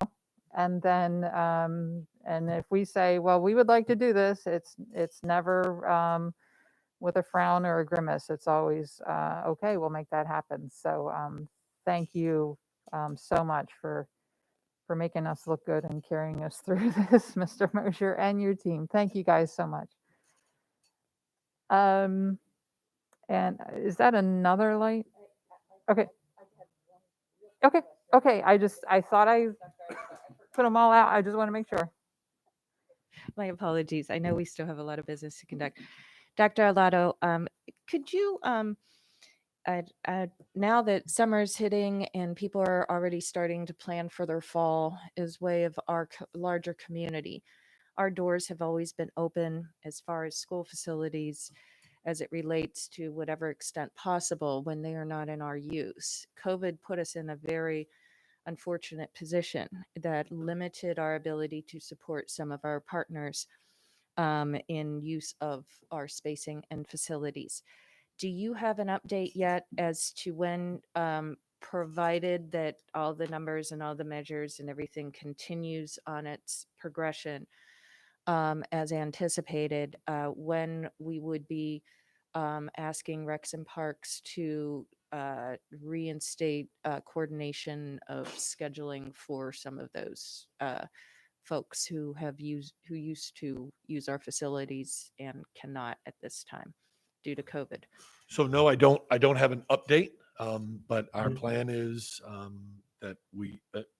so our stance has always been, as you well know, that our schools are public facilities and we want the public using them when our students are not in school. And so our plan is to get back as quickly as we can to allowing community use of our facilities. But no, I don't have a specific update with the date. We'll continue to review that with our Department of Health and Department of Recs Park and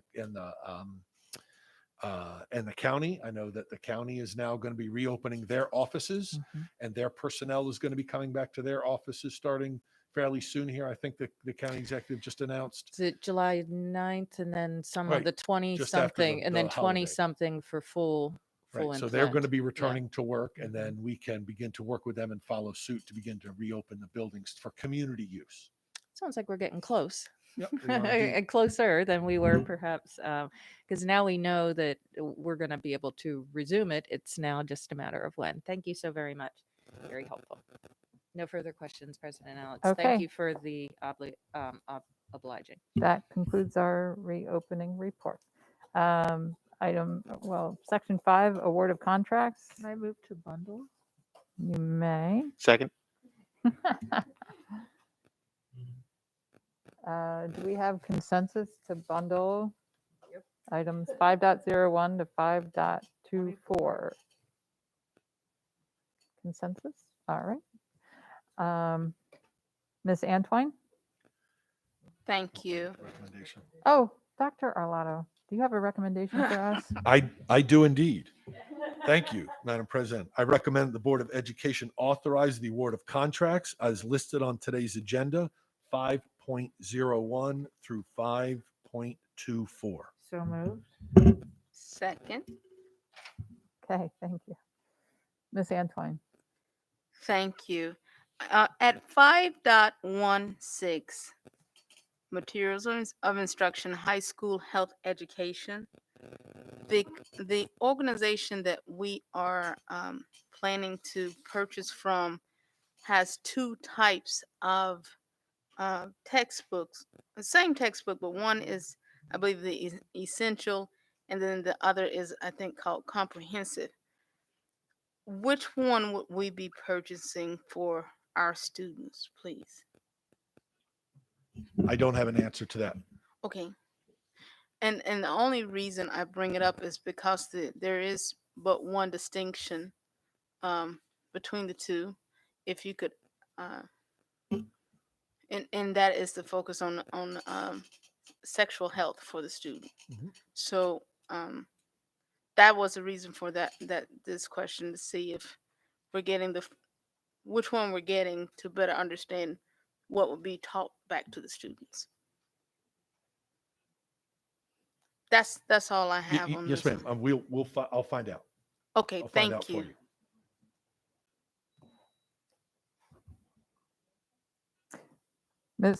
Is that all, Ms. Antwine? Ms. Frank? President Ellis, thank you. Just very briefly, I'm always excited to see the new vestibules going up, and I'm really happy that we just keep plugging away at that. So I'm very excited to see that go up. So thank you. I see no more lights. Yeah, we do. No, we also had to adopt. Yep. Thank you. Okay, Ms. Howell? Ms. Frank? Aye. Dr. Tobin? Aye. Ms. Corkadell? Aye. Ms. Antwine? Aye. Mr. Silkworth? Aye. Mr. Smith? Aye. Ms. Schallheim? Aye. Ms. Ellis? Aye. Motion passes 8-0.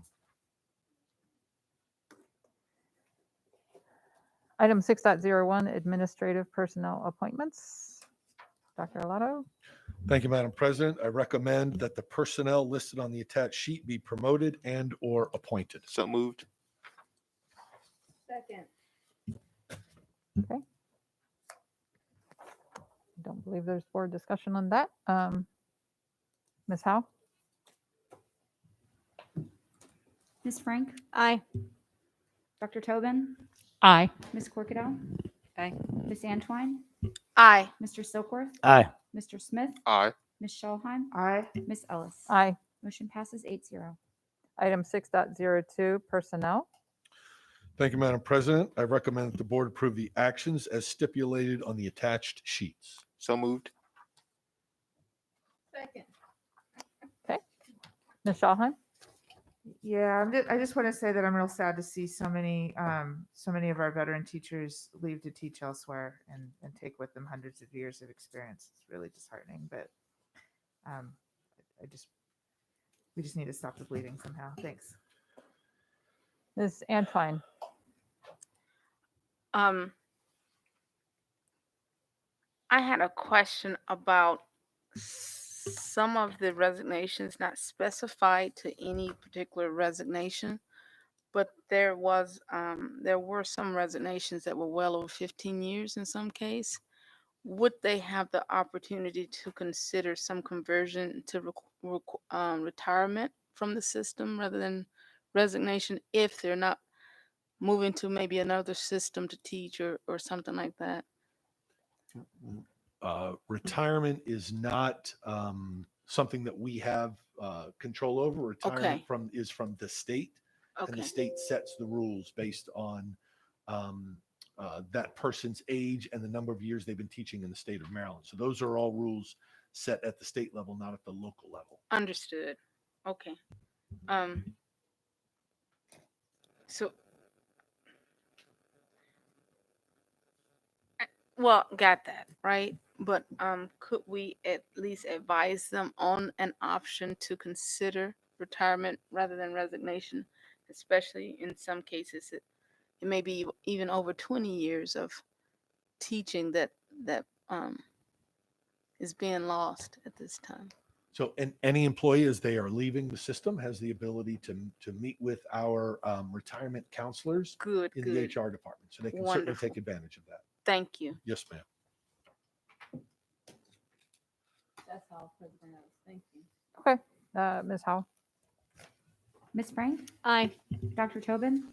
Aye. Ms. Corkadell? Aye. Ms. Antwine? Aye. Mr. Silkworth? Aye. Mr. Smith? Aye. Ms. Schallheim? Aye. Ms. Ellis? Aye. Motion passes 8-0.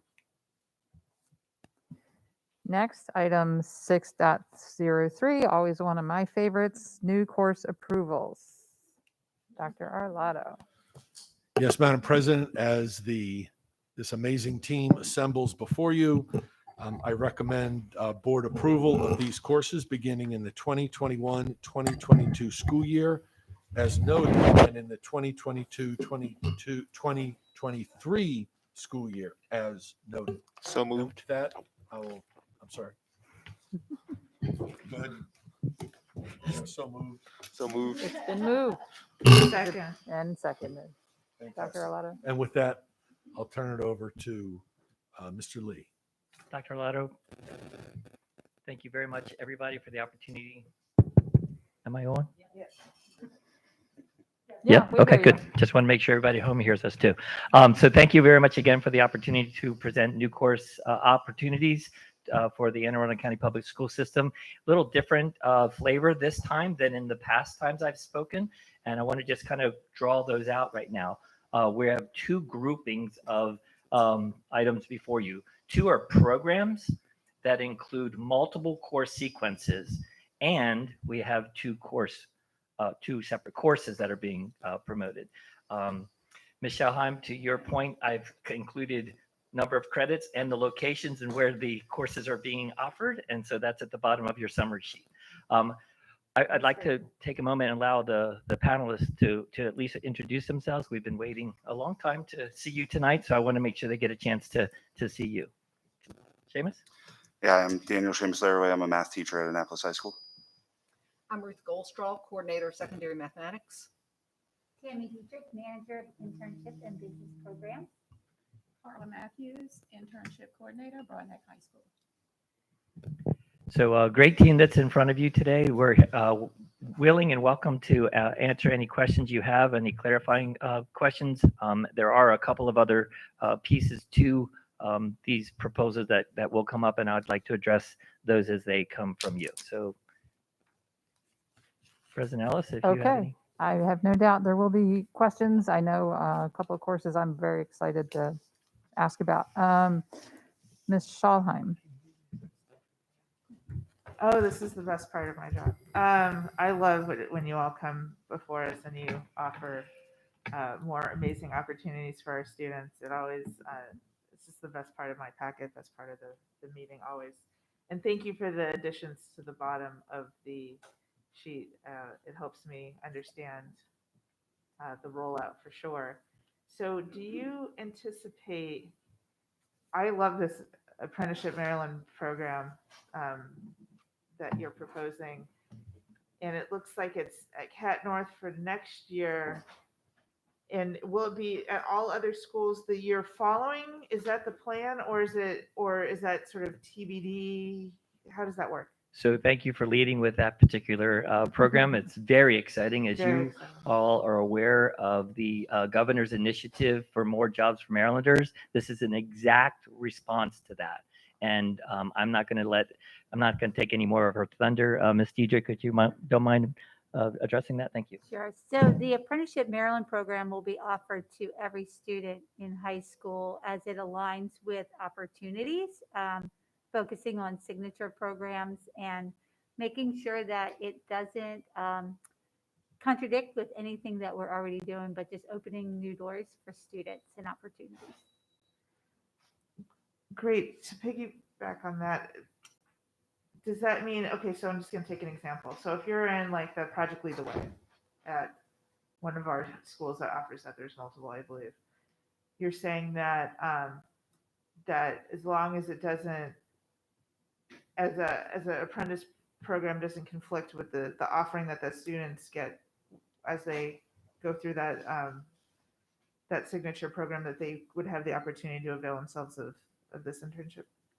Absolutely. So these are going to be great opportunities for rising seniors. So students that, and we have had multiple opportunities come to us already. And so being able to connect the related technical instruction to things they've already done within high school at times, and then them moving forward to do the on-the-job training piece for their senior year. Really, really exciting. I think that's all I have at the moment. I'm just very, very happy to see these things. Thank you. Mr. Smith? I just think very exciting and very interesting courses. Quickly, based off Ms. Schallheim's question, didn't really specify, but will these more with the apprenticeship? Can you give us just a handful of the careers that will be covered? I mean, will it just be technical, or will it be culinary, or?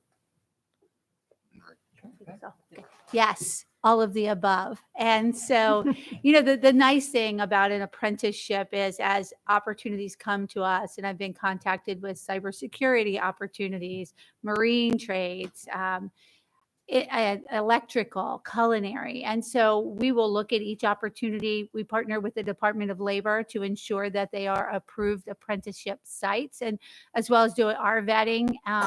And then look at what instruction is needed to move students forward for the apprenticeship. And so it really does things that we, again, don't offer in Anne Arundel County Public Schools that will be able to move students forward in that career. I'd also like to make the distinction between an apprenticeship and we're thinking alike. All right there. Well, you take it. The difference between apprenticeships and internships, we're not trying that really goes back to your point about not trying to compete with current interests. So the apprenticeship program actually expands our opportunities to meet that 2025 mark set by the governor, and to afford students who might not have a direct opportunity within the coursework in their school to grab on those technical skills that they've learned in high school and then apply it to any situation, provided we have the vetted location and the support of the community member to make that happen. We're just not going to go out and find, just a place to put people. That's not going to work like that, or it wouldn't work like that. I hope that's helpful. They're all paid opportunities, as directed by Apprenticeship Maryland. They're all paid opportunities, and a student would spend 450 hours on the job training. So it's very structured. That's great. I mean, that's just super exciting. The second thing, the barbering. Dr. Arlaw told me, he said it would be the first one in the chair. Oh, but I mean, that's just super exciting. Graduate on Monday.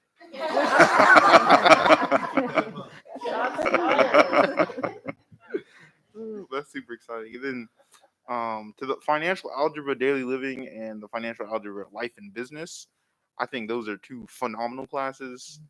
Every year in math class, I mean, any teacher will get this, any math teacher will get this, right? When am I going to use this in the real world?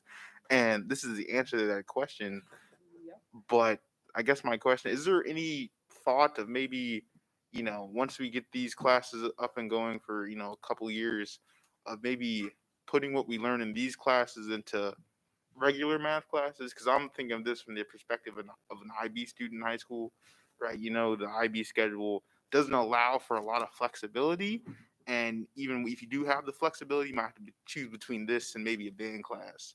So is there any thought of maybe, taking different bits and pieces, best practices from here and maybe put it in the general math classes? So first, I'd like to just make reference to your barbering comment. We are very excited about that. And I didn't want that to go without being recognized. But in terms of the integration of these concepts into existing courses, 3 years ago, Dr. Alato tasked me in my office to do a curriculum audit and to provide him, in order to respond to questions of that board about where we are with financial literacy. And so at that time, literally, I went through all of the courses and was able to extrapolate where the math that was related to finances were existing in our program. At the time, Algebra 1, fourth marking period, was high on that list of where it happened. Also, you can imagine government, the econ classes, things of that nature. At the time, Ms. Goldstraw was the math resource teacher, the math teacher specialist, and she was very instrumental in helping me understand how we did that in the algebra class. I will say that experience has grown her office's desire to include more, but I'm going to let her address that, okay? So as we've looked at the math content that is embedded in this particular financial algebra course that we've designed or are designing, there is geometry in it, there's statistics in it, there's algebra 1, there's algebra 2. So there are plenty of places where, as we continue to develop this course, that we can then go back to the other courses and apply some of that in ways that we had not even previously considered. But yes, that will definitely be able to happen across the courses. And one thing that's nice about this course is really you only need Algebra 1 to be able to succeed in this course. So a lot of IB students, I'm an IB DP teacher, so a lot of the IB students will double up on math 1 year, maybe both years. So this would give them an option after 9th grade if they wanted to do it in 10th grade, then they could do it before the junior, senior year of the diploma program really kicks in. So even an IB student could have a chance to take this course and excel in it. Great. I mean, this is very exciting. I feel like there's a theme with all the courses we're approving today, like preparing folks for the real world, which is super exciting. You're on to me, aren't you, Mr. Smith? I can read minds. Thank you all. Mr. Silkworth?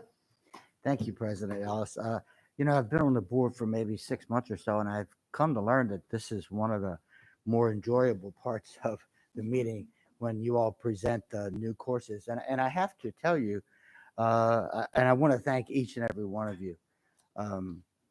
I have a little bit of a personal thing about the financial algebra and the daily living and the life and business planning. I can remember, because I haven't been that far out of the classroom, and I can remember just a couple years ago, at the end of the school year, I had an advisor, a senior advisory group, and one of the young men who was getting ready to graduate was really, really angry, and he was upset. And I had a good relationship with him, so I was able to talk to him and find out, well, why are you so angry? And he just said to me, he said, Ms. Silkworth, I'm getting ready to graduate. And he said, what do I know about getting a car? What do I know about buying a house? And he was angry at himself, but he was also angry at the system because he felt that the system failed him. And I'm not quite sure that is true, but what I do know is that the curriculum that we have has to meet the needs of our children. And these courses clearly meet the needs of our children. And I thank you again so much for that. Dr. Tobin? Thank you, President Ellis. Thank you, Mr. Lee. Thank you all. Good to see you, Mr. Laraway, who was my daughter's math teacher for 2 years, I should just tell you. One of her favorite teachers. So yes, this is super exciting. And I have just a couple of quick thoughts. My colleagues have already I can echo their congratulations on this. So with regard to the apprenticeship program, I'm curious about how this, first of all, I'm very glad to hear about the idea that it not conflict, so to speak. So to use another example, say a student who's an avid could do this as well. Because I feel very strongly that the vocational, so to speak, should not be separate from the academic. And, students' lives are going to go in lots of different sequences. And so I think that's a particularly terrific part of this. Also, I'm curious, my understanding, for example, of some of the requirements coming down the pike from the latest Blueprint for Maryland legislation, for example, has to do with CTE and also the fact that students, in fact, ultimately should be able to come out of high school with some qualifications. So I'm presuming this is kind of getting us down that pike ahead of those requirements. So if I'm right about that. You're absolutely right. In fact, part of the Blueprint for Maryland indicated that essentially kids should be done with school in 10th grade and let's go ahead and get ready for life, right? So we're posturing ourselves and preparing for that opportunity. I might also add, and I appreciate you making the correlation between AVID, our signature programs this is all about that. I mean, we can move out of the all 13 of the schools from the signature experiences and move into this apprenticeship experience as well. So they're all really interrelated with the CTE efforts that we have going right now as a system. Excellent, excellent. Because yes, people have said one way of thinking about Blueprint is it seeks to blow up high school, right? It's kind of a very different understanding. And along those lines, with regard to the financial literacy and the algebra courses, which yes, I wish I had had those courses in high school. But it also, and those on the staff know this is near and dear to my heart, but I love what it seems like, and here's maybe where the IB comes in, the sort of project-based nature of it, but also the thematic nature of it. And I'm always a fan of course structures and pedagogies that allow students to make connections. And it sounds like this is a very kind of holistic understanding of how to think about math and how to understand what it means to think mathematically, right? Saying that is absolutely not a mathematician over here. So yes, thank you all. These are terrific. And I'm looking forward to maybe observing Dr. Olato in the chair at the barbering. Yeah. I see a good fundraiser. You're for going to have to somebody. grow some hair to cut. So thank you, Mr. Lee. Thank you all, and congratulations. Dr. Tobin, if I might, we're all math people. We may not be self-proclaimed math people. We are all math people. And just wanted to give you a little bit of credit for what you do know. So I have actually taught ancient math, but I belong back in Greece somewhere. And thank you. Miss Antwine. Thank you.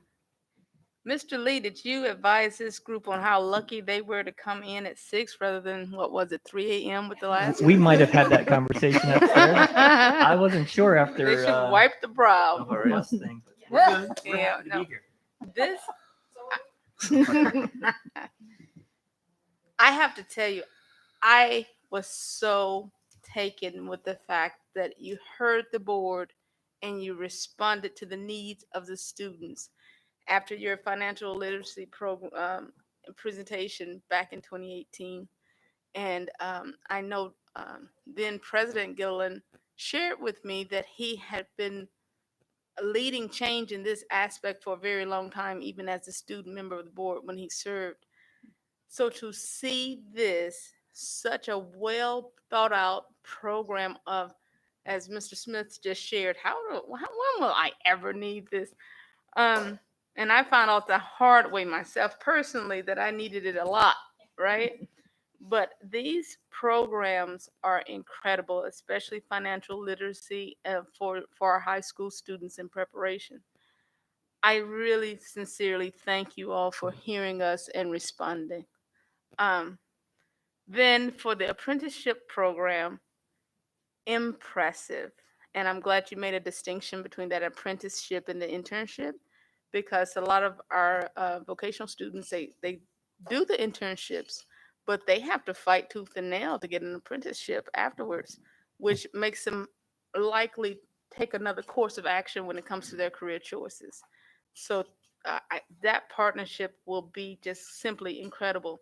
I also know a group of students who had neither the internship opportunities for whatever reason, but they were looking for just standard jobs in the community and could not get them. So this is a perfect opportunity for our rising seniors. My question for that program is, if approved, of course, right? When will this rising seniors, will our 2021, 2022 rising seniors be able to take advantage of it? So I appreciate you asking that question. I was going to summarize my comments today about that, but I'm going to use the opportunity now. Your board documents say there are 2 programs to approve for the 21-22 school year, and the 2 financial algebra courses to approve for the 22-23 school year. If Mr. Haney was next to me, we co-chair the grading and transcript committee. We are really trying to be more proactive in our planning and our time and our opportunity to write really quality courses as opposed to hurrying. So just wanted to kind of make clear the documents that you have. But with respect to your question, we are absolutely excited to start it next fall. We want to get going with the apprenticeship program right away. We've got work to do as a system to make sure we meet some of those state targets, and waiting a year to get started is not in the best interest of students or Anne Arundel County Public Schools. Tammy, did you want to talk to that? Or our business partners, right? So we have a lot of opportunity for students, and they're very excited to get going with this. So we're hoping to get it going with your approval this fall. Excellent, outstanding. I have one last question about the barbering program. That program will only be offered at CAT North? That's correct for the time being, but Mr. Schalheim at CAT South is very interested in seeing how things go this first year. But with respect to facilities, equipment, and the opportunity for the instructor, CAT North is going to be that location. Excellent. And will it be similar to the cosmetology program where they have the schooling, and now once they graduate, they can either become their own entrepreneurs or... I'm going to let Ms. Matthews address that question. Ms. Matthews? So that is correct. When the Okay, student good. has finished the barbering program, the expectation is they will go on to test through the Maryland State Department of through barbering to get that license, which will prepare them and have them in place to start as an entrepreneur in their own businesses. Wonderful. Thank you. This is outstanding. Thank all of you.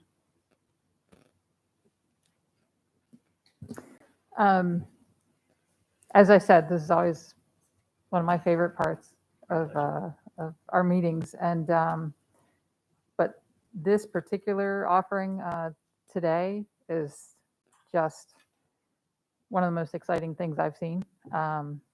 The apprenticeship, I mean, this is moving us in the direction of where we're going, and that's going to be extremely valuable for our students. The barbering program, I think that's going to be, I think, well, I'm looking forward to the live stream. That's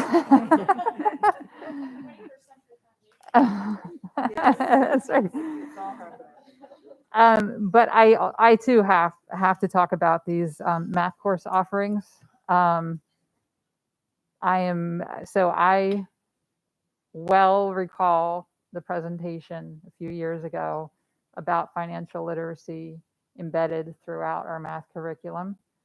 And my observation was that a lot of students and their parents simply did not feel like they were getting that financial education. And it's not because they weren't, I think. It goes back to, and Dr. Tobin is famous for stealing my words, but it goes back to it's the thematic way of teaching this, that if you are in algebra, kids are focused on the skills of algebra, and they don't even realize the real world. In other words, word problems, another word problem. They look at it as a word problem. They don't look at it as I'm learning finance. And so, and what's super exciting about this is I think for those students, I have a couple of students very much like that. And Mr. Laraway, first of all, I have to pause and just let everyone know that Mr. Laraway is absolutely one of my favorite teachers I've ever encountered in the school system. He has a very personal way of connecting with his students all over the spectrum of achievement. And he's worked with one of my extremely high achieving students and one of my more math challenged students. And both received just amazing attention. And my point here is I have a student who does, I think it's the relevance of it all that makes it difficult to learn these concepts. And if this particular student were learning geometry and algebra and these other concepts in the context of I'm learning finance and I'm learning how to take care of myself in the future, I think it would be just a world of difference in how the student experiences math.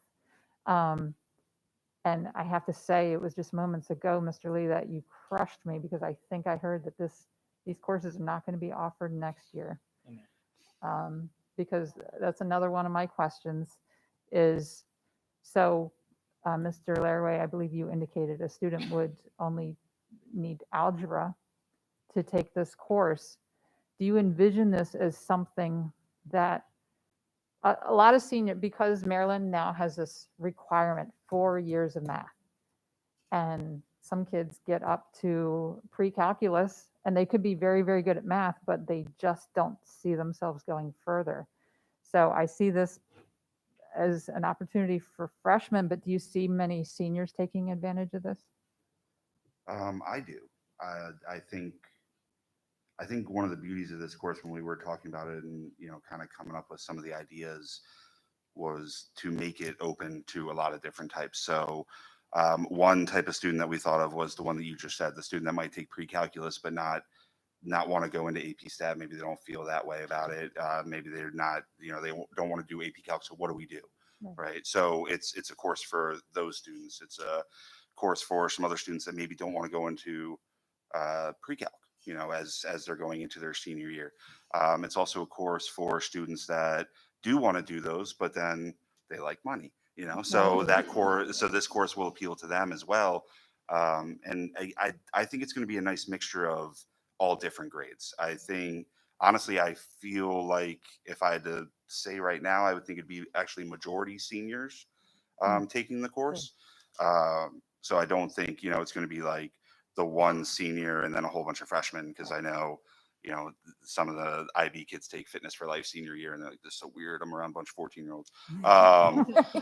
But I don't think that'll be the case for this course. I think it's actually going to be a really nice mixture. And I think that'll help both groups. It'll help the older students and the younger students in that melding in the different levels of the student that's taken AP Calc and the student that just finished geometry, and all of them working together moving forward, I think will be really great for all the students.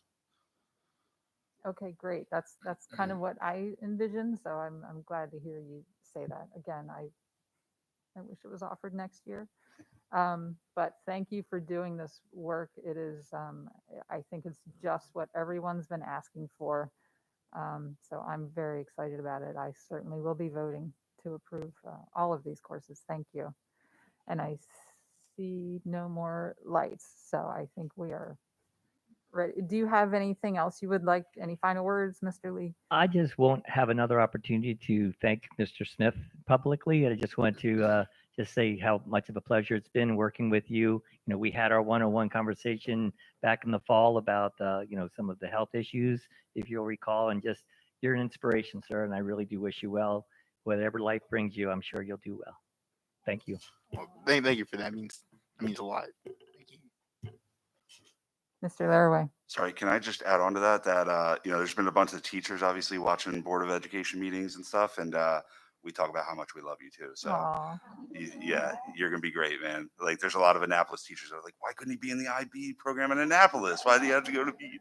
So yeah, thank you. Okay, Ms. Howell? Ms. Frank? Aye. Dr. Tobin? Aye. Ms. Antwine? Aye. Mr. Silkworth? Aye. Mr. Smith? Aye. Ms. Schallheim? Aye. Ms. Ellis? Aye. Motion passes 7-0. Yes. Thanks, everybody. Thank you all so much.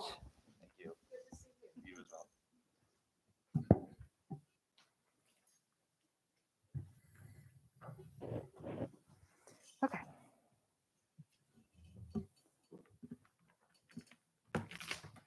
Next, we have item 6.0 for the AACPS Virtual Academy. Dr. Alado? Yes, Madam President, members of the board, I recommend approval of the AACPS Virtual Academy, which pending MSDE approval will open in the 2021-2022 school year. So moved. Second.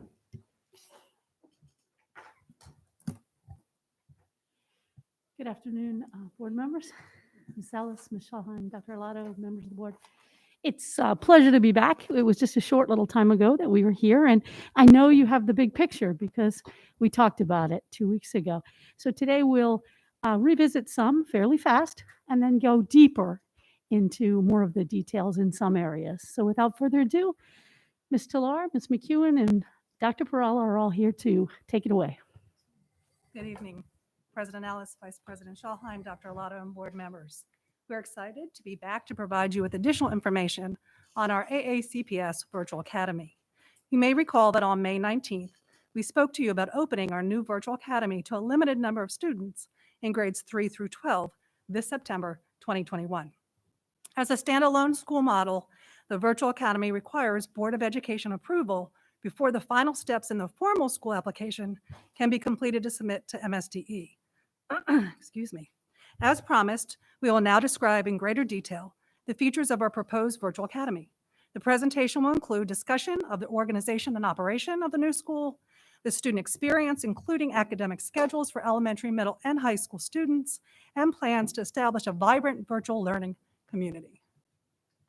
The Virtual Academy will be a new school in the AACPS family, pending AACPS Board of Education and state approval. It will operate as a virtual-only learning solution for students entering grades 3 through 12 who are not able to return to in-person instruction.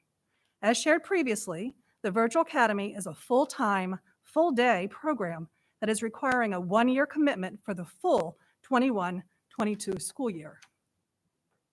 Virtual Academy students will receive blended learning to include teacher-facilitated synchronous and student self-directed asynchronous instruction in AACPS courses and participate in all county and in-person state-mandated assessments following MSDE's protocols. Students enrolled in the Virtual Academy are withdrawn from their designated home schools and enrolled in the new Virtual Academy school. All instruction, services, and school communication will occur through the Virtual Academy. As with all of our AACPS schools, staffing structures and organizational frameworks will be in place to ensure access to high-quality educational programming and student support services. The AACPS Virtual Academy is designed to broadly support students' needs, including some specialized services or instruction. However, some services can only be delivered at a physical location or through a face-to-face provider. As such, due to the degree and type of service requirements of these students, specific needs of some students cannot be met in the Virtual Academy. In 2021-22, all AACPS students will receive breakfast and lunch meals at no cost. This includes students enrolled in the Virtual Academy. Meal distribution plans and daily pickup sites will be communicated to families this summer. As a virtual school, a robust suite of virtual co-curriculars will be offered to students. These range from 24-game to computer coding, Continental Math League, esports, digital arts, improv theater, MESA, which is mathematics, engineering, science achievement, NASA Best, aerospace engineering, VEX, virtual robotics, and even online book clubs. Through community-based partnerships and adjunct programs, all AACPS students, including those at the AACPS Virtual Academy, may also independently access community-based programs which promote a broad range of learning experiences beyond the classroom. Some of our veteran co-curricular partners include Anne Arundel Community College, Anne Arundel County Parks and Recs, Chesapeake Arts Center, the Chesapeake Youth Symphony Orchestra, Children's Theater of Annapolis, Compass Rose Theater, Maryland Hall for the Performing or for the Creative Arts, Peabody Youth Orchestra and Ensembles, and even the U.S. Naval Academy outreach programs. All Virtual Academy classes and courses are aligned to curriculum approved by Anne Arundel County Public Schools and the Maryland State Department of Education, and will include time for guided and independent, synchronous and asynchronous, as well as opportunities for academic coaching sessions and tutoring, virtual co-curricular offerings, and social emotional support.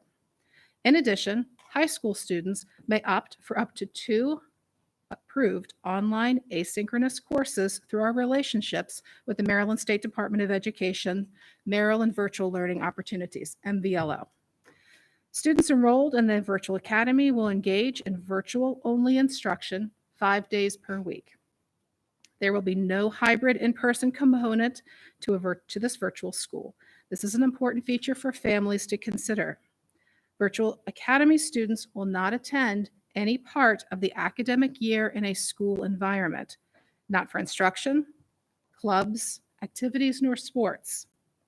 The Virtual Academy will be staffed by AACPS teachers, administrators, and support staff.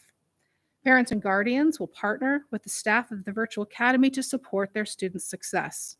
This may include regular monitoring within the Brightspace classroom to communicate with teachers, scheduling teacher meetings during office hours, checking emails, and reviewing school system literature. The Virtual Academy will offer an exciting environment where staff will focus on the health and the well-being of the whole child. High-quality teaching and learning, relationship building, co-curricular offerings, and student supports via counseling and academic coaching will be components of the new school. This is the current schedule for students in grades 3 through 5. Instruction across all grade bands, intermediate, middle, and high, is aligned to curricular standards with time for teacher presentation, peer and partner collaboration, and personal learning time for independent production. Starting with the attributes of the intermediate schedule, the morning hours reflect core academics. Elementary students may have more than one teacher for core classes as the program is departmentalized, but students will always see the same teachers. Students will participate in literacy, math, science, and social studies 5 days a week, and cultural arts 4 days a week. The cultural arts rotation includes PE, music, fine arts, and media. Every student will participate in a minimum of 2 academic flex synchronous sessions per week. When not participating in an academic flex session, students will access asynchronous personal learning time. The schedule addresses student wellness through engage and connect time and the purposeful social emotional learning activities, integrated co-curricular clubs, academic coaching, office hours for tutorial or tech help, and lunch bunch links for student socialization.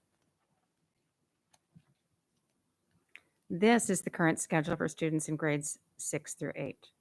Class periods are 45 minutes Monday, Tuesday, Thursday, and Friday. Each class period may be split, divided, assigned using intervals designated by the instructor for present, teacher-directed time, partner, collaboration time among students, and produce time for student deliverable for course assignments and sections. Academic flex time is required. This is time where students can access teacher support, work with peers on projects, or work independently. Students are expected to maintain a presence during all blocks with accountability for their time, with flexible synchronous and asynchronous times. While middle school classes are scheduled Monday, Tuesday, Thursday, Friday, Wednesday is not an optional learning day. Attendance will be monitored. All students are expected to be present and engaged for all Wednesday sessions. Additionally, students are expected to engage in 1 hour of after-school tutoring each week. The Virtual Academy will offer a robust course of study for middle school. However, not all courses are available. For example, the virtual Spanish and French will be the world languages offered. Similarly, there will be a reduction in encore courses available. This is the current schedule for students in grades 9 through 12. High school periods are 70 minutes each, 5 days a week. Personal learning time is an attribute of the engagement model and not a conclusion of course time. The 4-year virtual learning program in high school offers an MSDE-approved suite of courses and includes the University of Maryland Completer Path. All courses offered are either year-long or semester opportunities. A reduced set of course offerings will be available this inaugural year. Scheduling and transition support will be provided to high school applicants based on the student's current transcript and course needs. Blended learning in high school may include enrollment in up to 2 Maryland Virtual Learning Opportunity courses, known as MVLO courses. MVLO will also be utilized for all AP courses. Outside vendor products such as Apex or Florida virtual courses may be incorporated within AACPS's offerings. ECAP, the Early College Access Program through Anne Arundel Community College, is available for students 16 years of age or older and will be coordinated by the Virtual Academy School Counseling Team. Virtual internships are highly encouraged for seniors and will be facilitated through the AACPS Internship Office. The Virtual Academy Program of Study is posted on the aacps.org/Virtual Academy website. Over the last 2 weeks, 4 virtual information sessions have been offered to provide greater understanding of the AACPS Virtual Academy instructional frame to support family decision-making. 2 additional sessions are planned this week. These sessions include information aligned to the information we have shared this evening. It has also been pre-recorded and is posted on the Virtual Academy website. The student application process, as you know, has launched on Wednesday, May 26th. At this time, we have student applicants spanning all grade bands. There are student applicants actually from all 13 clusters. The application process will close at 5 p.m. on June 10th. We will not be extending the deadline as we have to staff this new school, and we have contractual deadlines we are required to meet regarding staffing. Upon the approval of the Board of Education, a formal application will be submitted to MSDE. State approval is required. This concludes our presentation this time. We are happy to respond to any questions. Ms. Schulheim. Thank you for your wonderful presentation. I'm really excited about this. I have one question about sports and extracurricular activities. And can I get some further explanation about why they can't align with one's home school to do that? Because I believe that is the case in other jurisdictions in Maryland, like Howard County, for example. So as a unique school, unlike other LEAs that have elected to have a program that are connected to a homeschool, we are a separate entity. And based on regulatory language, you cannot be attending one school and participating in sports or extracurricular at another. Okay. I think that's all I have at this moment. I am very excited about this. Us too. And you definitely have my support. Thank you.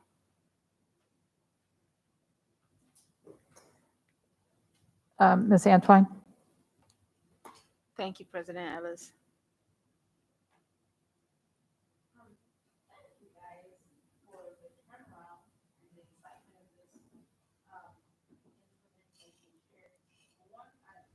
Thank you. I pressed it thinking that I was turning it on.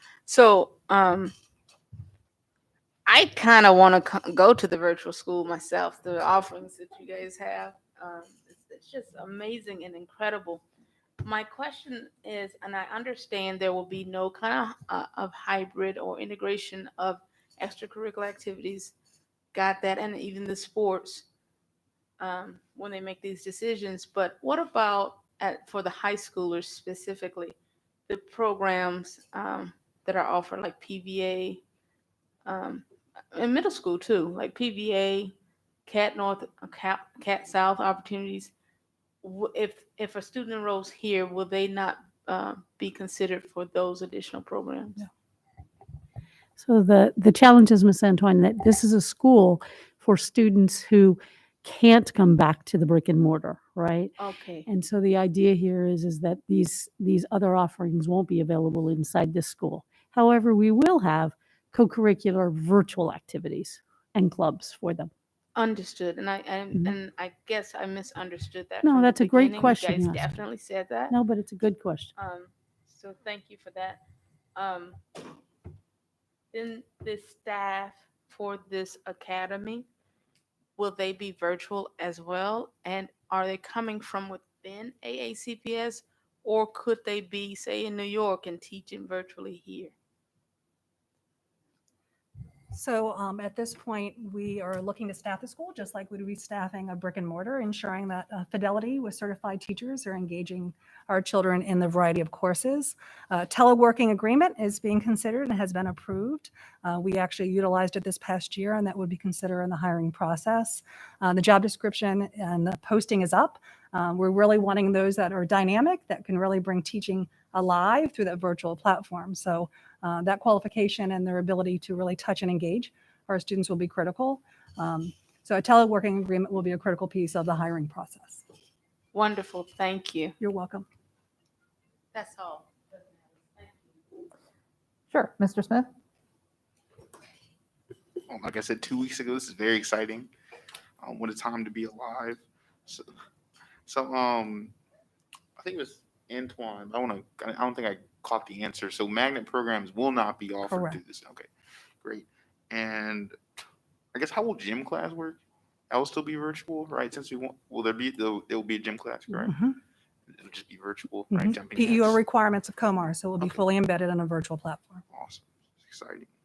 And do you have not without a name, right? Yes or no? Do you have a principal selected, vice principal, or are you still fine narrowing down the staff? So at this point, the job closing for the principal is just closed. We will be engaging in interviews and then giving a recommendation to our superintendent for appointment. That is very exciting.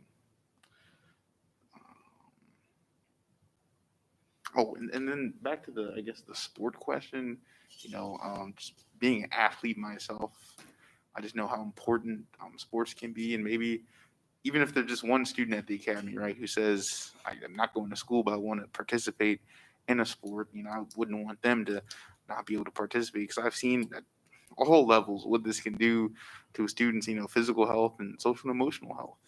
So I guess, who do we have to go to, the MPSSAA or the State Board of Education? It's a regulatory language from the State Board of Education. Right. And so for that student that really wants to participate in that sport, they should come to school in person. That's what we want. We want you to come to school in person.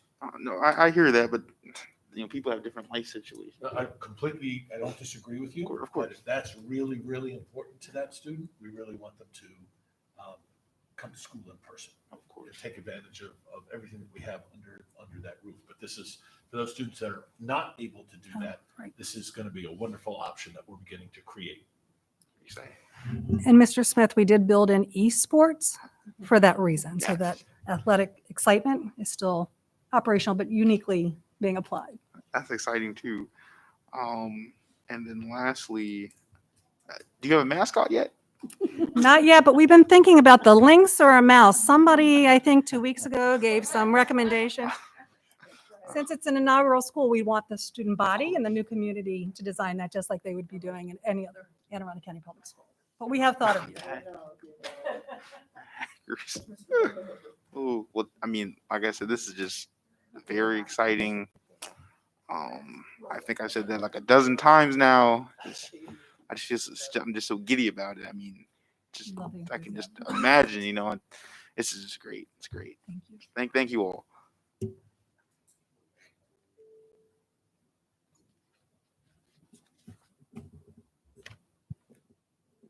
Okay. Is that it, Mr. Smith? Mr. Silver? Yes, Mr. Smith, it is exciting. It's very exciting, and I thank you so much for the presentation. As someone that has, in fact, had some experience in teaching virtually back in the fall, I can tell you that it is quite a challenge for many reasons.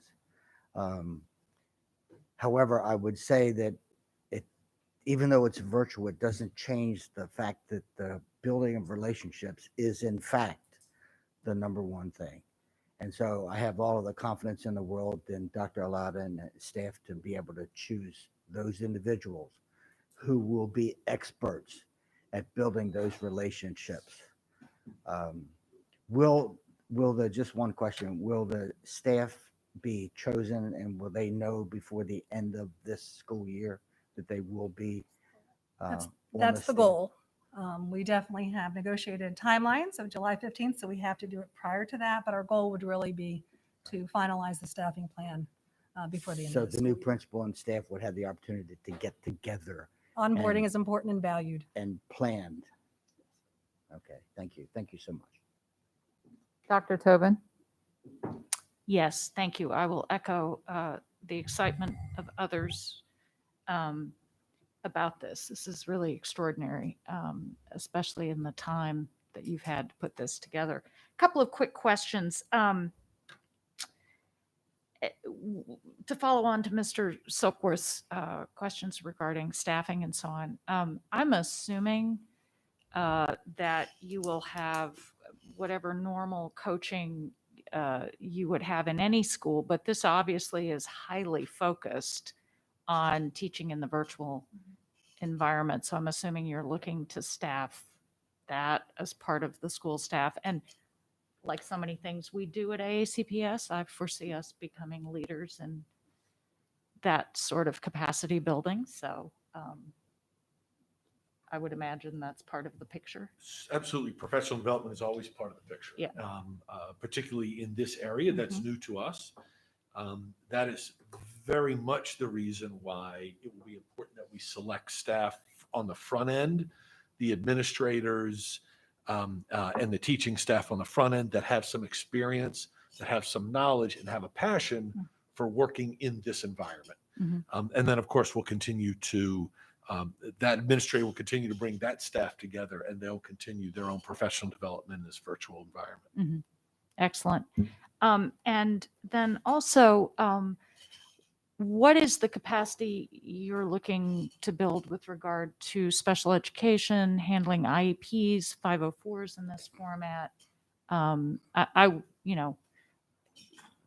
Given the criteria being the student who can't be in person, clearly we have to serve the full population who applies. So I'd just like to hear sort of your thoughts on that. So applications are open. We are absolutely planning and providing specialized instruction, supporting children with accommodations through 504s, as well as our EL learners and children that have advanced engagement opportunities or should have advanced engagement opportunities.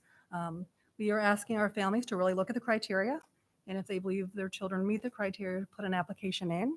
At the time of the application closure, we will coordinate and have discussions, just like we do with our magnet programs, and articulate with the Division of Special Education to ensure that we can make and meet all student needs. Obviously, a free, appropriate public education needs to be looked at, and as Dr. Perella stated, not all services are meant to be virtual. Some are meant to be face-to-face, and that may preclude some of our students engaging. Our goal is success. So we will be looking at student profiles and how do we foster that. But it is an inclusive application process. So just to be clear, thinking particularly about this, because obviously, as we've learned over this last year, IEPs can't always be fully met in the virtual environment. But more broadly, this is more like a magnet program in the following way. In other words, a child won't necessarily be accepted. Is that correct? If there aren't certain criteria that are That's met? correct. Is that? So you're asking a question, Dr. Tobin. So similar to a magnet program, we review the profile and then we review the needs of the student. And because these wonderful staff members have done the information sessions for the families, there were a lot of good questions there, right? And we were really encouraging families, take a really hard look and then think back over the year. Since in fact we were virtual, if you think back over the year, there's a lot of ways to say, did it work for my student? Mhm. And if the answer is yes, then certainly, as Ms. Talar said, please apply. If it really wasn't yes, if there were too many times when whatever the need was, it was just a real struggle to meet that need in the Mhm. virtual world, then, you know, if the family feels that way, then in fact, it probably would be best to come back in brick and mortar. Right. Okay, that's all I have for now. Just to add to Mr. Smith's earlier question, you know, like as with all things we've observed this year, changes happening quickly, and we will probably not be the last district to have a fully separate virtual academy. And what the regulatory structure may be down the line could potentially be different as all of this unfurls. So I suspect, stay tuned over the years, and we may see some adjustments as we begin to get a better sense of what this looks like, you know, on the ground, and who is the student who's right for it. I did have one other quick question. I understand that a decision was made, and I certainly support the thinking that we've been presented, and myself familiar, I think, with some of the research that supports why you're starting at third grade. That, you know, there are reasons for our youngest learners that this is just not the best option. That being said, I think there are some very young students who simply cannot be in person, and for whom the home and health structure may not be fully what they need. And so, you know, I just sort of throw that out there. Obviously, this is your first year, assuming we move forward, but it'll be interesting to see maybe as we move forward and techniques are refined for virtual instruction, if there's some possibility of accommodating younger children as needed, because there are children for whom this might be the best option to provide social and emotional structure where they couldn't have that elsewhere. So, but thank you very much. This was a terrific presentation, and it is tremendously exciting to see the work that you're doing. Thank you. Yes, thank you for the presentation. And I think it's been clear all along the board is very excited about offering this option, alternative. But I have to say I'm a little uncertain about what it is, what student this is envisioned for. So I'm wondering if maybe you can help me understand. You know, earlier a question was asked of Dr. Arlotto, what do we tell parents who just don't feel comfortable sending their kids back without a vaccine? And Dr. Arlotto said, well, that's not what the virtual academy is for. But I'm hearing students who can't come back. So who is the virtual academy for? Where you want me to take it? Sure. So we're really looking at those children that have health concerns. We recognize we're in the middle of a pandemic, and they are experiencing health concerns.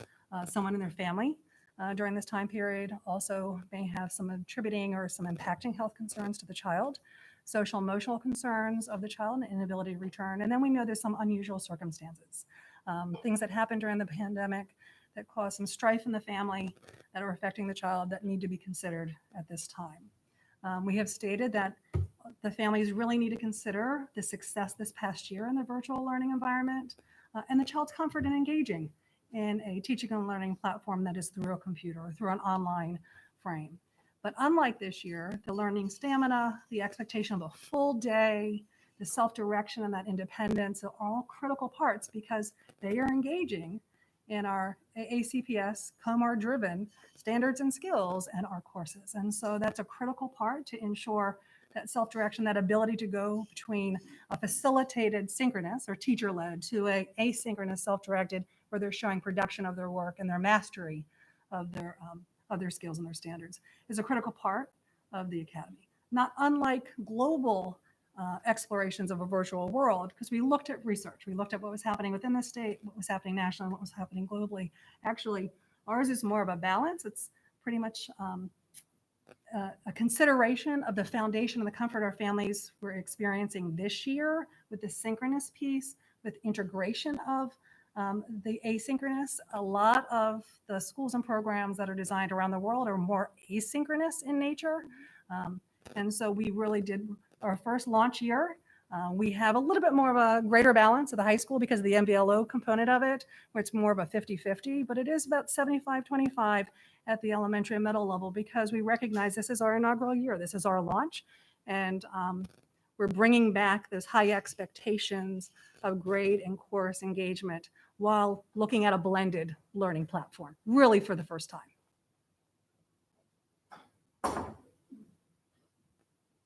Okay, so I mean, when I hear, and thank you for that You're welcome. explanation, and I think it helps a bit for me to understand what it's designed for. I feel like embedded in a lot of those, like you gave 4 sort of examples of students who this might be a good consideration for. It felt like there's still a bit of a COVID-related component there regarding the health concerns of the student or a family member. So do you envision this as a pilot program? Because initially when we talked about a virtual offering, I guess I got excited and I was under the impression that we are exploring a school choice alternative. I think it was even mentioned like magnet-like.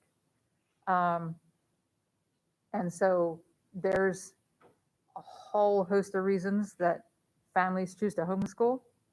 And I had envisioned that this was a choice that a family might make instead of choosing homeschool. And that's not what this is feeling like, because homeschool families are often very, very engaged in-person opportunities. I was a homeschool parent. My kids played on fields and they performed on stages during those years. And so I don't feel like this is not going to be meeting that that niche. And are we looking to move in that direction? Is this just a pilot, and then are we looking to get there?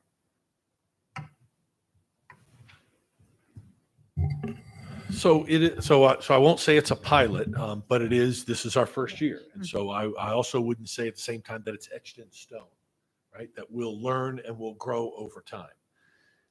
So this is, again, we're not building this as a choice, as an alternative choice because of COVID, right? Because of a COVID concern. Now, that doesn't rule out the medical condition that a student might have that's documented, and they've applied and said, my child's not able to enter into a building.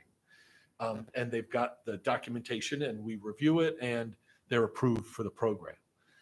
We certainly would like to build the program such that we can attract the homeschooled student. That was initially what we had proposed.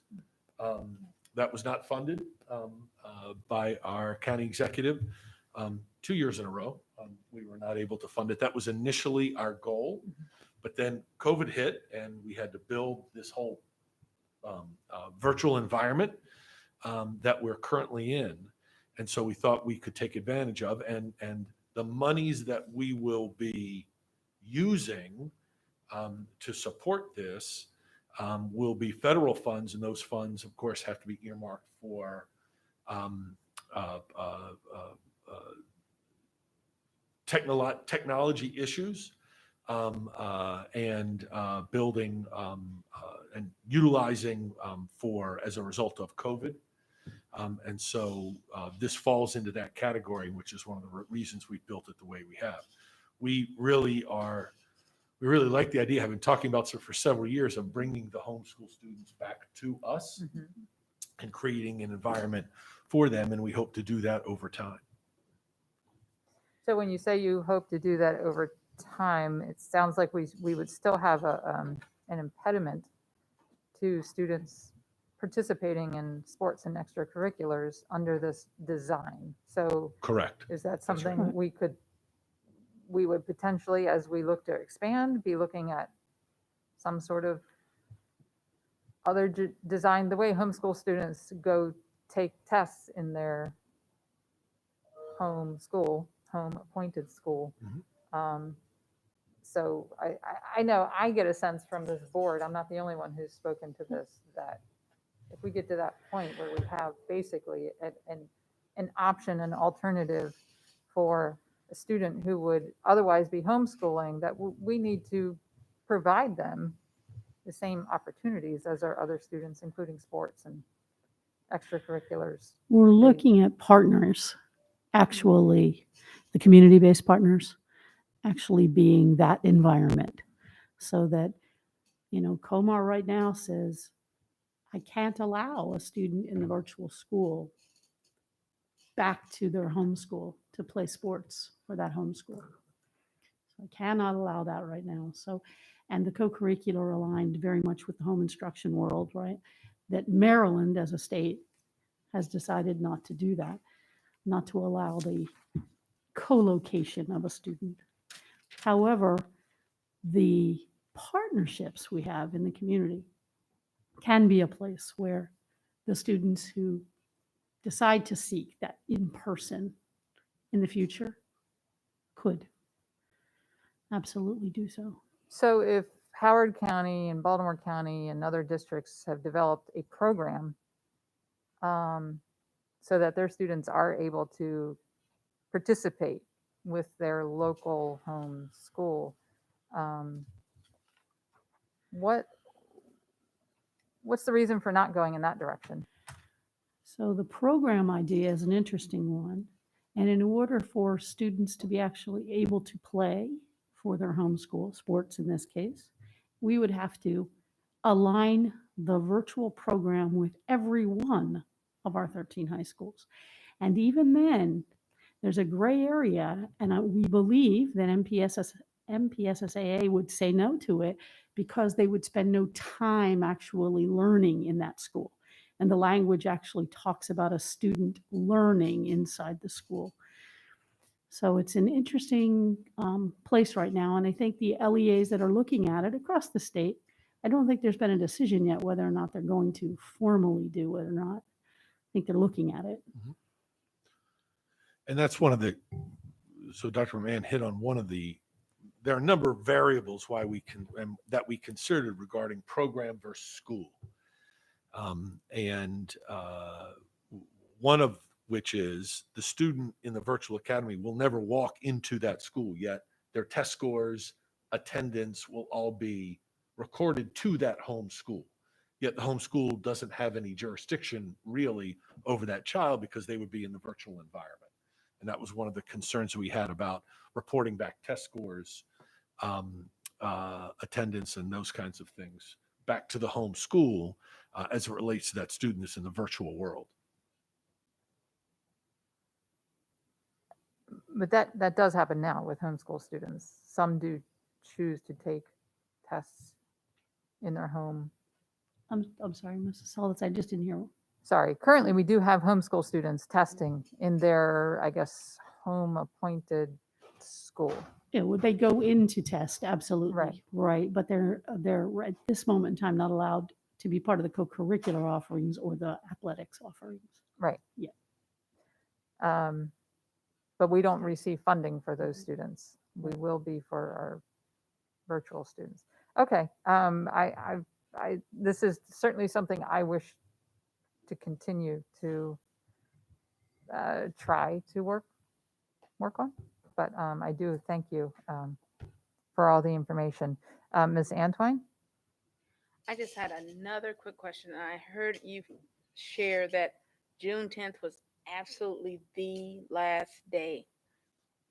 But could I make a request for at least the 11th, that next day? Because I believe, especially in District 1, quite often students in the West and North counties, their families don't get information until a certain Antoine sends out emails, right? And not knowing about all of these offerings and these deadlines, I haven't been able, and it's selfish, I admit, but it's for the students in those counties, to share with them these opportunities.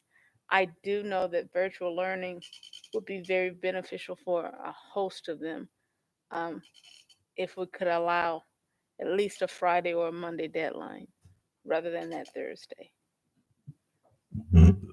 So I appreciate where you're going, Ms. Antoine, but we've posted the June 10th. That is the one, that's the date that has been put out there with our public information sessions and what's posted on the virtual website. We push the information out to families, so we're going to stick with the June 10th deadline. It just makes me have to email right after this meeting. But I do want to thank you guys for what you're doing and the information you're sharing. I'm still very excited and in support of this program. I think it will change and make a difference in education in the long run. So thank you. Is that all of the questions? Mhm.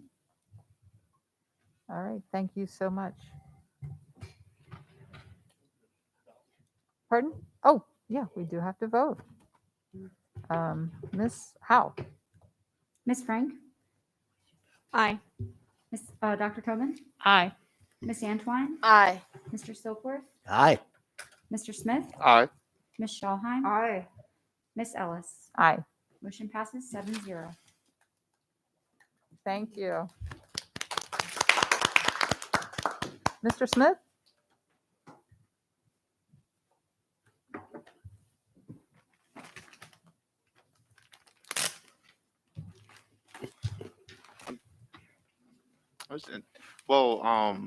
Thank you, President Ellis. I actually did have a motion based off the conversation, and the motion read, I move that the Board of Education of Anne Arundel County submit a letter to the Maryland State Board of Education and the Maryland Department of Education requesting a change to the regulation that prohibits students enrolled in the AACPS Virtual Academy from participating in in-person extracurricular activities and athletics at their home school. I sent this out just because I had just written it based on the conversation, just for board members and staff to look at. And I didn't offer the motion, but I just got a email response back from Mr. Burns saying that no such rule exists. So, Mr. Burns, could you comment on this?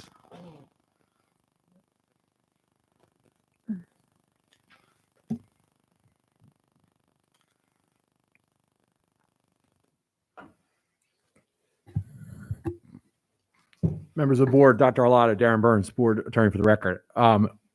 You were referring in your, I think, proposed motion to specifically to a Maryland State Department of Education rule or a Maryland State Board of Education bylaw, which we call regulation in COMAR.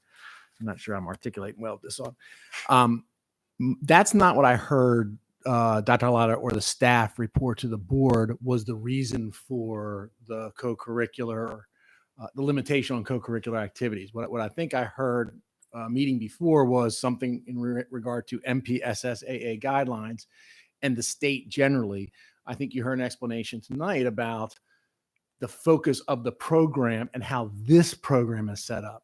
So I think my recommendation is before you make a motion asking for exploration or writing to the state to change a rule or a law that may actually not apply to the situation, it may be more important to ask for further clarification of what makes this program different from those elsewhere in the state who are able to have the co-curriculars. Because what I heard was it's a different program or different setup. And I think Dr. Arlotta responded candidly to a question about a particular situation where that's not what they're trying to accomplish with this program. For that kind of student, the goal is not to have a student who does the virtual and yet somehow is also going to play sports at a school or be involved in the arts at a school. That's a philosophical question. That's different than a regulatory one. I'm not aware from my research of any state board bylaw or MDE order that blanket prohibits co-curriculars, particularly like at the high school level. There are rules in place about whether someone who is registered at one school can or can't participate in another school's sports. And there's all kinds of wrinkles to that. And you can read the MPSSA guidelines and start from there. And it could make your head spin thinking about, eligibility for participation. But just because someone's in a virtual school for this school system automatically wouldn't mean there wouldn't be a way in which they could qualify to play or participate in activities at their home attendance area school. There is more to it than that. And so again, I just don't know whether that motion that you're suggesting gets you closer to your answer on what might be possible down the road. Wonderful. Thank you, Mr. Burns. But I do believe I asked, what's stopping that student from playing? And Dr. Alato and Dr. McMahon, they both told me that was COMAR regulation, correct? I heard the answer was how this program was set up. I think it was Ms. Talar answered your question. No. It was Dr. Alato and Dr. McMahon. I'll just ask the question again. What is stopping students from being virtual in the virtual academy and playing a sport for their home high school? Because a student that attends one school can't participate in activities in another. The virtual academy will be its own separate school. Pursuant to what? I'm sorry? Pursuant to what? Pursuant to the way it's been designed and how we are seeking approval through this board and the Maryland State Department of Education. Dr. Alato, that's not what I was told at first. I was told that there is a COMAR regulation. That a student that attends one school can't participate in another. So this is a COMAR regulation. If you attend one school, right? I attend Meade. Yeah. I can't go play football for North County. Okay, and that's a COMAR regulation on the Maryland State Board of Education, and they're the ones that can change that if they wanted to, right? Not the MPSS. That's an MPSSAA is an association, right? For quick description, athletic association of all the interscholastic schools across the state. They have guidelines. They have a big fat manual that you can read and look up online. They are not the same as a state board bylaw or a state law, but they have the force of law when it comes to the regulation of interscholastic athletics. So again, if your motion gets at the broad spectrum, I'm still not convinced you're going to solve it, because the issue in the guidelines is being enrolled at one school. Dr. Arlotto and the staff have advised the board that this program is an enrollment in a school. That's a choice. That's a choice of the program. There are other systems, it's my understanding from research, there are other systems that are not defining it that way in order to do something different under the guidelines. But that comes back to what your program apparently would set up a situation where the students enrolled in the virtual academy as their, in essence, attendance area school. And because of that, they wouldn't be able to participate in those activities at some other school. That's what I've heard tonight. I heard that too. There was some mention of what's going on in Howard County or Baltimore County, and Dr. Alato made it clear that we're not doing quite what they're doing. And then I was also told that because of a Maryland State Department of Education guideline, no one said anything about the MPSSA. So I'm just going to ask again, and someone please shoot it to me straight. Who made the rule, or what bodies, right, made the rule that a student that participates in the virtual academy can't participate in an athletic activity at their home school? The MPSSAA establishes the rules for participation. The MPSSAA is overseen by the Maryland State Department of Education. Okay, now They are a division of the Maryland State Department of Education. kind of like how our athletics office is a division of ACPS, correct? Correct. Oh, so if the Maryland State Department of Education had an emergency meeting tomorrow and they change the rule, would the rule be changed? Or the state board? Yeah, that I don't know. I mean, I don't know their workings well enough, but Could the state board change the rule, or would it have to be the MP? Could they change the rule Regulation. that generally does not allow students who attend one school to play at another school? They could.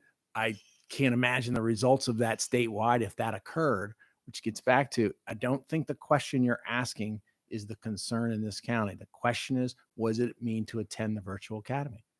if you're registered at that school, if you're asking, would the State Department of Ed, in some emergency way, be likely to direct that the MPSSAA change participation rules to allow students to switch schools for sports? I don't think they do that. If you're delving deeper into, would they come up with a additional clause to account for virtual academy models?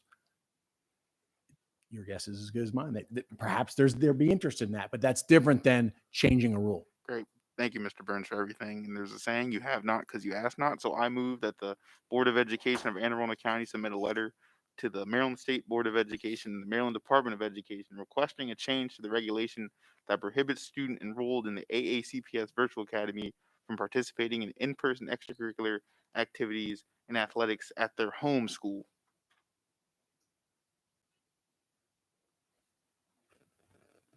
Second.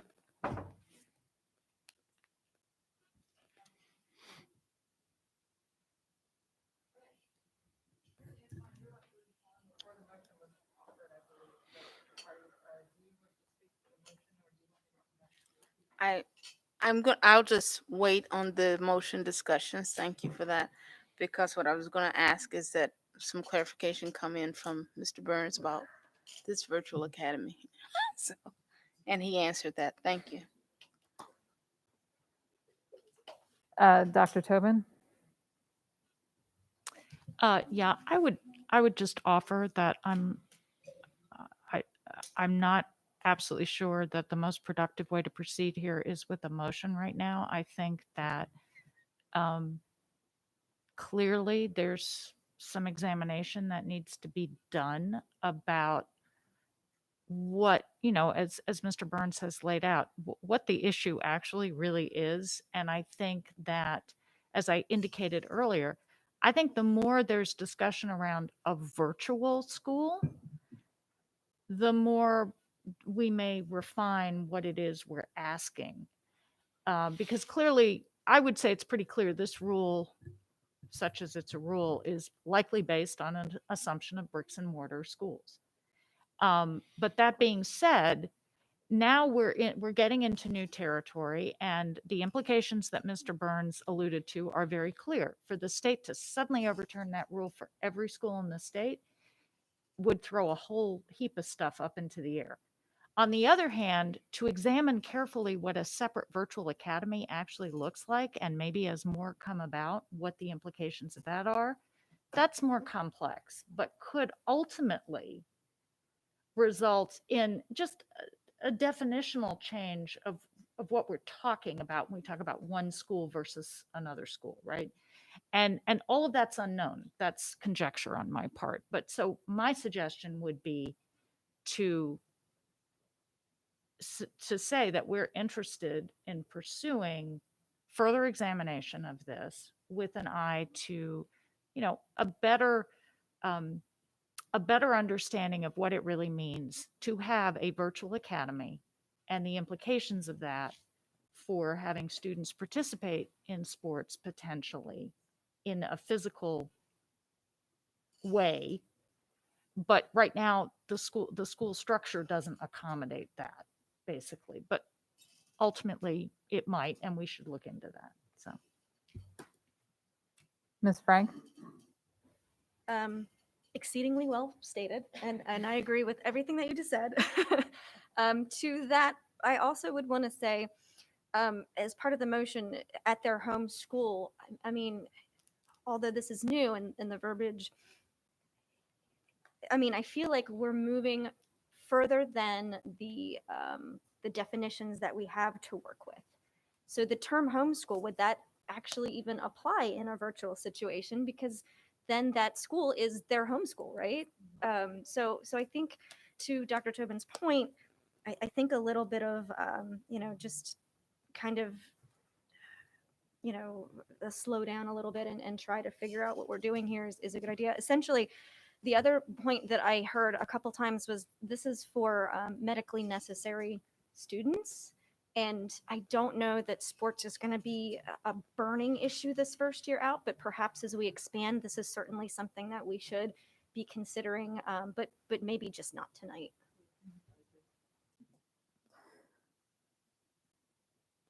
Right. So I certainly echo a lot of what I heard. What I can assure you, Mr. Smith, first of all, it's very clear that there's a lot of interest here. But you can be positive that I will be using my intimate knowledge and experience of families that do seek alternatives to education, and therefore there's again a whole variety of reasons why families may be interested in pursuing this type of option, but should absolutely have the ability to play on fields in recognized high school sports and on the stage and robotics and all of these things. This is clearly something this board is going to continue to study and learn about and try to help get move this county in that direction. As Dr. Arlotto mentioned, this was being pursued as more of a homeschool option, and it's not there at this time. But I agree that in this moment, this probably is not the way to fix this, but it is something that clearly we're very focused on. So I thank you for offering that. Did your light come on again, Miss Antoine? No, and I didn't mean to ask it that way. I just Me again, right? No, No. I'm checking myself, not you. Thank you. Always looking out. Yeah. If you don't mind, I had something to Yeah, say. no, I don't mind. I didn't mean to put it that way. I meant I didn't know if I was following it correctly. Oh my, that sounded bad. Please, Miss Antoine. So I admit I was on the same page as you, and then I also thought about students who may have special needs, who still want to participate in activities and programs for their well-roundedness and the presentation talked about the whole student, and most certainly extracurricular activities as well as athletics, that all contributes to the whole student. So I'm not understanding, are the plans for the virtual academy, is the plan to never make these offerings, allow these offerings to the students, or just not this year in order to work out the kinks, if you will? So that's a really loaded question.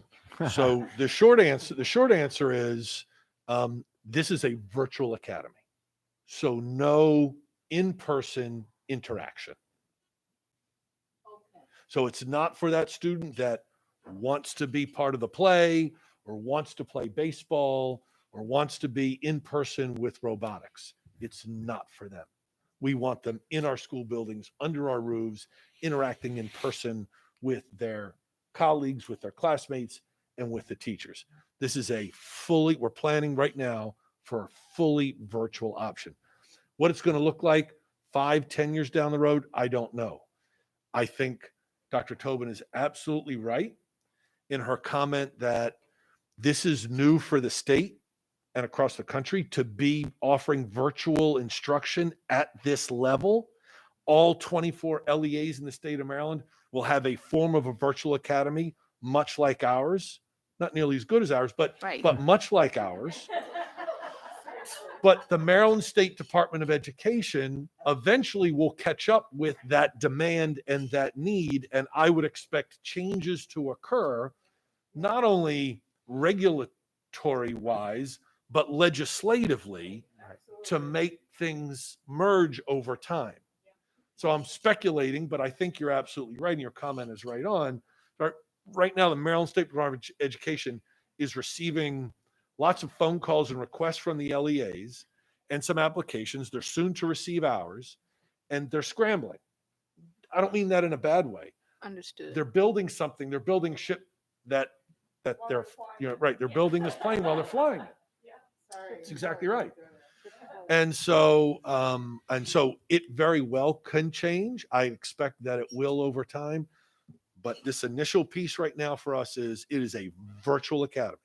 We are not planning for any in-person interaction. And therefore, if that's the real need for that student and the family, what we want is we want them in our school buildings. That's the option that we want, is be back in our schools. This is a virtual option for those that are most in need of that option. Okay, so that's much clearer than even I understood a few seconds ago. Um, Gotcha. So that it is a means of incentivizing that the student comes back into the school. If they choose this virtual option, they are going in with the understanding that there will be no personal interaction and they will have to manage that. Correct. I was with, I don't even know what day it was. Was that yesterday? Yesterday.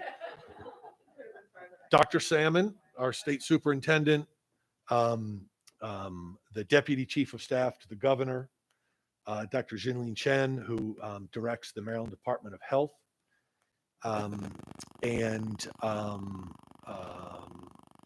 the current president of the Maryland State Board of Education toured 3 of our schools yesterday.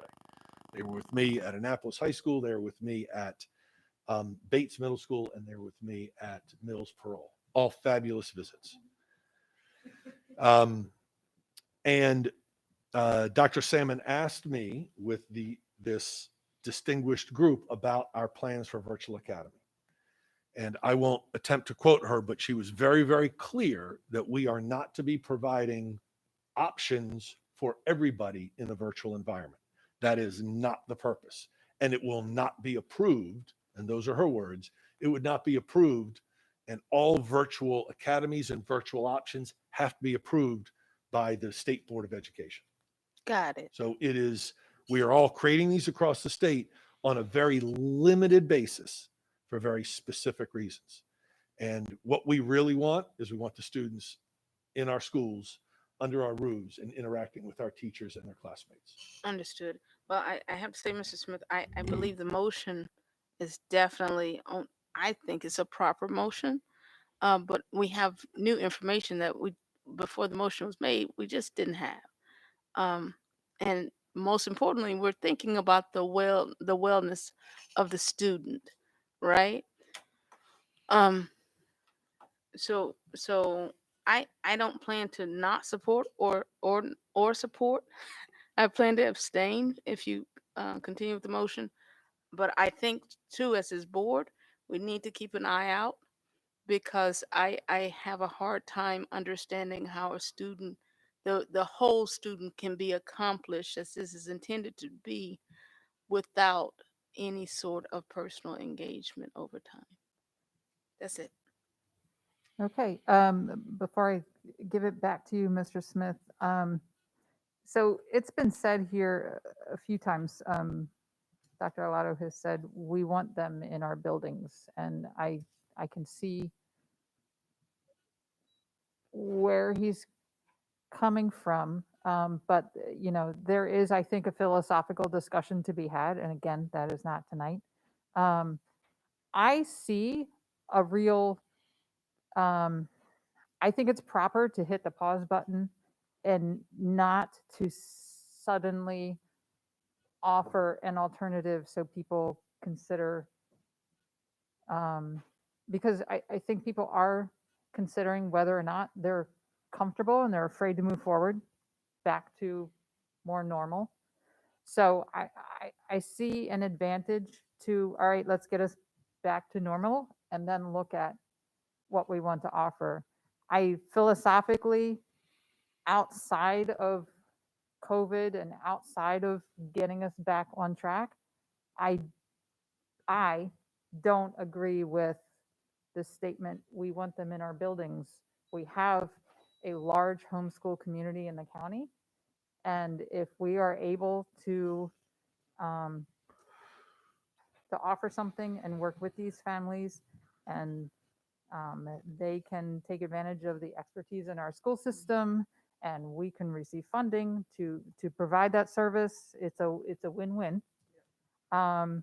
So philosophically, I don't agree that we should want all of our students in our buildings, whether or not their families want that. Families are seeking options. They've been doing that for years, for decades, and I hope we get there.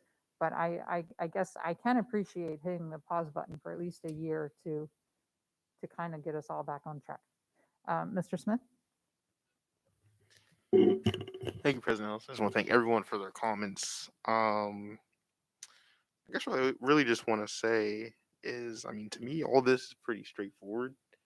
I think it got a little confusing when I was trying to clarify, where the rule was at. But really, right now, we're trying to make a virtual school, right?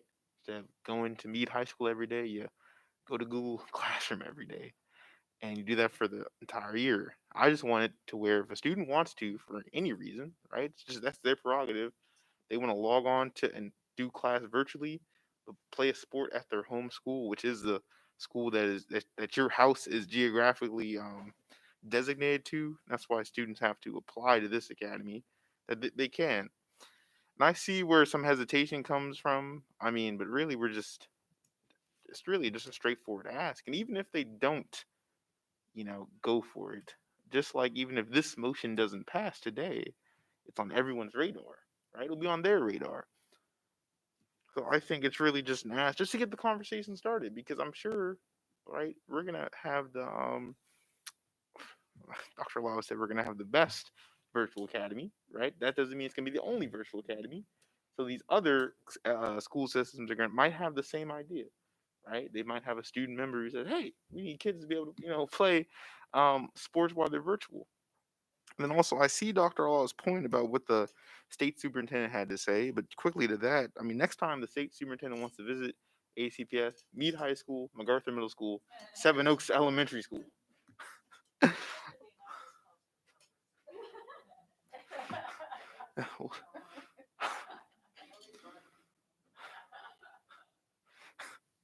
But and also we're getting a new state superintendent starting July 1st. I mean, maybe we can put this on his radar. I never said that this letter had to go out immediately, right? When we submit our proposal for the for the enrollment, but I think I know where the votes are gonna land.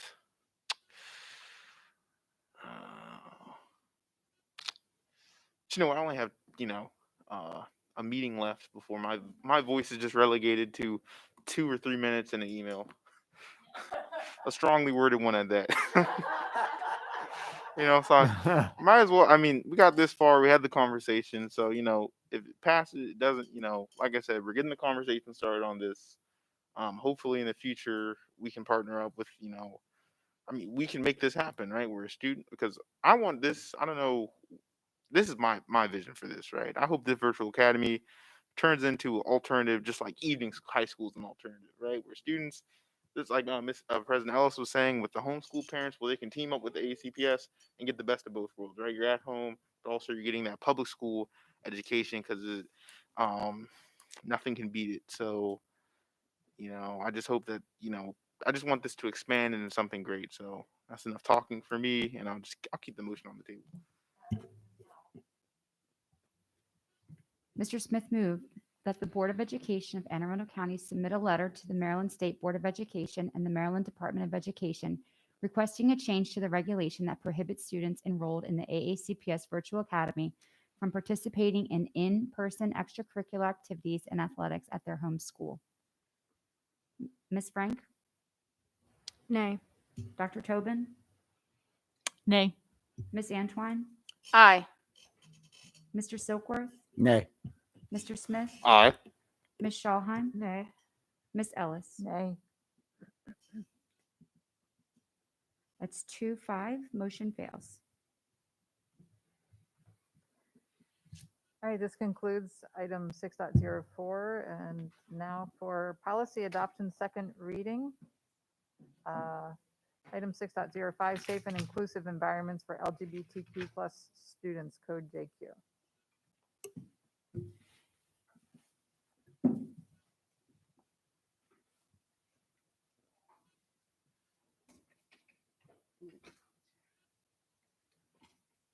Good evening, Ms. Ortiz, Mr. Vogel. Thank you for being here. What? Yeah, I have to note, Dr. McMahon was too polite when she said good afternoon, because it was definitely evening. No, it's definitely evening. Thought I'd be home by now. So good evening. For the record, Jeanette Ortiz, Legislative and Policy Counsel. Ryan Vogel, Director of Student Services. And before you is Policy JQ, Safe and Inclusive Environments for LGBTQ plus students on second reading. The policy was placed on the policy site for a 30-day public comment period after the first reading before the board. We received many public comments, which I shared with the board, and we received additional public comments after the 30-day public comment period, which I sent to the board yesterday evening. And so we're happy to answer any questions. Ms. Schalheim? Firstly, thank you for being here, especially this late. Much appreciated. This is an important policy to discuss at any hour, but I definitely appreciate you all sticking with us for a very long meeting. So as part of the public comment, we received a very thorough letter, I think letters, from a group that came together for the sole purposes of providing us feedback. And I believe they included a variety of stakeholders, students, parents, some community members, etc. And within that, they were wanting to tighten up some of the language around training. And when looking through the regulation, we do cite ongoing training and professional development and that sort of thing. And so I just wanted to ask if this could be even a technical edit in C, I think it's number 8, to just add the words mandatory and meaningful to that section, probably before the word training. And just sort of what you thought about that, if that would be a tech edit or if that would be a more substantive edit. So I think the mandatory would be definitely technical because our training is mandatory. And so that's covered in the regulation. So that would just align it and be clear to align with what we're already doing and what's in the regulation. Meaningful, I don't know. I think that could go either way, as whether you think it's a substantive or a technical edit. I would say that, we endeavor to provide meaningful training and professional development for our staff. And so that's always the goal, right? So that would, again, in my opinion, be in line with what we're doing, trying to do, and will continue to do. And obviously, as was discussed on first reading, we continue to learn and we continue to improve. And so from that perspective, I don't think it's inconsistent with what we are endeavoring to do anyway. So it could be considered a technical edit, the meaningful, but then that would be up to the board. I would like to request that it be added as a tech edit. So you are, sorry, how would it read? Section C8. So then everything would remain the same except for before the word training. It would be, we would add, is that where you would put it? Or would it be before it? Education? No. Mandatory meaningful education, Yes. training, and Yes. professional Yes. development. So before the word education, after the word continued. To align with our regs that, lay that out too. It would just tie them together, as do a lot of what's going to come before us tonight, I believe does. So I think we need to see if everyone agrees with that. So is that a motion to add? Yeah, sure. I mean, however you want to do it, I would rather just. So I be a think in the tech past, edit, when but- it's been technical, you've gone with consensus. If there's disagreement as to whether Well, this I guess- amendment is technical, then I would highly recommend a motion. Dr. Tobin, your light is not on this particular thing, right? I'm just checking. Yep. So is this something all members are interested in?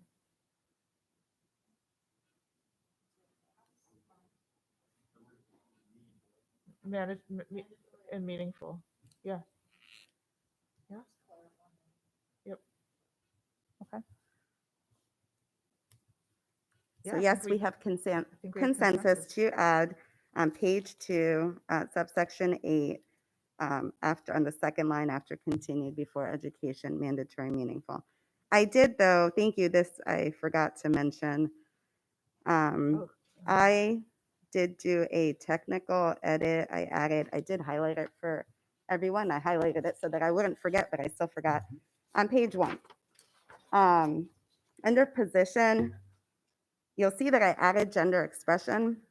And so the reason why it wasn't initially included is because this language comes directly from state law, which doesn't specifically separately call out gender expression. However, and so we've used it in bias and in bullying and other policies. So that's where that came from. However, state law is clear that the definition of gender identity is inclusive of gender expression. And so I just added it there so that there wasn't confusion in everywhere else we say gender expression, but that's the reason why it was inadvertently omitted the first time. So that was just a technical, but that is what covered under Maryland state law that passed in 2014. Okay. Dr. Tobin? Yes, thank you. I have a few amendments to bring forward, so I didn't know if this was an appropriate time. One at a time? Yep. Yeah. So there was one that was I presented at the meeting in April, was it? And so I wanted to present that tonight, that everyone's had a chance to look at it. This is at the beginning. And it is the section, the board supports the right of a student to use school facilities that correspond with the gender the student consistently demonstrates and with which the student identifies. The addition would be as well as the right of a student to use safe and non-stigmatizing school facilities with which a student is most comfortable. And this was brought forth based on testimony, based on, again, various letters we received from those in the community who are potentially impacted by this, who felt this was an important addition. So I would like to move that we adopt this. Second.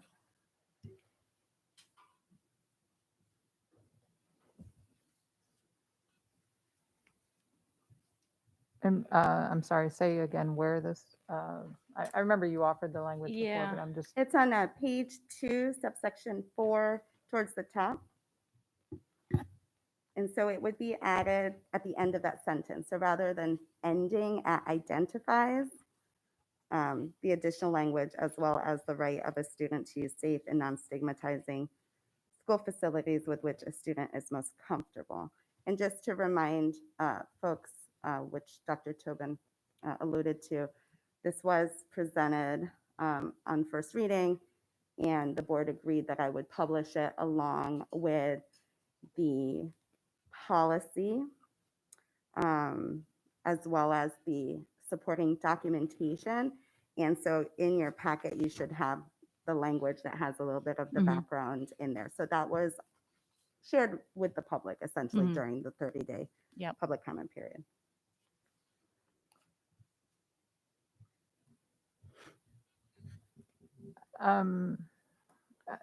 Ms. Schalheim, is your light on for this motion? Yes. Okay, go ahead.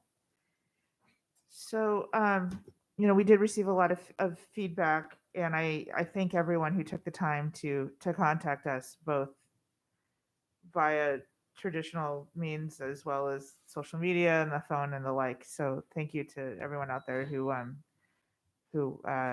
took the time to make their voice heard on this issue. I just wanted to, for the purposes of those who might still be watching or might review this tape later, and also just to make sure that that the board fully understand the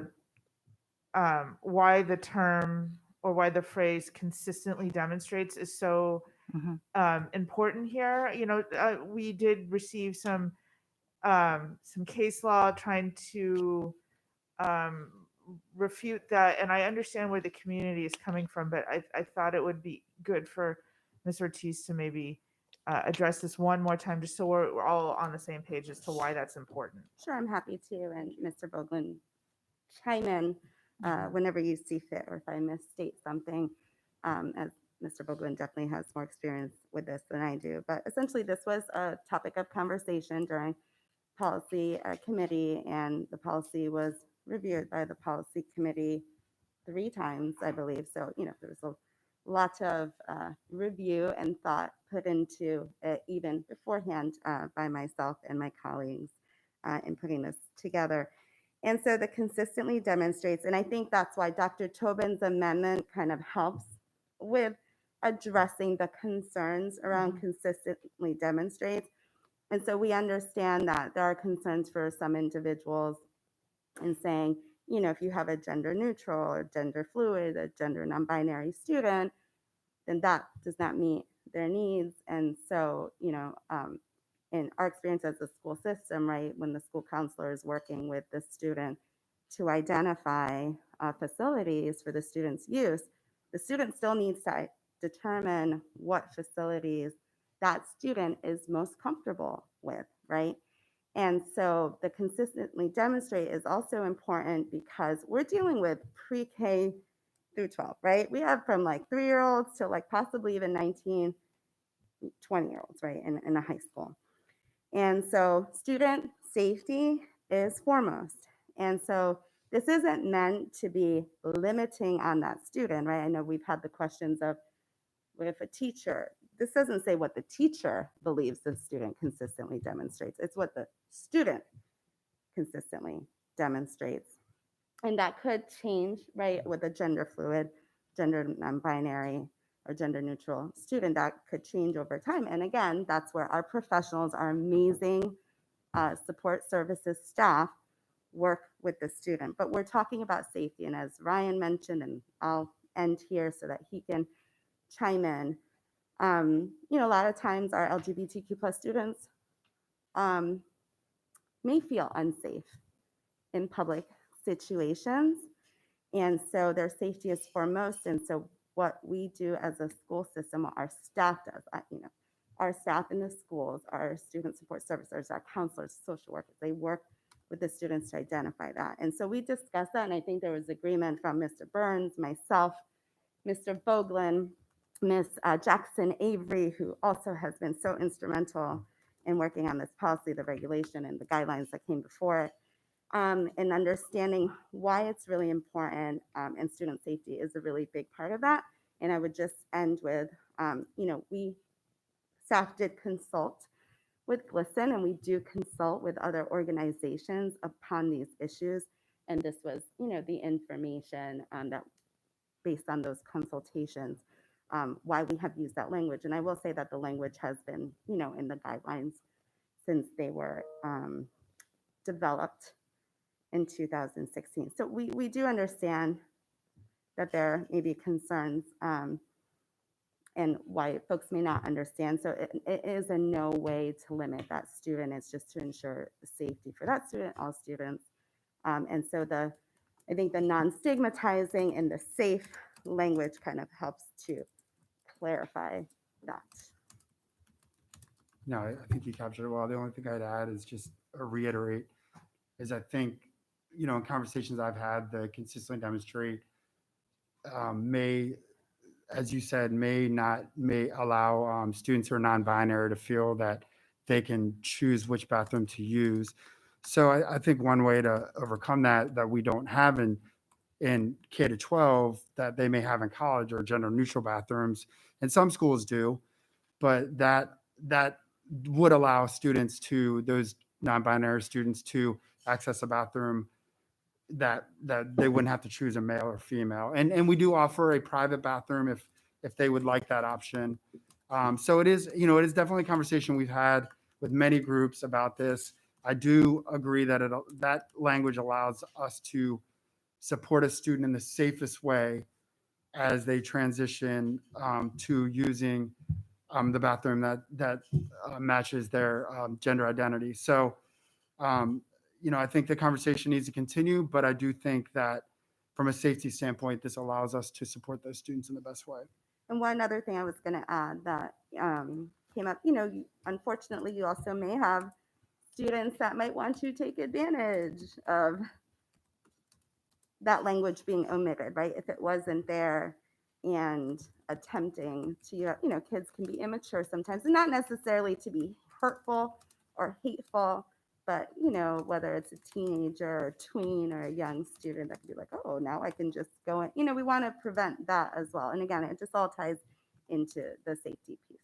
I really appreciate all of that explanation, and I hope that that helps our public listening. And I also want to reiterate to the public who's listening or might watch this later that there's really nothing that's in this fantastic, wonderful draft policy that we haven't been executing on the ground for the last 6 years. And we were revolutionary then, so this is just codifying what we've been doing, and I'm real grateful for our school system for being a leader in this role. Thank you. Mr. Smith, you have something regarding the motion? So I do have a question about the motion, but quickly, because this is going to help my thought process. I know we discussed this particular motion and the policy, a whole policy at the last superintendent's team advisory meeting. But my question is, did we specifically reach out to a focus group of LGBTQ plus students? No, I think Dr. Alato discussed that on the first meeting. I believe you asked a similar thing, and the response was, and Dr. Alato, I don't want to speak for you, but from my recollection was, as we do with all policies, this was open to the entire AACPS community, and so we thought it was important to hear from everyone. However, I can say I have met with Mr. Vogelin, Dr. Gillens, and others have met with members of the LGBTQ plus community regarding and have discussed this policy, proposed policy, and students were included. We advertised it per our normal ways of advertising information via email when it was on first reading, and when it went on public comment, and now on second reading, social media, Facebook, Twitter, and the like. And so we treated it, the same as any other policy. And I would just say, and I obviously understand the interest in wanting to have a focus group. And certainly if the board wants to have a student focus group, there's nothing prohibiting you from doing that. This impacts everyone, right? And so while it is the policy does specifically mention LGBTQ plus students, but if you read the policy, I mean, this is for all of our students, right? And what we're saying is that all of those rights afforded to our students, right, that's inclusive of our LGBTQ plus students. We don't want to forget that. And so, when we've done special education policies and things like that, we haven't just only reached out to that community, for example. So I don't know if there's anything else you wanted to add, Dr. Lago, but no, to more succinctly, no, we did not do a focus group. Great, thank you, Ms. Ortiz. And now, did they walk through the policy like step by step? Because I know in the superintendent team advisory kind of said, read it on your own. Then if you had any questions about it, bring that up. How was it done in your meetings with? So when I can't speak for anyone else, but when I spoke to, members from Annapolis Pride, and I met with them. We had a virtual meeting, and that was in I guess it would be the second iteration of the policy, and I did go through the various things. It was not public at that time, so they didn't have a public copy, but I went through basically all of the things that we were adding to the policy to more clearly align it with the guidelines and the regulation. And certainly during our policy committee meetings, which I will say we always had like 20 plus individuals, participating in those virtual meetings, which I've never seen in any other policy committee meeting. Obviously, being virtual makes it a We're little bit popular, easier. yeah. But even, we've been doing virtual meetings for over a year now, and no other policy got that much attention. So certainly we walked through in the policy committee meetings. And then, of course, this has been available online. And yes, the members of Teen Advisory, Ms. Pellegrin, did send them a copy of the policy and the supporting documentation. And there were wonderful questions, and the kids obviously read it because they touched upon a lot of the key issues and many of the issues that have been discussed here. And so Mr. Vogelin, myself, and Dr. Alago were able to answer questions, and I gave them my email address in the event that they had any additional questions. I didn't get additional questions, but I know these students are very busy, so that, but yes, we definitely, lots of feedback, and I feel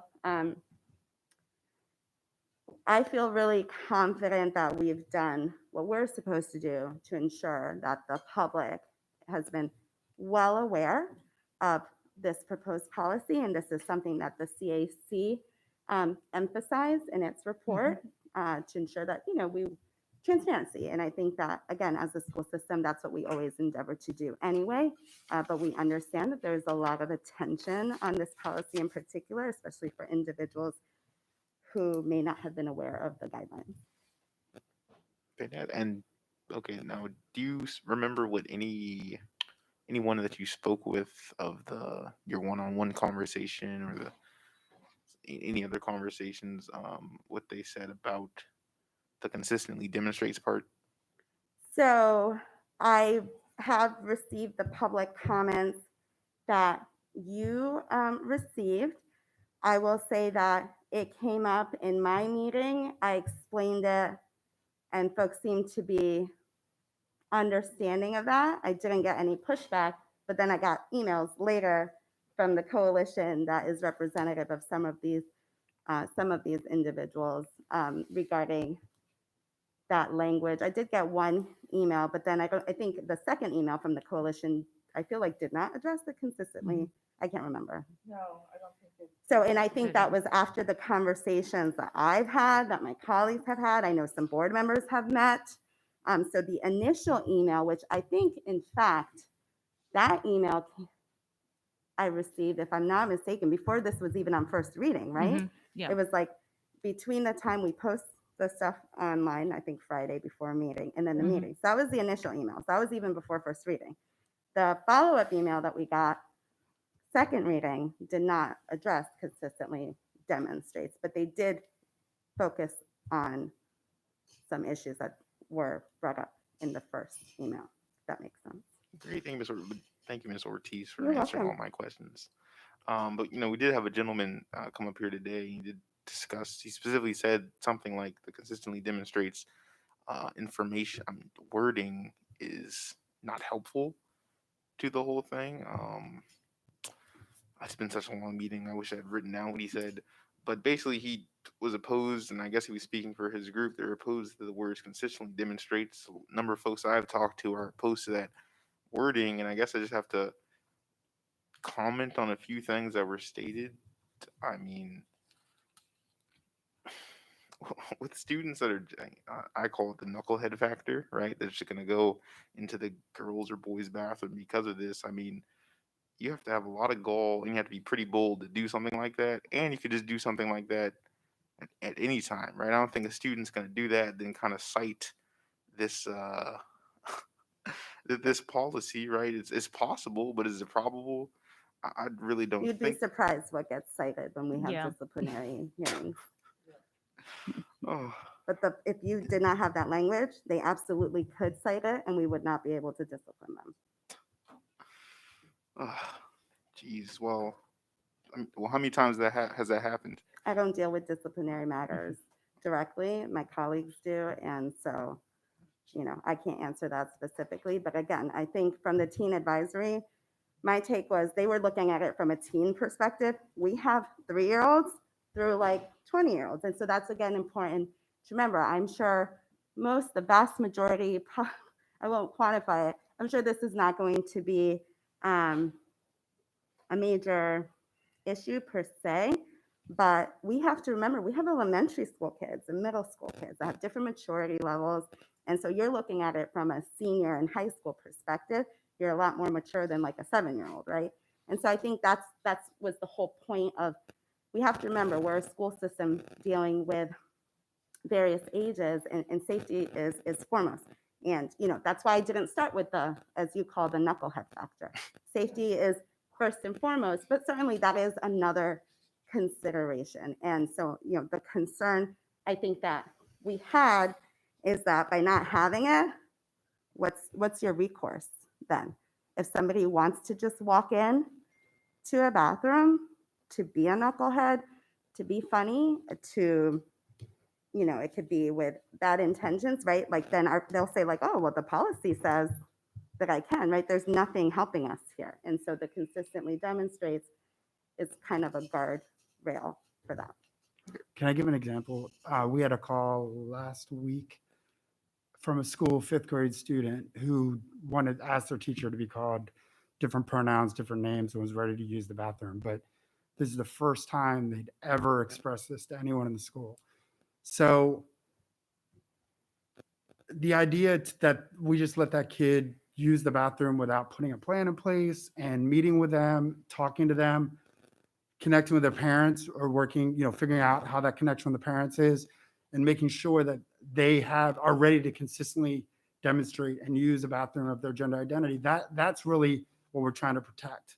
We're trying to make sure that those students are safe in using a bathroom in which the gender they identify, rather than going back and forth. And many times we have that. Kids are in the transitional stage, especially some of these young ones. So I hear, and I've talked to my own staff. We, one of the groups that did public comment was a group of student services staff, and they had awesome conversations.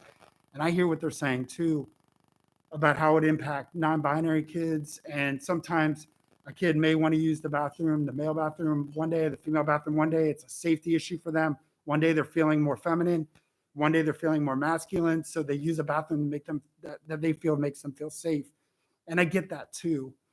But so I think when we look at it from a developmental perspective, it's different. Like young kids are all in different stages. This consistently demonstrate allows us to give them a plan, allows us to make sure that they're safe, and allows them to access that bathroom in a safe way.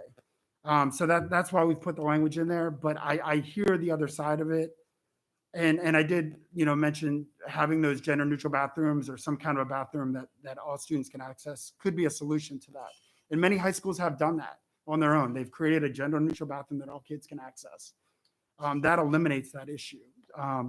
So I just want to put that, like, these are the situations that come in on a weekly basis for us that we support. And I think the emphasis, what's important is that there's a plan, there are supports in place. And so when you're working with a gender neutral or non-binary, gender fluid, all of those things are considered in the plan, as far as the very high possibility that there might be a change that is going to happen more regularly for some students. And so that's all discussed in the plan. And so it's dealt with on a case-by-case situation with that student.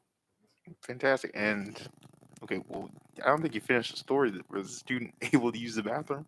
So they're going through that process. I mean at the time. Well, at the time, that student they worked with them to provide them with a bathroom that was private until they figured out that plan. And so that process takes time, especially when we're talking about elementary. It definitely takes time. Fantastic. Well, and just like you, Mr. Vogel, I do see both sides, and I also do know that we have staff that I think can, like we said, handle like who's being serious and who's not. But then I also see the legal issue. So my question to you both is, if we were to strike the words consistently demonstrates with, right? But then say the board supports the right of a student in conjunction with staff to use school facilities correspond with their gender, the student, because Mr. Vogelin, the student was working with staff to, his example was working with staff to use the bathroom, that to really get them ready to make that switch or not make that switch.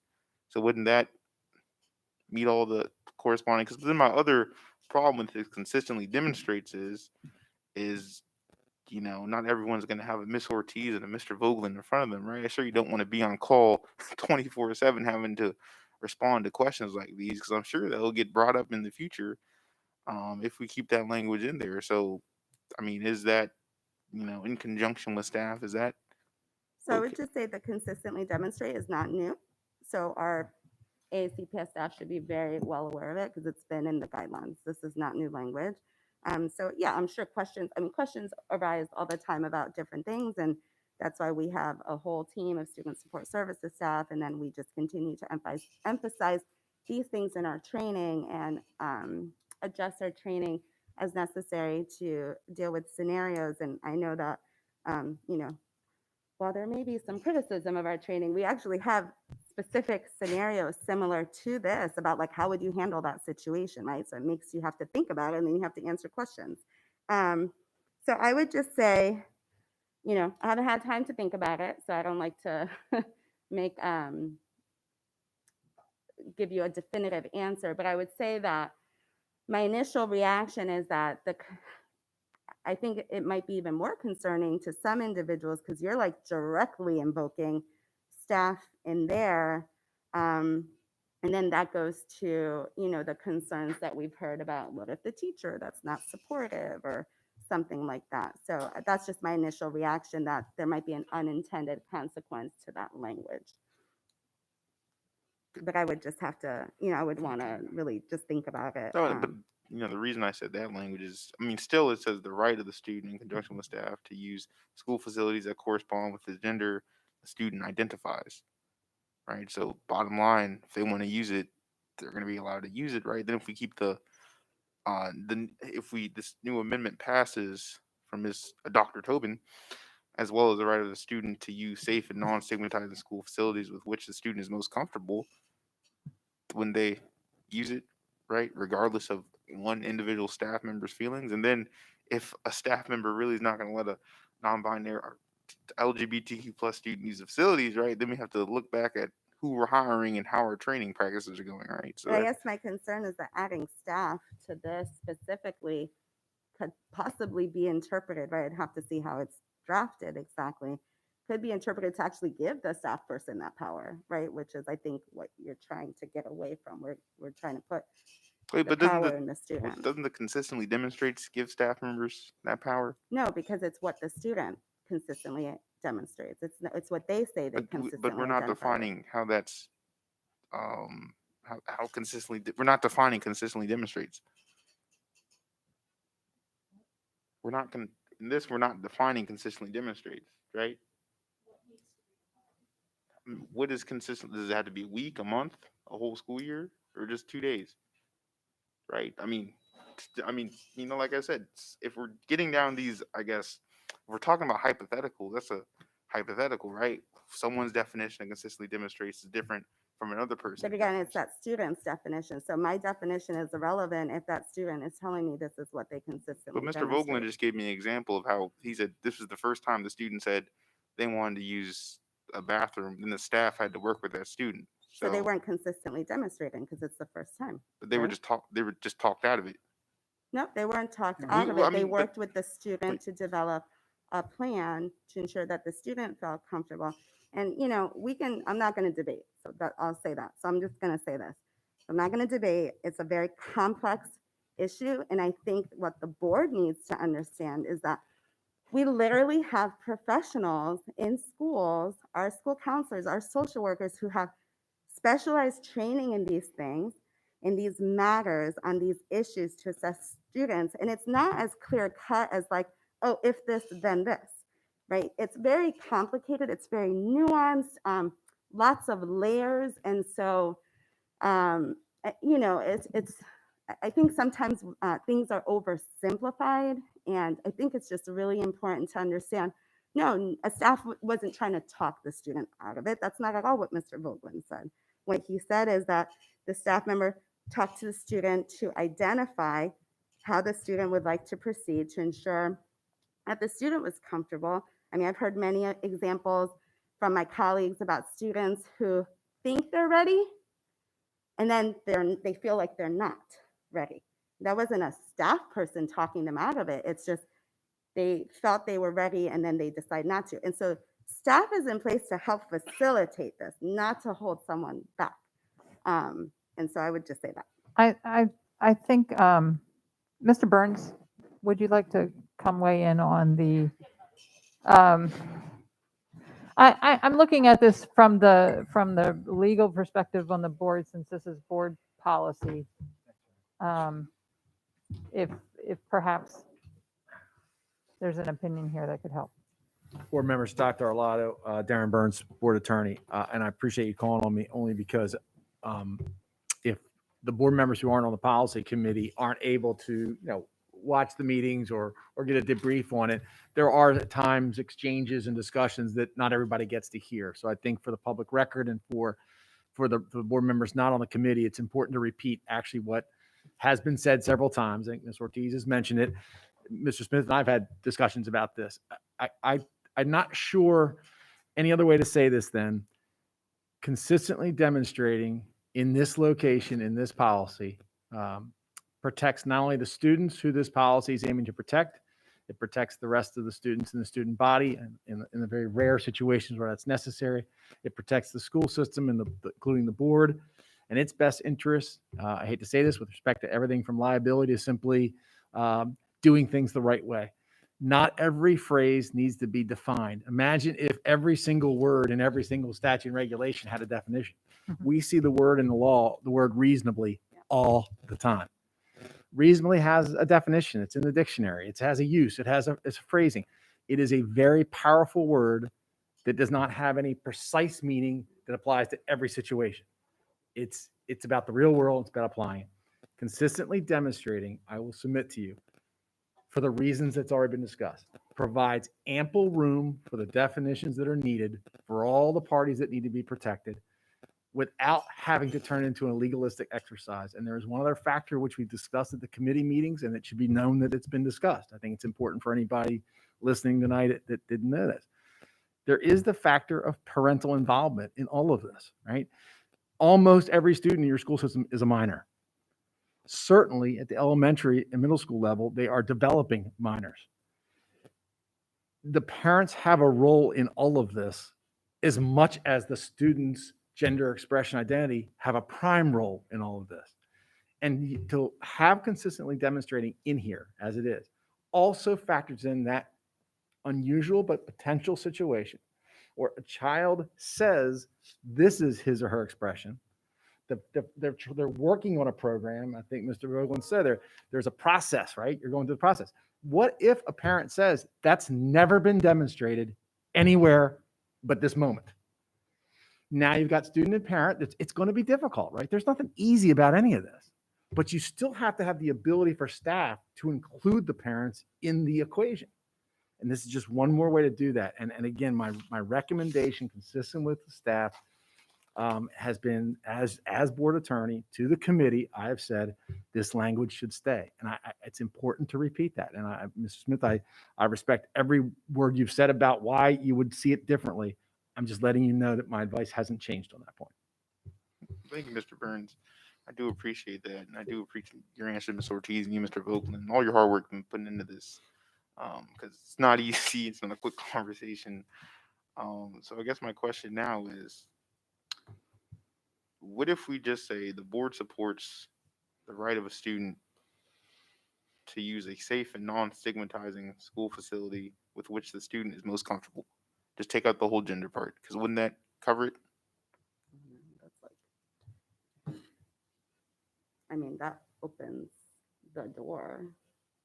That's much broader than what the policy is currently doing here. But well, I guess isn't the policy trying to make sure that students are safe and comfortable in everything that they do within ACPS, and I guess gender. Right, but this policy is specific to address the needs of LGBTQ plus students, right? So I would say that that's different than what the language language that's in there now. And I think it would be a significant difference.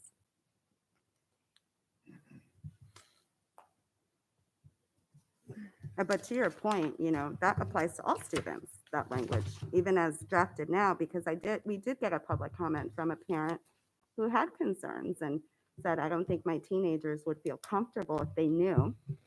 And when my response to the parent was, well, that still applies to your children.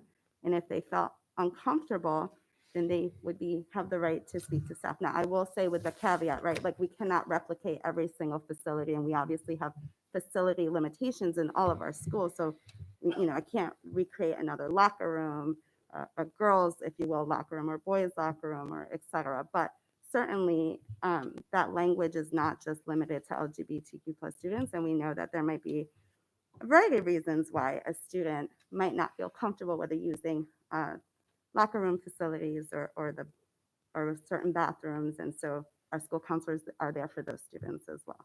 Oh, well, how about this? The board supports the right of a student to use safe and non-stigmatizing gendered school facilities with which the student is most comfortable.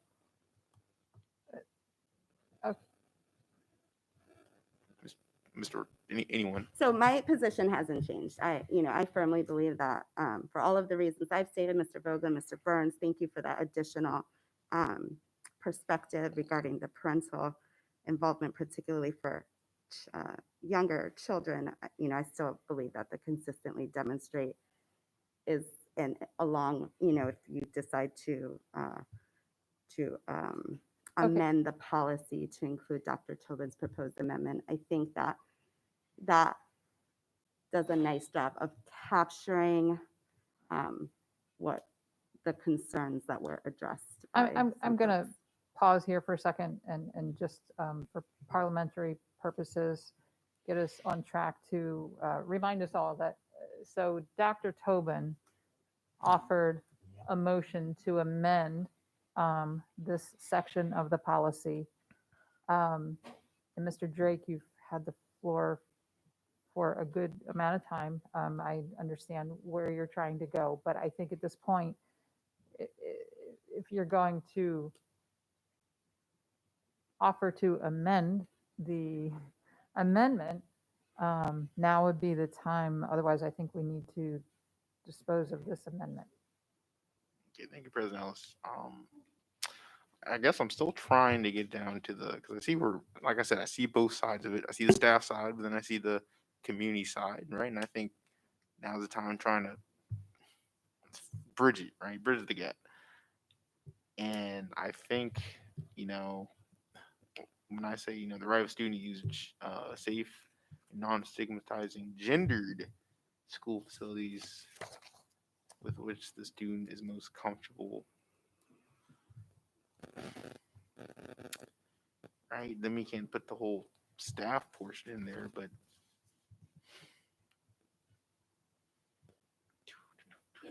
Do you want a moment to think about whether you want to offer an amendment? Ms. Antoine, your light is on. Is this regarding the amendment offered? yeah, thank you.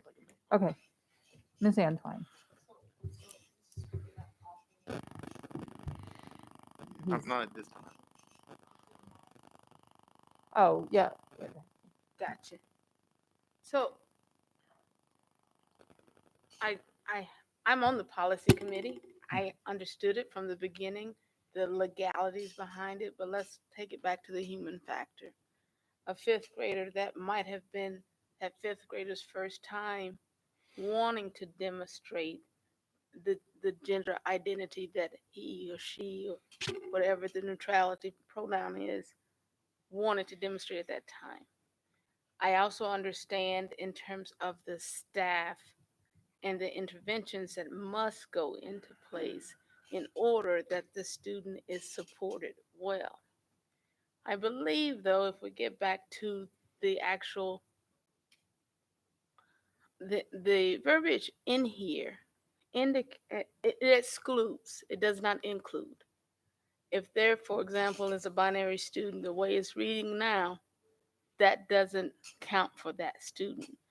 And realistically, I see you shaking your head, but it's the truth. That's not how I Because- interpret it. Because, and it's been brought up several times, right? And we're not debating, but it's true.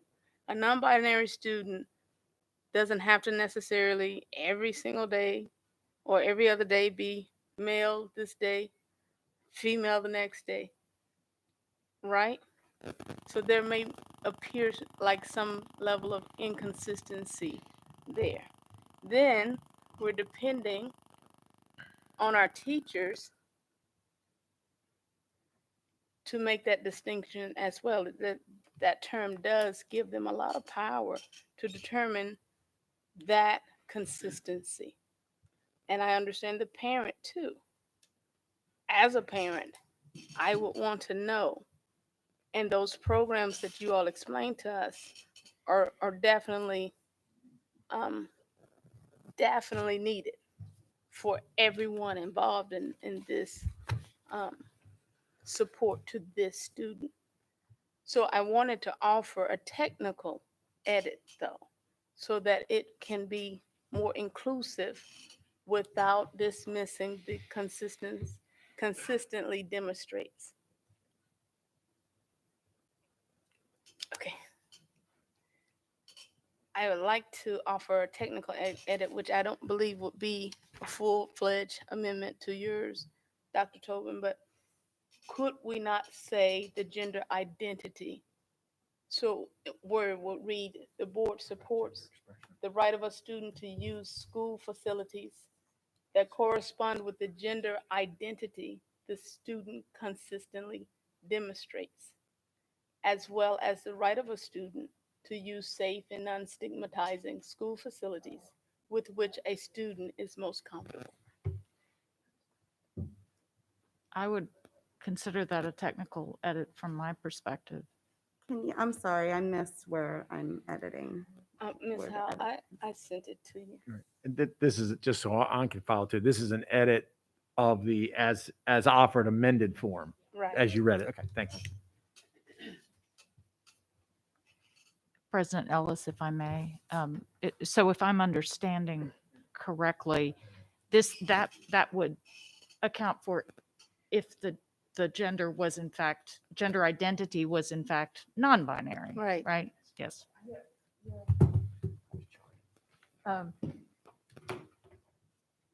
It would be adding the word identity after the word gender. So Got it. So the board supports the right of a student to use school facilities that correspond with the gender identity the student consistently demonstrates and with which the student identifies, and then Dr. Tobin's amendment. Got it.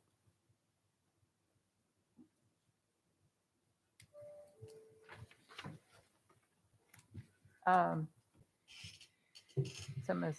Antoine has offered, and Dr. Tobin, you've accepted that as a technical edit. So are there any, legally speaking, and Mr. Vogelin, I guess in practicality, implementation, does this bring any concern? So I would say that that's the intention anyway of the language and how we've been, implementing and carrying out the guidelines all of these years. So thank you. That's additional clarification because, I understand the intention is to be inclusive, not to be exclusive, and considering that, yes, we have gender non-binary, gender fluid, gender neutral students who, as Ms. Antoine stated, may not be, every other day. But again, that would be all part of just working with the student. So yeah, to me, that is clarifying and technical. Okay. Mr. Smith. Okay, so I put more thought. So I put more thought into it. And how's this? The board supports the right of a student to use safe and non-stigmatizing gendered school facilities with which a student is most comfortable with minimal disruption to the educational environment.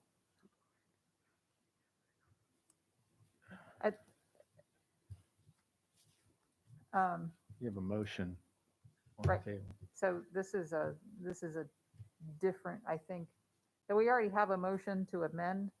I think you are offering a different amendment, not a, right. I think we need to dispose of the amendment and then address, correct? Can you clarify for the record, was there consensus on the technical amendment so that when Yes. you reread the pending motion, it's as up to date as possible? Yep. Well, I guess I was under that impression, but is there anyone who did not see that as a technical edit? And okay, yeah, so we're good there. So we have an amendment on the table, and Mr. Smith, I think, and help me, Mr. Burns, if I'm wrong. The amendment offered by Dr. Tobin offers additional language to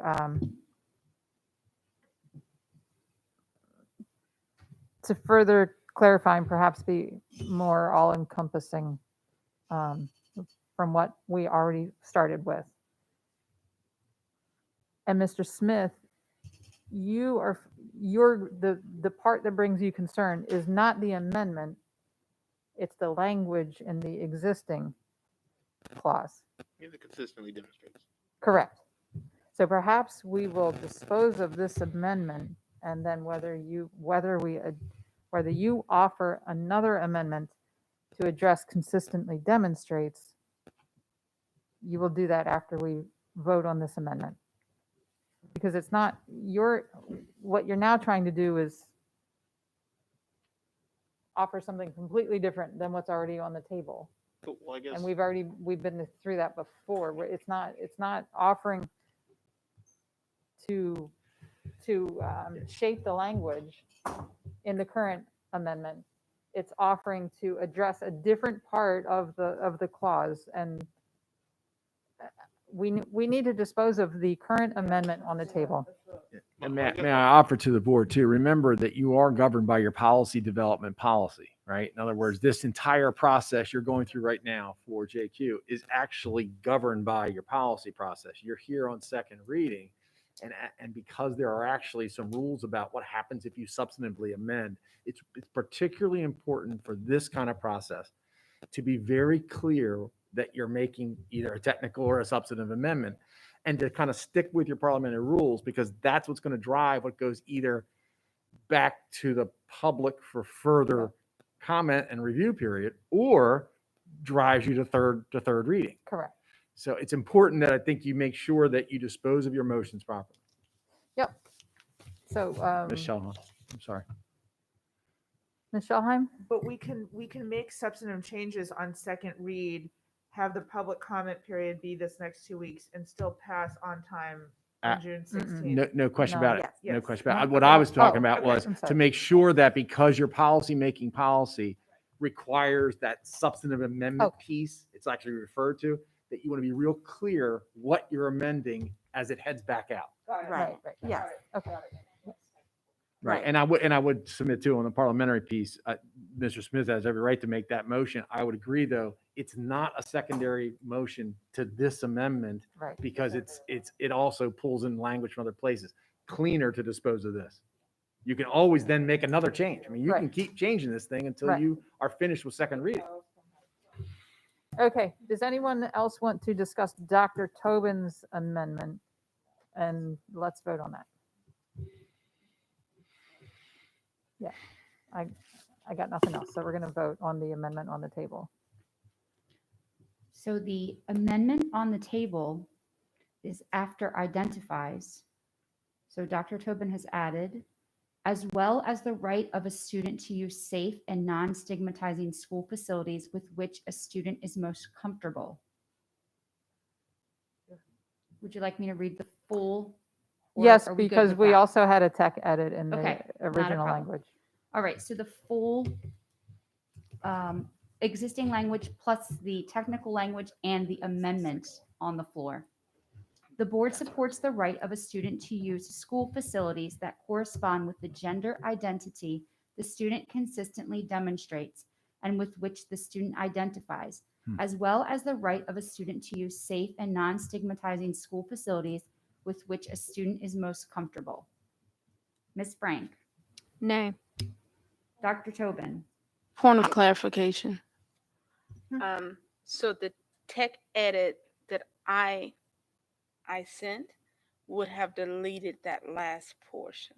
Oh. Where the student identifies. No. So No, I did not either. so you're reading it, right? Yep. That was last sent for the tech edit. Okay. Ms. Antoine, there was an amendment on the table. I don't think the addition of that word is a tech edit to the amendment. I think it was considered a tech edit to the entire clause. Am I using that term right? So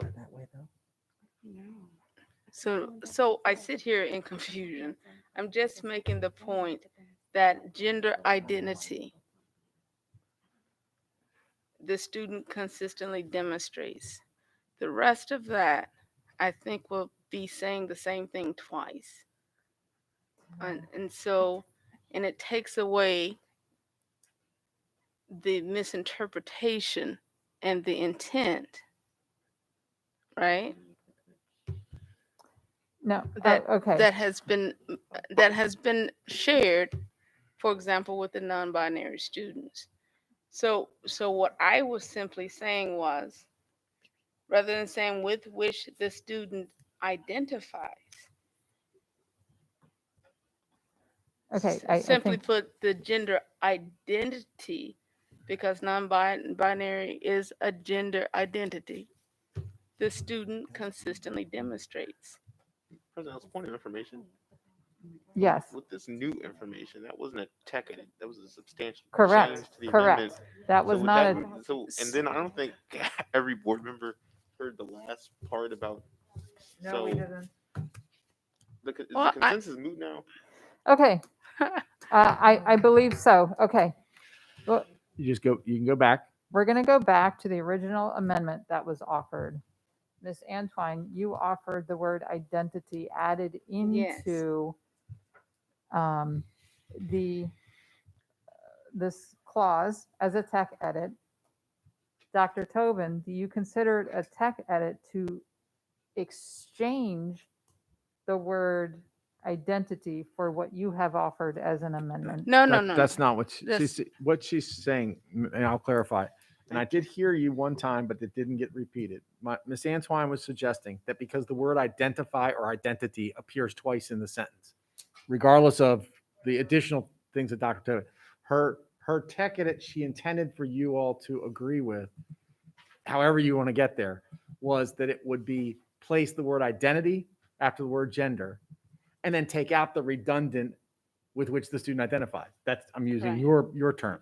The unclear part for your advisors on this is whether there's an unintended consequence of that change. And I don't think it's fair to call that whole thing a tech change.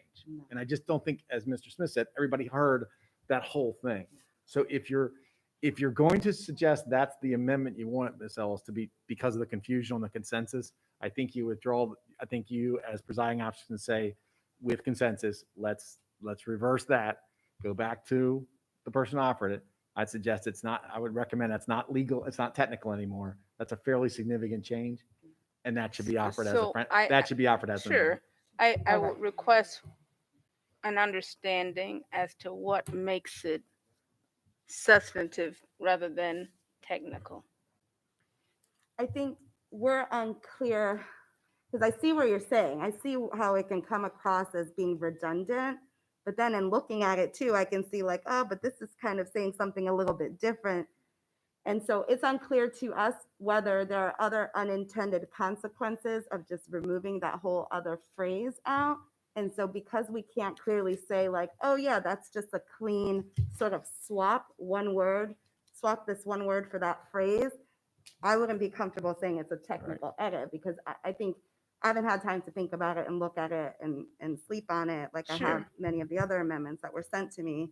And I think we're all just, we see kind of where it could be considered a clean swap, but then also how it could be something totally different. Okay, so, and Ms. so we Antoine, keep it there then. Ms. The- Antoine, I think also Sure. just keep in mind, you can't assume with a technical edit or any kind of a friendly amendment, if you want to call it that, the final outcome of the vote. So my recommendation is if you believe those changes are good changes, make them as a, make a motion to make the amendment that way. Right, I don't want to continue with the prolonging at 8:34. The point of the tech edit was for clarification, which I understood after especially after Ms. Howell sent it.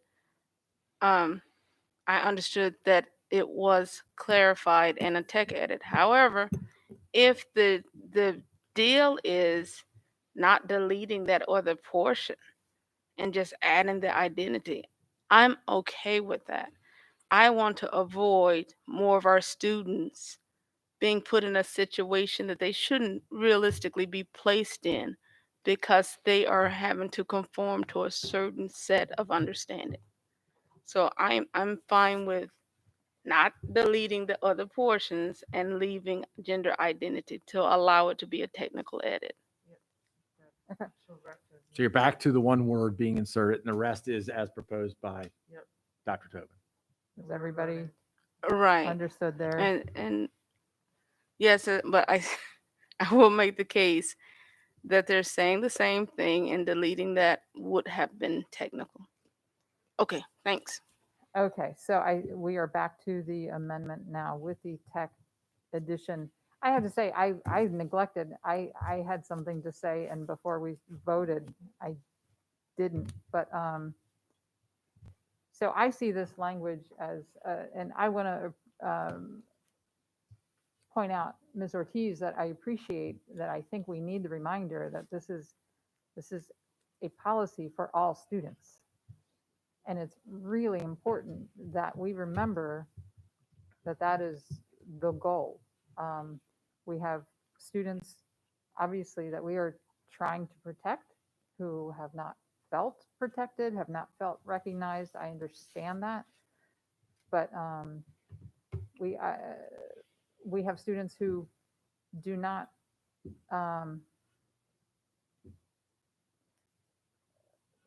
who may not feel comfortable in the facilities for a variety of reasons. We have students who are very, very modest for different reasons, some of them sometimes religious, and we don't prohibit students from recognizing their own religion in the school. And we, I mean, you could have a 14-year-old girl needing to use unwrapped feminine hygiene packaging in a stall next to someone with a different sexual anatomy who could be 18 years old. And so, that student might feel more comfortable in some other. So we are trying to write an all-encompassing policy here. And so I appreciate you bringing up that important point. Ms. Howell, we're going to vote on the amendment. President Ellis, I get what you're saying with the last point, and I get we want every student to be comfortable, but I don't want this, and this is not saying anything about you, right, or any of your personal beliefs, right, but I just don't want this, I don't want people to get the impression, because we all know this is a real thing, that like all transgender students are a danger somehow. I didn't right? imply that at all. That's why I said, Okay. I just didn't like, you said a 14-year-old student in the bathroom, a 14-year-old girl's in the bathroom with a student who was born a male and they're 18, and they might feel uncomfortable. And all I'm saying is, I didn't, okay. I did not mean to imply that a student would be of course, uncomfortable as in physically threatened. That's just, there's a variety of reasons why a girl may feel uncomfortable. And I guess maybe having grown up as a girl, I don't know if I can explain that, but having grown up as a girl and going through some changes in life, girls can become very self-conscious, and a girl could feel uncomfortable in a certain situation. And so the point was that we are trying to protect all students, and we want all students to feel comfortable. I mean, I don't think, you know, we have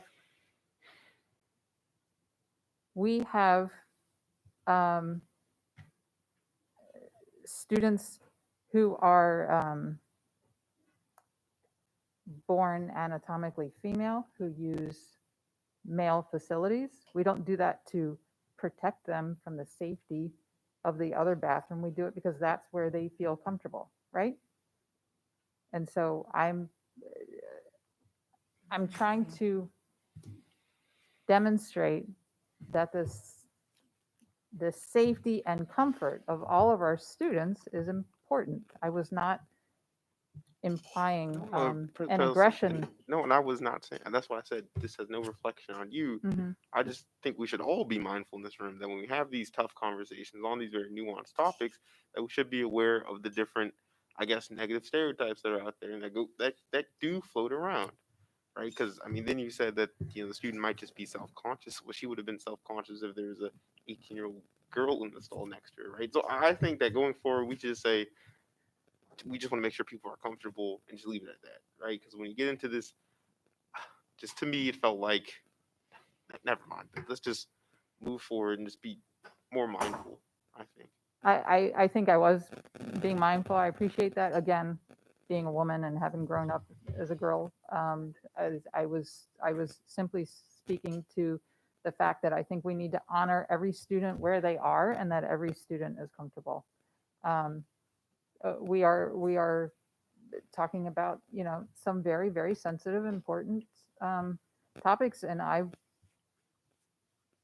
totally agree that we need a policy in which every student feels comfortable, and that's why I'm supporting this amendment, because it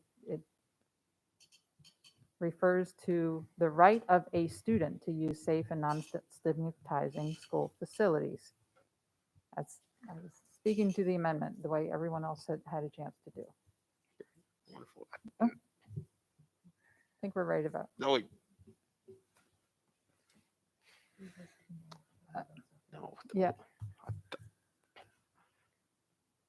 Oh wait, I guess I have to press my light to be Okay. recognized. I'm sorry, I forgot to do that.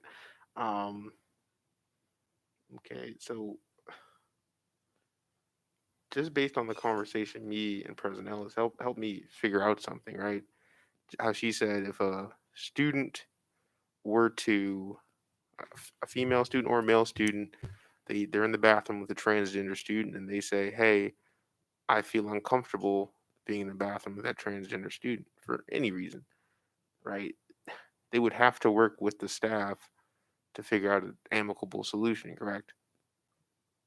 Yeah, just like that, Yes. the transgender student would have the option of using a private bathroom. The other student would have that same option, with the first option being using the bathroom of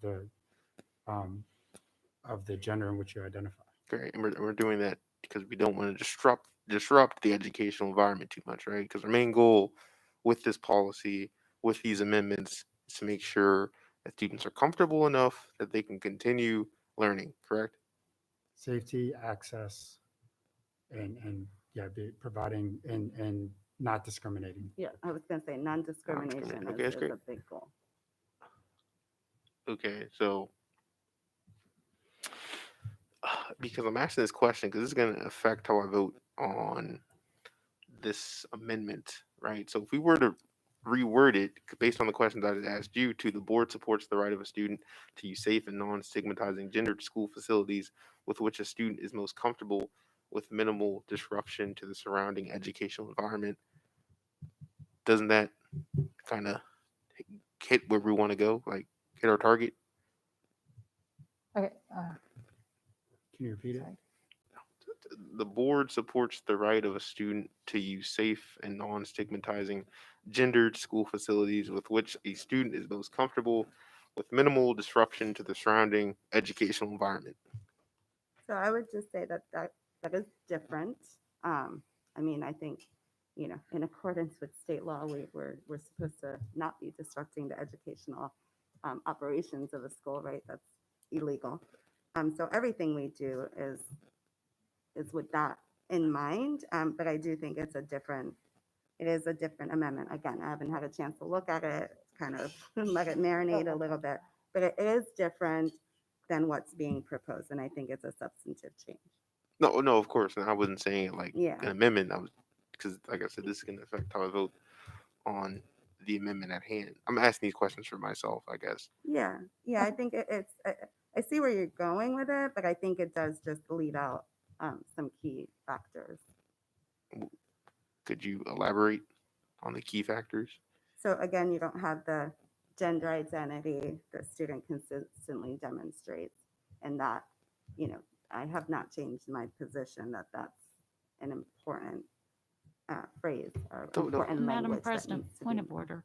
Yes, I think we need for a clean record I do too. to We're gonna- dispose of this amendment Yes. and then move on. We are going So to vote on however, this amendment, however and if you need there's, to vote, you need to vote. But for the record, we've got to have a process that clearly identifies that we've disposed of this and Yep. then moved on. But I understand that. No, Yeah. I understand that. Now, President, like I said, I'm not going to propose this amendment to your amendment. I'm asking these questions so we can see kind of where I vote on this, right? Because I just don't want to. Just want to ask my questions. That's all. So Ms. Ortiz,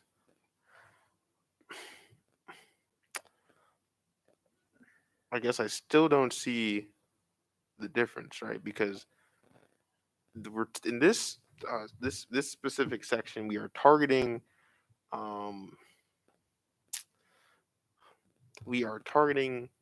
bathroom gendered facilities, right? Not just bathroom, but just gendered facilities, right? The locker room, bathroom, anything that has a gender to it, correct? And we're trying to cause minimal disruption to the surrounding school environment by not making students uncomfortable. So when you add the last part about minimal disruption to the surrounding educational environment, isn't that inherently bringing the staff component into it, just like with the consistently demonstrates portion? No, and I would just say if you can give me a copy of the amendment, I'd love to see it so I can actually look at it, because I keep hearing different things every time you mention it. So I think I can't really give you a good perspective without visually being able to see it, since it is substantive changes. we have an amendment on the table that I think we need to dispose of, and Mr. Smith, if you want to offer something different after, but again, there's been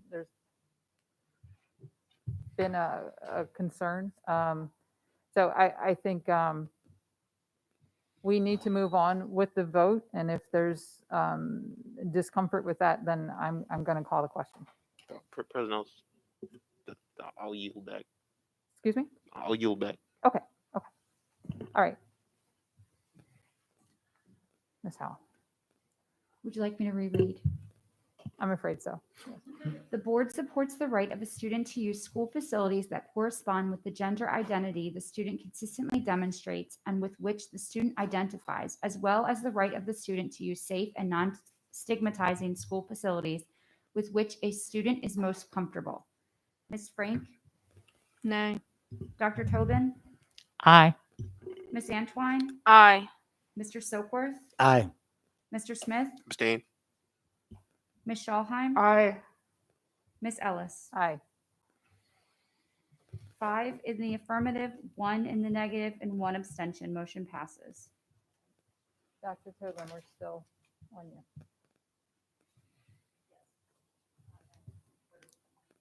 Right.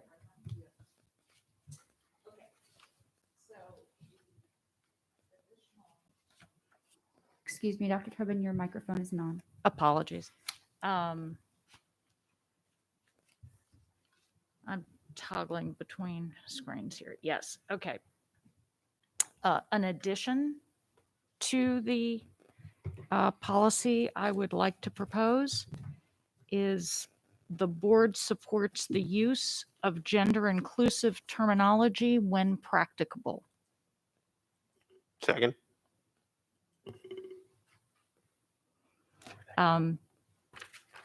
This is offered, again, based on conversations we've had with a number of people who are interested in this, who are impacted by this, and who are concerned that at times, when not absolutely necessary, it's helpful if students are addressed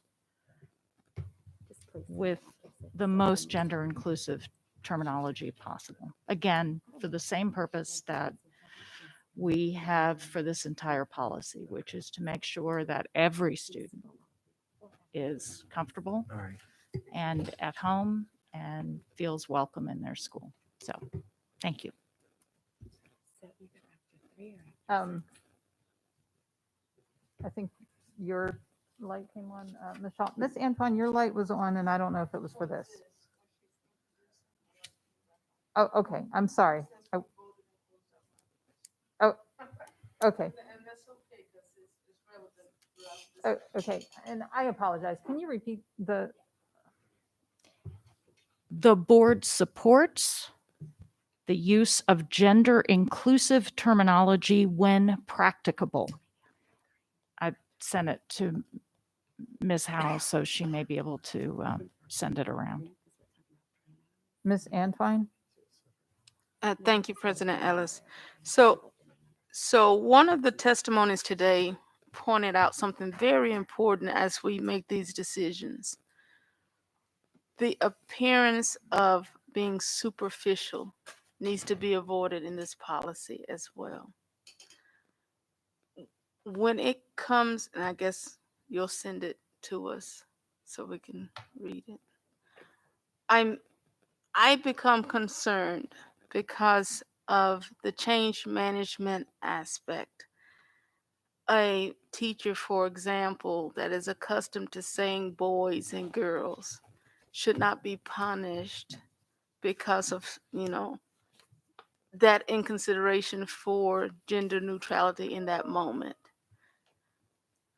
However, the same teacher totally disrespecting the wishes of the parent or the student that wishes to be identified in a certain way, or the use of a pronoun in a certain way, and that's consistently disregarded, I see as an issue. My point is, this is a change management event. If we are talking about supporting the use of it, then we must understand where is the term practicable and how it's applied here. There may be even in exchanges where someone doesn't know that this student is identified in a certain way, and they say something that may seem offensive. I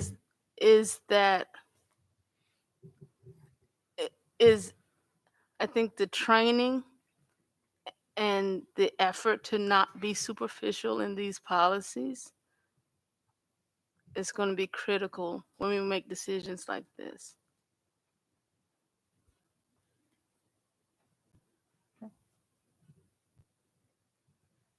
Ms. Shawhan? I support this amendment, and here's why. My daughter's best friend in the whole world is a gender fluid child with pronouns they, them. Every single time that child is referred to in class as boys and girls, that child feels excluded. That's just one simple example. I know our teachers do the very best they can and will continue to have meaningful and mandatory training, and that's so very important. But that's why, it's not, to me, this is not superficial. This is real, and if we're saying all means all, that's why I'm very supportive of this. and we'll just leave it there. I thank Dr. Tobin for this amendment. If I may, for a point of clarity, President Ellis, I'm not saying that this wording is superficial. I am saying the creation of a superficial interpretation could be there. I am also pointing out that in change management, this is in a lot of cases, very new for some of our instructors and educators, administrators, and otherwise. They have to be trained and they have to understand the consequences of the wordings that they're using. My best example, you guys probably get sick of me saying this, but I'm a Southern girl as well as a military member, at one point at least. I'm used to saying, yes, ma'am, no, no, ma'am, yes, sir, no, sir. 40 something years of that. So if I, in my effort to show the highest forms of respect as I know it, am disrespecting someone, I need to be trained on how that's disrespectful, because in my intention is highly respectful. I also want to point out what Ms. Ellis shared before, the fact that we want to be considerate of everyone involved here. And a teacher, our educators, our staff, and otherwise, they need to be aware of what they say in that classroom and its effects. However, if we put it into policy, it sets up the opportunity for something inadvertent to become or be seen as deliberate. And I just want us to be aware of the power of policy when we put this language in here. Mr. Smith? It was from before, sorry. And Ms. Shawhan, you spoke.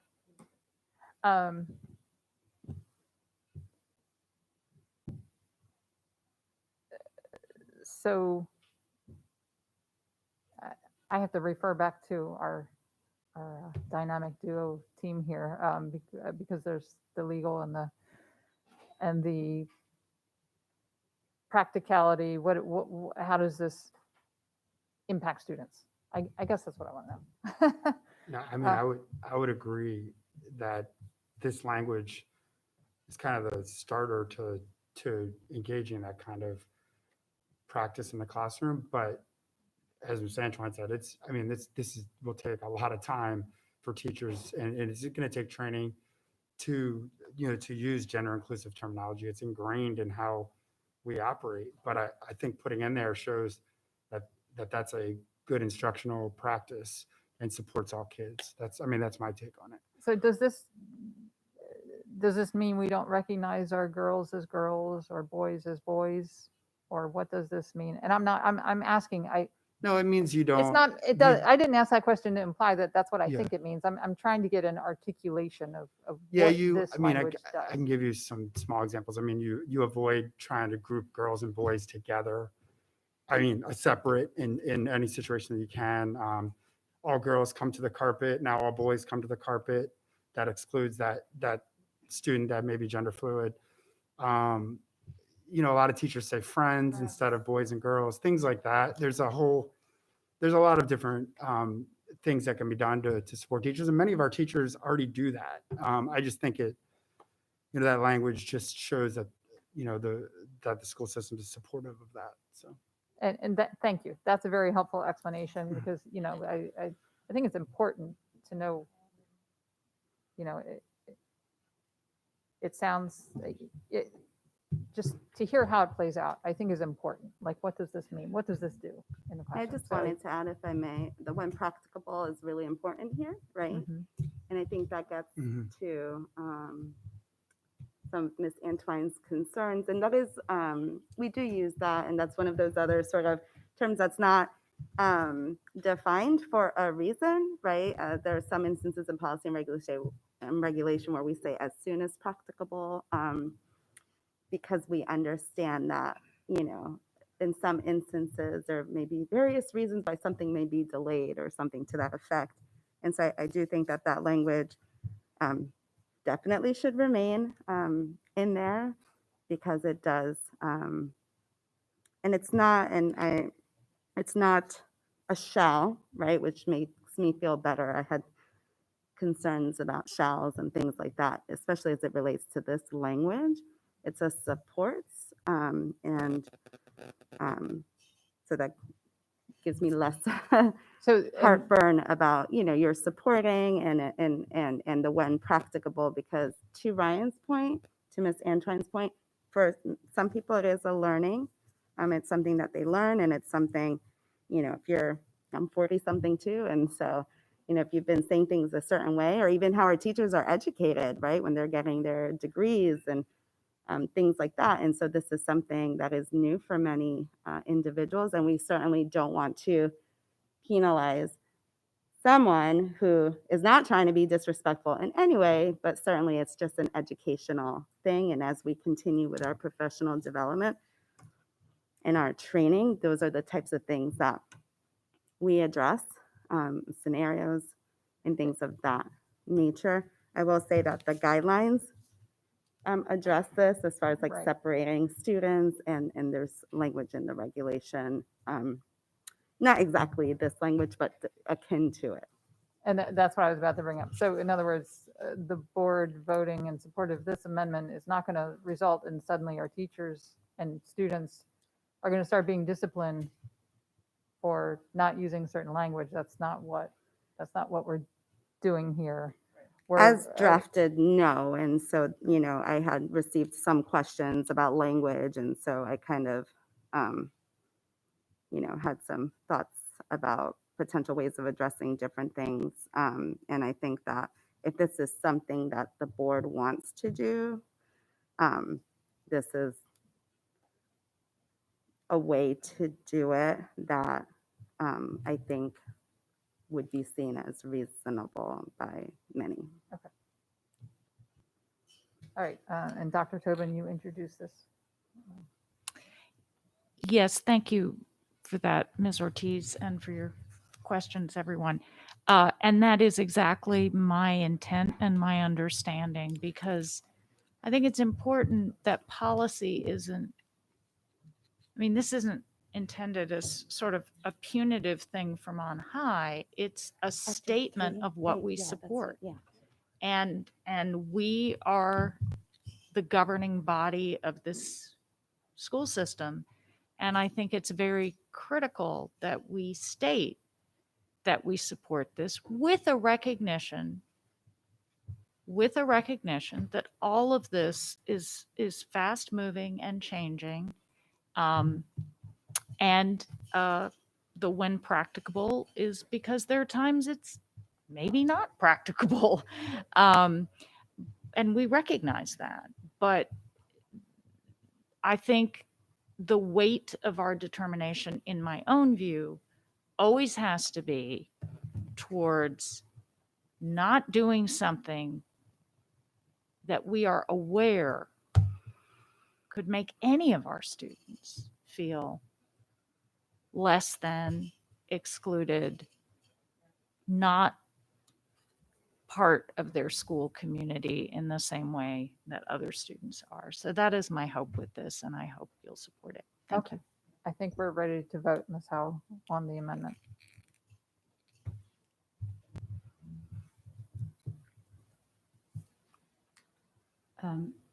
The motion on the floor is, or the language added, the board supports the use of gender inclusive terminology when practicable. Ms. Frank? No. Dr. Tobin? Aye. Ms. Antwine? Thank you for the clarification. Aye. Mr. Silkworth? Aye. Mr. Smith? Aye. Ms. Schallheim? Aye. Ms. Ellis? Aye. Motion passes 6-1. Dr. Tobin, you have something else? Yes, thank you. Again, I sent this to Ms. Howell, so she should be able to send it to us. But, and if I can toggle my screen here, there we go. This is slightly longer. In accordance with policy AF, educational equity, AACPS will provide LGBTQ plus students equitable access to the educational rigor, inclusive curriculum, resources, and supports that are designed to maximize the student's academic success and social and emotional well-being. Second. This again is in response to queries that we had, input that we had. And it is, I hope, a kind of fulsome statement, lest there be any question that we are committed to making sure through these mechanisms, equitable access to the educational rigor, inclusive curriculum, resources, and supports designed to support the students' academic success and social and emotional well-being, that our LGBTQ plus students are fully included, again, in those things that all our students should have, that we endeavor to give all of our students. But that this is a clear statement that we are committed to providing these with our own clear understanding of the fact that this group of students has particular needs with regard, for example, to social and emotional well-being. And so that's essentially the purpose of it, and that's why I offer it.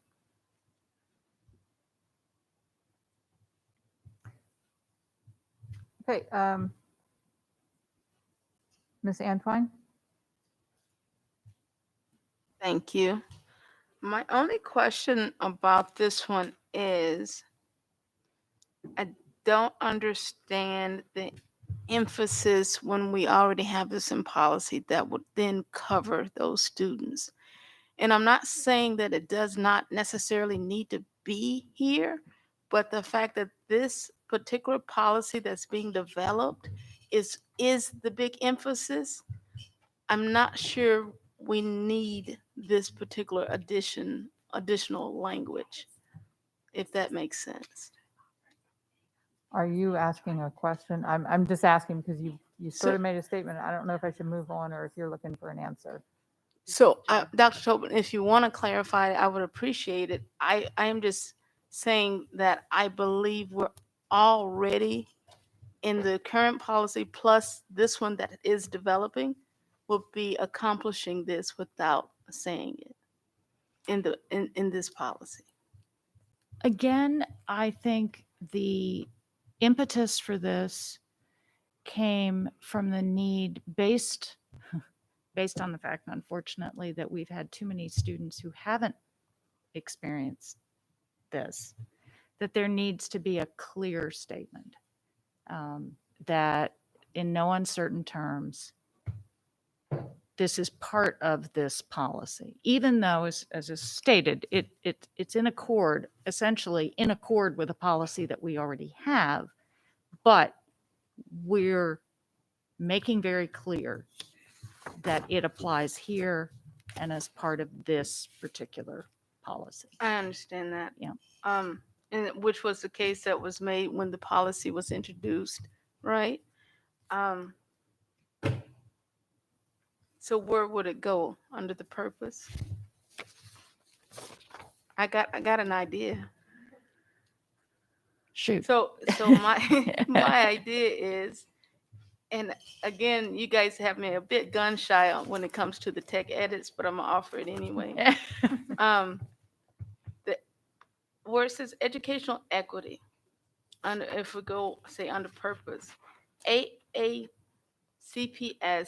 provides rather than will provide, because we're doing it, we're re-emphasizing it here, and it's in current policy as well as this potential policy. So rather than saying will provide, we'll just make it present tense and say provides. Under what section? purpose, I The think. purpose. Yeah.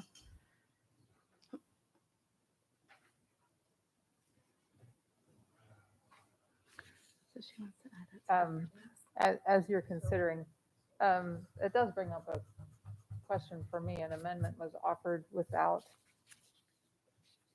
indicating where. Is that right? Oh, the previous one? No, this one. Oh, this one. Yeah. We don't, so in other words, until this suggestion was offered, we didn't know where it was going to go. Is that right? Yeah. Okay. I hadn't made a statement about that. Yeah. Okay. Does that,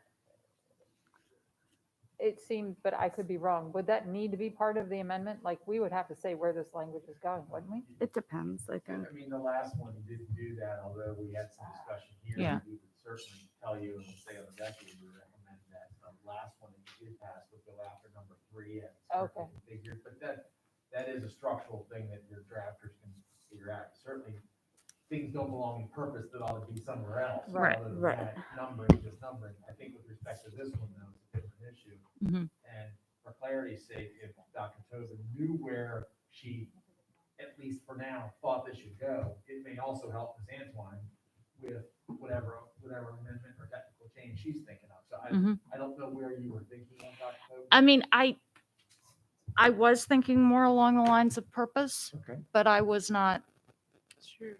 I was ready to have that discussion. And so. and the portion of them saying, hey, put it in purpose, if you all feel like it needs to go somewhere else, I am just introducing him definitely for the sake of this passing, because it is important that we emphasize this, that we also give credit back to our system that has diligently gone out of their way to be inclusive of all of our students.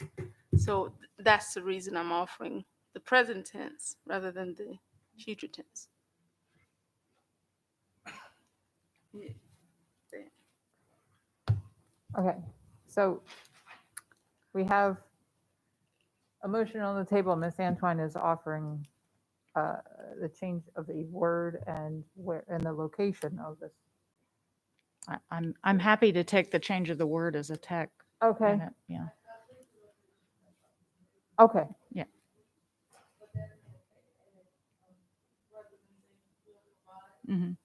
Provides. Okay. Yeah. Are you with us? Okay.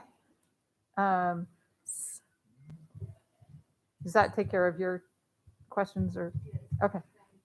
If I may, if you still have questions about location, I almost feel like it should go under the issue, maybe to, after, either as part of the second paragraph, where it says this policy is consistent with the goal of fostering learning environments.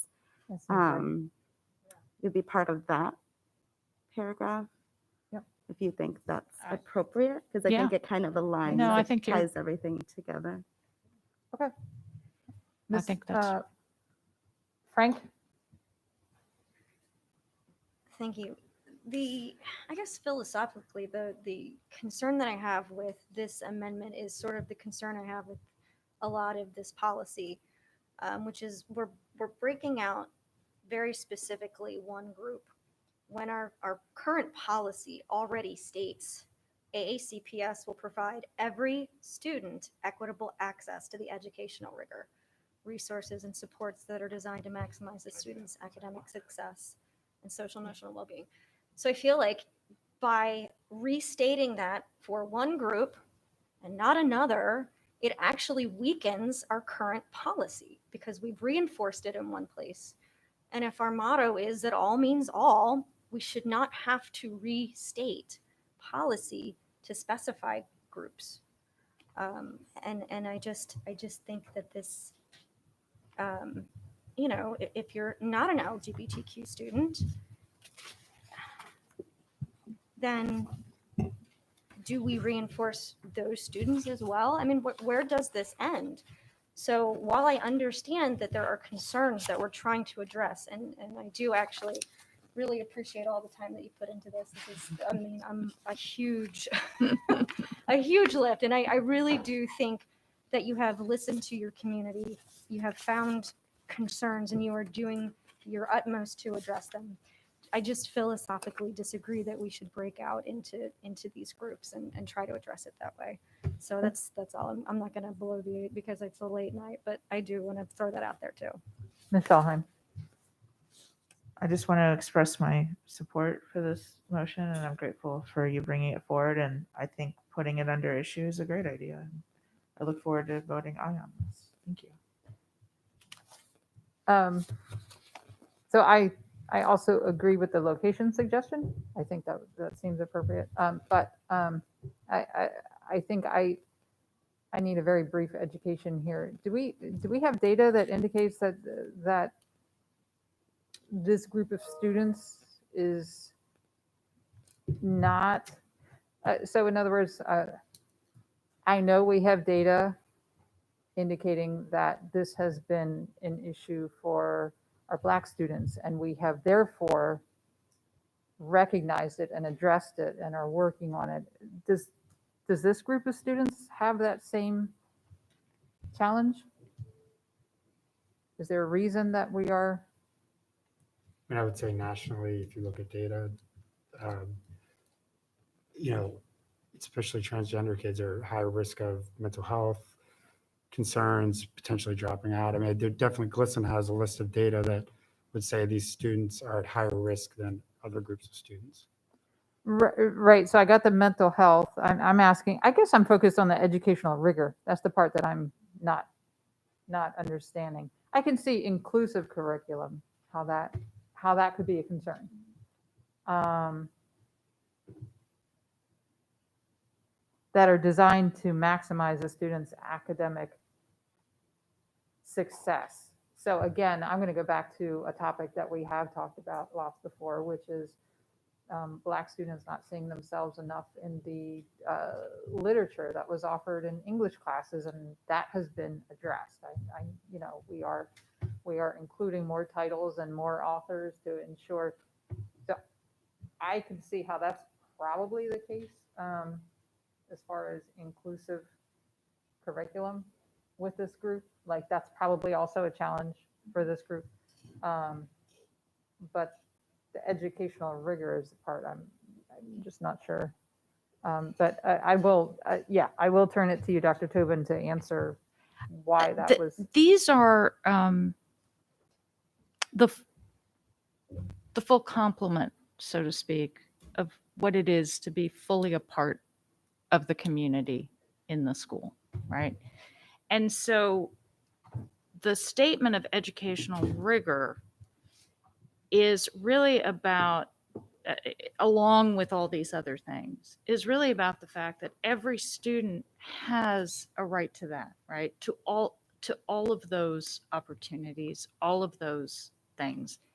And what we're seeing and my understanding of some of the issues that our LGBTQ plus students confront, and one of the reasons we see such high suicide ideation and other things, is a sense of being not a part fully of the community, right? Not a part of everything that makes a school a school. And educational rigor is a critical aspect of that. And so that's really the purpose of stating this here. And also I do understand, to Ms., if I may, to Ms. Frank's comments, again, we're in the realm of equity here, not equality, right? We're in the realm of, there are students who have needs that are not currently being met. And this statement is necessary because of that. Yes, it's true for everybody else. It should be true for everyone, but it's being stated here because there's a need, because there are students who are not fully a part of their community, fully accepted in their school. And so that is the thinking behind that. So thank you.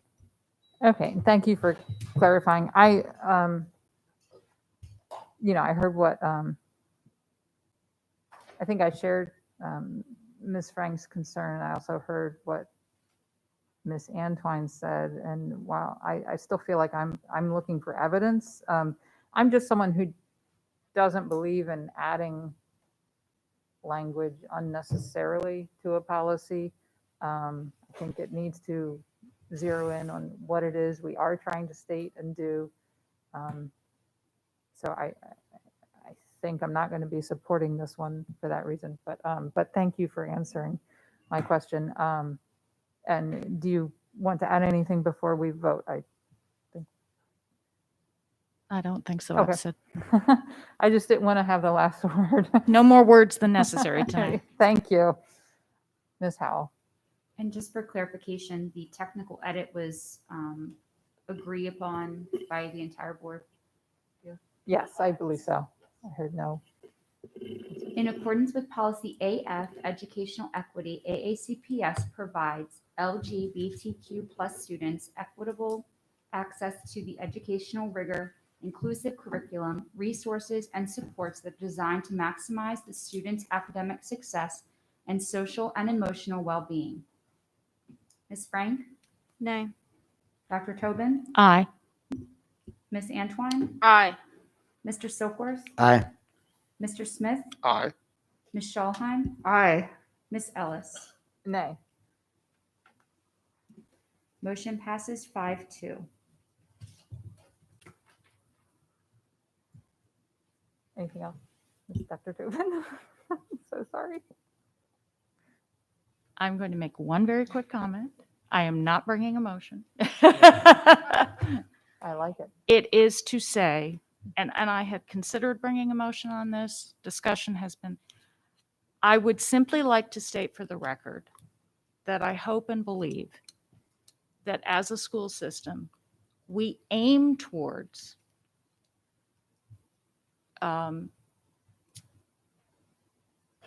non-gendered facilities.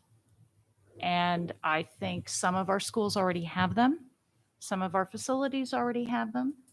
It's not my wish to introduce language and policy that could suddenly create all sorts of fiscal issues, because there's a whole lot of complexity around that. And I think there's already some law and some regulation that's putting us in that direction. But I just want to state from the dais that I think a lot of the issues around this will be resolved and will be more easily resolved if we move in that direction consistently. And personally, I think if we just had non-gendered facilities in all of our buildings as the norm, there would be a lot of things that would be easier about that. But I just want that on the record that it is my hope we will continue to move in that direction, because I think that will support everyone in many ways. Thank you. Mr. Smith? Oh, no, Dr. Tobin is just done. It's not for this policy? She's done.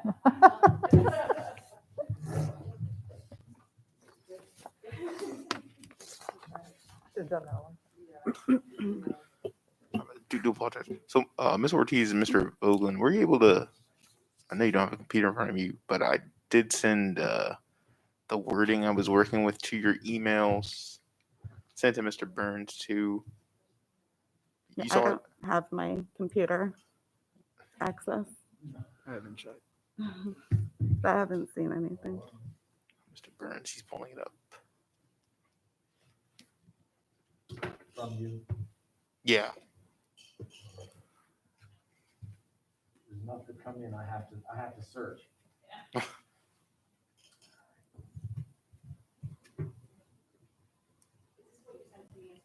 Is it in that? Yeah, it was this evening, right? Yeah. The Safe and non-stigmatizing. no, just his amendment. Sure,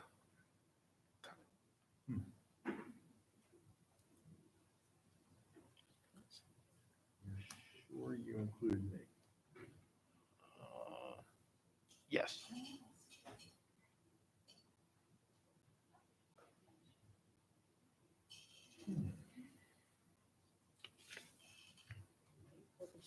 You know when? It's 8:48. I have 8:49.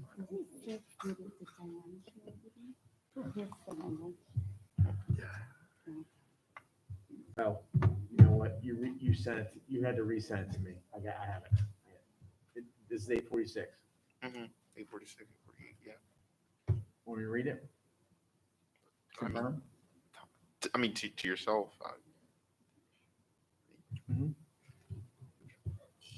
All right. She saw it. Question. Oh well, Ms. Ord. You've had a chance to see. So thank you. So again, the consistently demonstrates language is missing from the proposed amendment, so that concerns me. And I'm sorry, one moment. For the benefit of everyone involved, I think we all need to know what the language is. Oh, I'm so that sorry. was sent to everyone. No, I'm so sorry. So I I guess my question is on possible amendment, and that amendment is the board supports the right of a student to use safe and non-stigmatizing gendered school facilities with which a student is most comfortable with minimal disruption to the surrounding educational environment. Okay, so is this an amendment or a question? It's a question for staff, their thoughts on it. Yeah, so what I was saying is that I have concerns that the consistently demonstrates language is still missing. And I don't know that the minimal disruption language addresses that. Also, gendered bathrooms. I don't know how I feel about the use of that terminology, especially if, the goal is to, or in some schools, we have non-gendered facilities, like the health office, for example. There's a bathroom in there and it's not gender specific. So I'm concerned about the unintended consequence of having that there because you're not addressing facilities or restrooms, what have you, that are not gender specific. Does that answer your question, Mr. Smith? I would also share that I've got a little concern with the language at the end regarding disruption to school environment. That's typically terminology we use in the school setting around discipline. Yeah. And I haven't had a lot of time to think about it, but hearing that language in a non-disciplinary sense gives me a little pause. Interruption? Is that better? Yeah, the state law, there's state law on that, and it's exactly as it relates to sort of disciplinary matters and excluding people from being on school property and things of that nature. And there's actually legislation surrounding that this session that got lots of conversation and interest as to regarding that provision in the education article, because that's, I think, the only provision or in the education article where it's like criminal conduct. Right. So Ms. Ortiz has answered your question. You asked her what her thoughts are on the language you sent. Is there something you wish to do? Have more questions. What about the word interruption instead of disruption? So again, without the consistently demonstrates language in there, I have the same concern. Okay. Okay. Well, is there any other, I guess, term other than consistently demonstrate that? Because everyone's on the same page in this room, right? I think at least me and Ms. Ortiz, I think we're on the same page, right? We want to make sure that everyone knows that this policy is going to support all LGBTQ plus students when they go to the bathroom.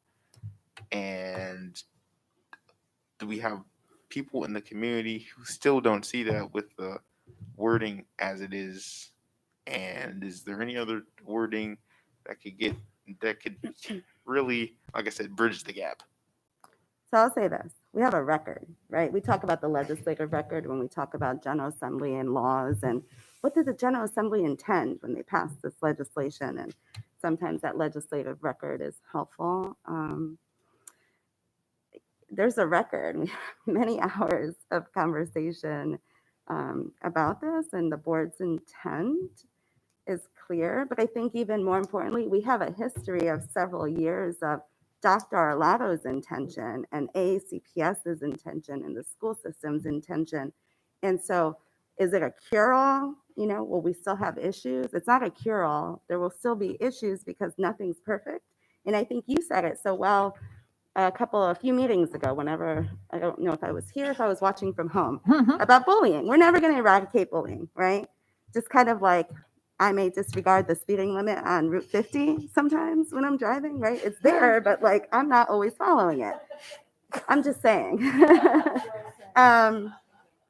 Just as an example, this is a hypothetical, purely a hypothetical. But I guess my point is that the intention, the record, it's there. Like I don't think shouldn't be any doubt, right, about what our intention is with this policy and with that language. But we have many policies in place and still some get violated, right? And so we have procedures in place to deal with that. So if it's a situation, and I think there was a reference to teacher earlier, and I just want to keep reiterating, it's not the teacher's decision. But if a teacher makes it, that teacher's decision, right, there are things in place to deal with that. And we have, you know, variety of things, whether it's professional development, if it's something to the level of disciplinary, same thing with students, lots of student policies. That J section is very long, and regulations. Yet we still have appeals to the board. I mean, you see them, you know, in hearings. And so I understand the concern, but I do think that the record is very clear.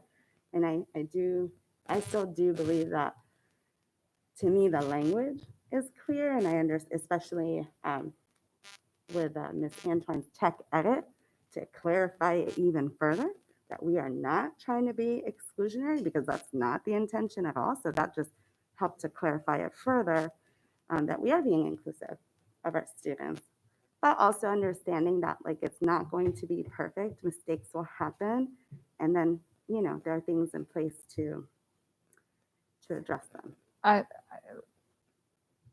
Mr. Smith, I think it's been answered several times now that Ms. Ortiz's opinion is that the consistently demonstrating language should stay in the policy. Mr. Vogelin offered an explanation for it from the, you know, student services perspective. So I think you need to either offer an amendment or not, I guess. But I don't think we can keep asking if we can amend this clause in the policy to remove that language and ask for a different answer. We need to move to amend it or get off of that topic. Thank you, President Ellis. Well, I'm not here to waste anybody's time, right? I'm just really trying to really work with the staff and try and find a amicable solution. That's why I'm asking these questions. You know, see if there's some different wording where I can get on board with it. Because, like I said, I like the policy. I want to vote yes for it. But this is really the only point of contention I have with it. Just those two simple words. Okay, I move that the board changes. Excuse me. I move that the board amend under section C, item 4. The board supports the right of a student to use school facilities that correspond with the gender the student consistently demonstrates and with which the student identifies. I move that we amend that to read: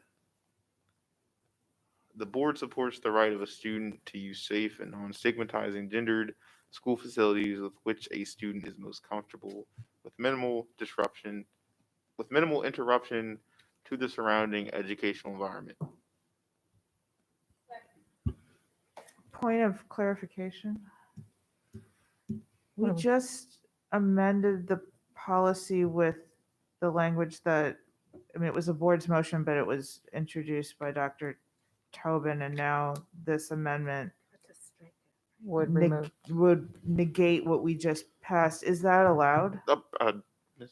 Tom, I withdraw. I move that we strike the language as the language under section C, item 4, and have it read what I read a moment ago. The board supports the right of a student to use safe and non-stigmatizing gender school facilities with which a student is most comfortable, minimal disruption to the surrounding, with minimal interruption to the surrounding educational environment. I'm sorry, my point of clarification. Mr. Burns, do you have stands. a concern with how? Well, you again, I get back to the fact you are under your overarching policy development policy. This is a new policy that's been developed through your committee process and through the vetting process, and this is just one piece of it. You're now in your second reading. As part of your second reading, a substantive amendment was made, which, by the way, we mentioned earlier, triggers another process here, right? But an amendment was made in which number 4, C4, was amended by action of this board. That's now officially your language. If someone's seeking to amend that, it presents two concerns. One is you are seeking in this meeting to do what I've called in memoranda to you before, revisiting. You're revisiting a topic, right? You're revisiting a motion. In this meeting, that's considered a reconsideration, right? At a future meeting, it might be a rescission, might be a renew. You're now in reconsideration at this meeting. You can do that, but you got to formulate it correctly and say that someone says, I move to reconsider the action that this board took earlier to adopt, and you got to read that language, or at least say the language number 4 as it now reads for the public, to instead say the following. That's how it has to be done. I mean, it can't be done shorthand because this record, and Mr. Moser is responsible for how it all looks, right? It won't be clear if you don't do it the right way. And so I strongly recommend that this be considered a reconsideration of what you previously passed by Dr. Toby. First of all, Ms. Howell, did you get that language if that's how it is changed? And Mr. Smith, do you accept Mr. Burns' recommendation for how to achieve? To revisit, but it's called reconsider because you're in the same meeting. So I move to reconsider. Yes. Okay. So before you is a motion to reconsider what was adopted earlier. Right. Which, so you know, would effectively, you got to do this first. You roll that back to where you were when you started the night. Then you would have to make a motion for what you Okay. want to replace it with. So- You can't collapse them. So this is not one motion, this is two You can't motions. do that because first you've got to undo the action you did. Right. So that's where you are. So you're moving to reconsider the action the board took to amend That is where you are. the policy. Do If you understand number that? 4 is what you're working with, I mean, that's I just heard him say number 4 is what he wants. So now we have to take a vote to revisit the issue, then vote on the change. Correct. Vote. Isn't You're right. So you have to first, so you have to offer a motion to reconsider what was just done by the board regarding number 4. I don't know if that's right. Yeah. You have to, then, if your colleagues approve of that, then you would offer a motion of new language for 4. As could anyone else. Right, as could, right. Now it's open back up to anybody to change the language to 4. Does that make sense? No, yeah. Thank you, Dr. Arlotto. Wait, but isn't the whole point of Robert's Rules of Order trying to keep the meeting running smoothly and to make 2 votes? And when I already said it, and I think it's safe to say, everybody. It's to make clear New as a rules. matter of public record what actions you took. Yes. The rest of it's an add-on. Wait. But I wasn't aware of this when I voted on the original amendment. Now, see, that would have changed my whole mindset. Oh. Right, because. Okay, so I guess if I motion to reconsider, I would just give my argument onto why we should change it to this Correct. instead of that. This is why we should reconsider if that's what you want to argue.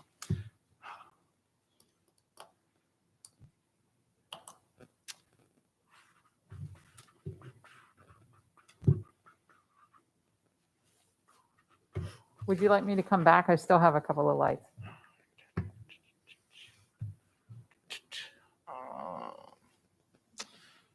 Sorry, I'm just a little flustered.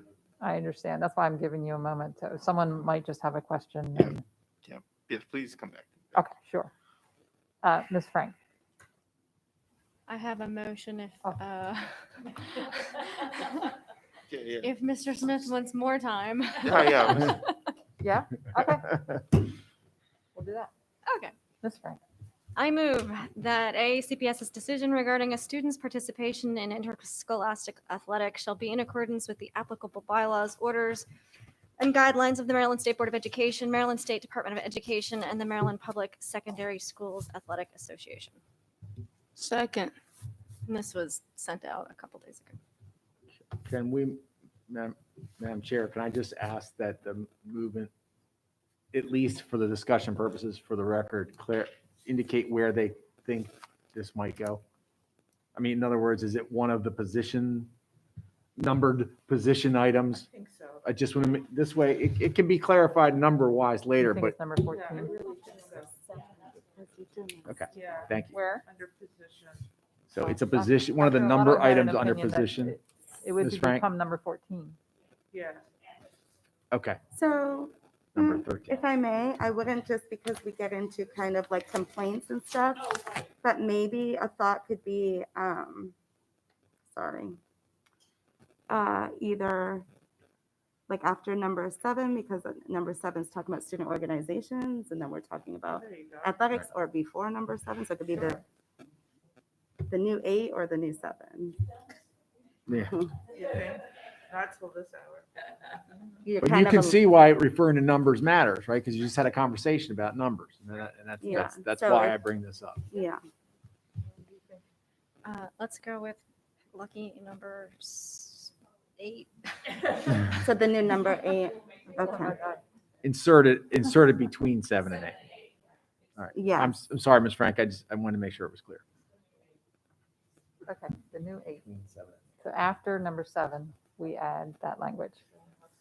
Okay. We have a motion. There was a second. Is there any discussion on this motion to amend? Ms. Antoine, I wasn't sure if that was old. I have no idea what the current bylaws and guidelines under these associations. Of course, I know more about the Department of Education than I do the MPSSAA, I guess it stands for.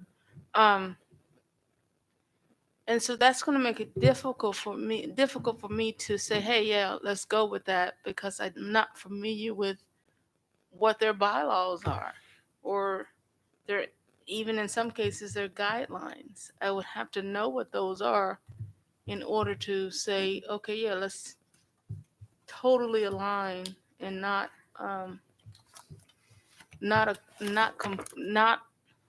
what is the word this late hour, but not adjust our privilege of adjustment to even the law without breaking the law, but adjusting the law to conform to the needs of our students.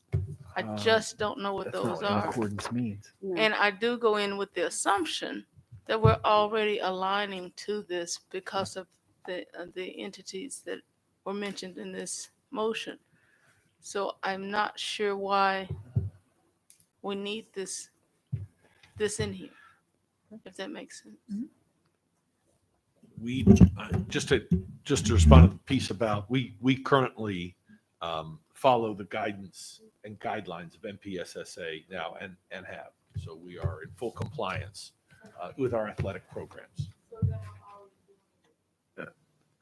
And I did want to add that in the supporting documents, I included the guidelines, and that information was also posted online during the 30-day public comment period, along with the other information.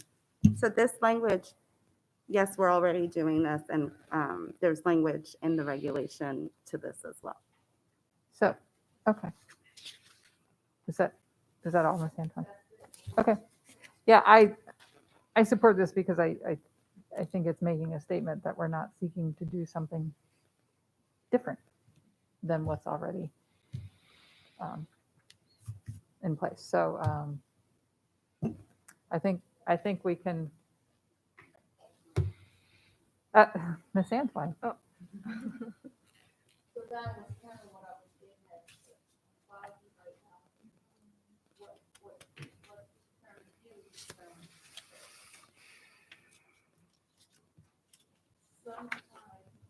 we have to get at the end of what's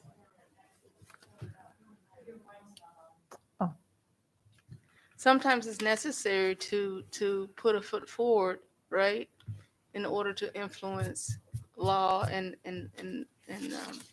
policy or bylaws in this case at the state level, right? If it's saying here we won't do anything differently, and something comes up in this arena that requires us to consider doing something differently, do we bind ourselves? Do we bind ourselves? That would be my question and my concern there. Even now, there's no secret to the fact that this particular community of students, they're being subjected to a whole level of unsafe conditions. They've testified about their harassment, their mental health, all those disruptions. So I would prefer that we not box ourselves in. We're following guidelines, we're following the law, but I believe this particular statement would say whatever the law is now, we'll stick and stay, and we won't do anything differently. Well, Frank. I do believe that when it says, we're going to be following law, it's not saying that we stay stagnant with that. I think it refers to the fact that if and when the law changes, we continue to follow it and we continue to react to any changes that are made. And I think that that's sort of what we're trying to get at here. Okay, so in that case, then,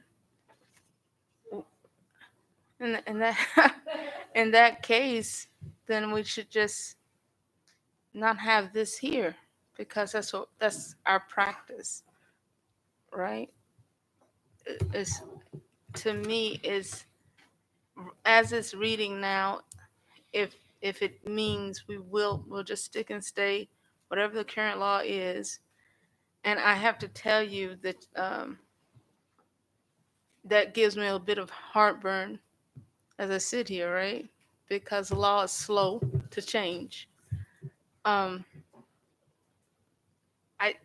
hear you, what you're saying, and the emphasis that you want to make here. I just don't want us boxed in if we want to customize our support to our students. All right. Did you want to say anything else before we vote, Ms. Frank? I think we're ready to vote. Ms. Howell? Ms. Frank moved that AACPS's decisions regarding a student's participation in interscholastic athletics shall be in accordance with the applicable bylaws, orders, and guidelines of the Maryland State Board of Education, Maryland State Department of Education, and Maryland Public Secondary Schools Athletic Association. Ms. Frank? Aye. Dr. Tobin? Nay. Ms. Antwine? Nay. Mr. Silkworth? Nay. Mr. Smith?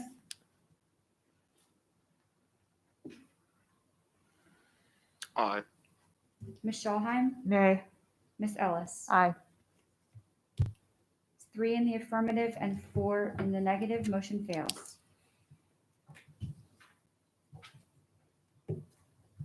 Okay, I see Mr. Smith's light. Mr. Smith? Could someone please remind me of our policy adoption process at the next meeting when we're discussing this on the 16th, correct? Yes, this is scheduled For to be on third reading on the 16th. We can make edits to it then. So you can, if there are technical edits, you can make those technical edits and adopt, vote on the policy and whether it's adopted or not adopted.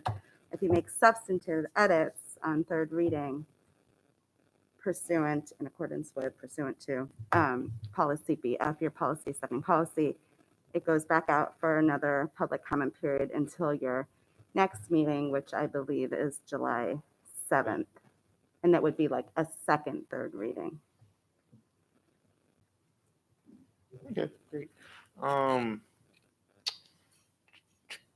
know how to read a room. Everyone's tired. Probably a little frustrated with me. That's okay. Yep. I know where I stand on this. I know where everyone else stands on this. I'll probably be sending a few emails out, and then we'll have a discussion on this on the 16th. That's all I have for now.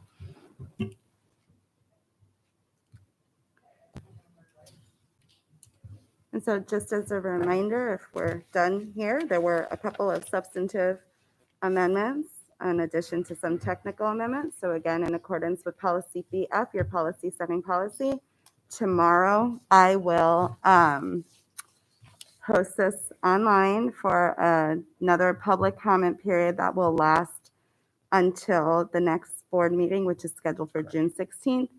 Communications office will push out this information like we always do. And then, I will probably not get that if we do get additional public comment. And what I'll do also, I highlight in yellow any additional amendments that were made so that folks can see that. And I will mention that, in my little blurb about the additional public comment period.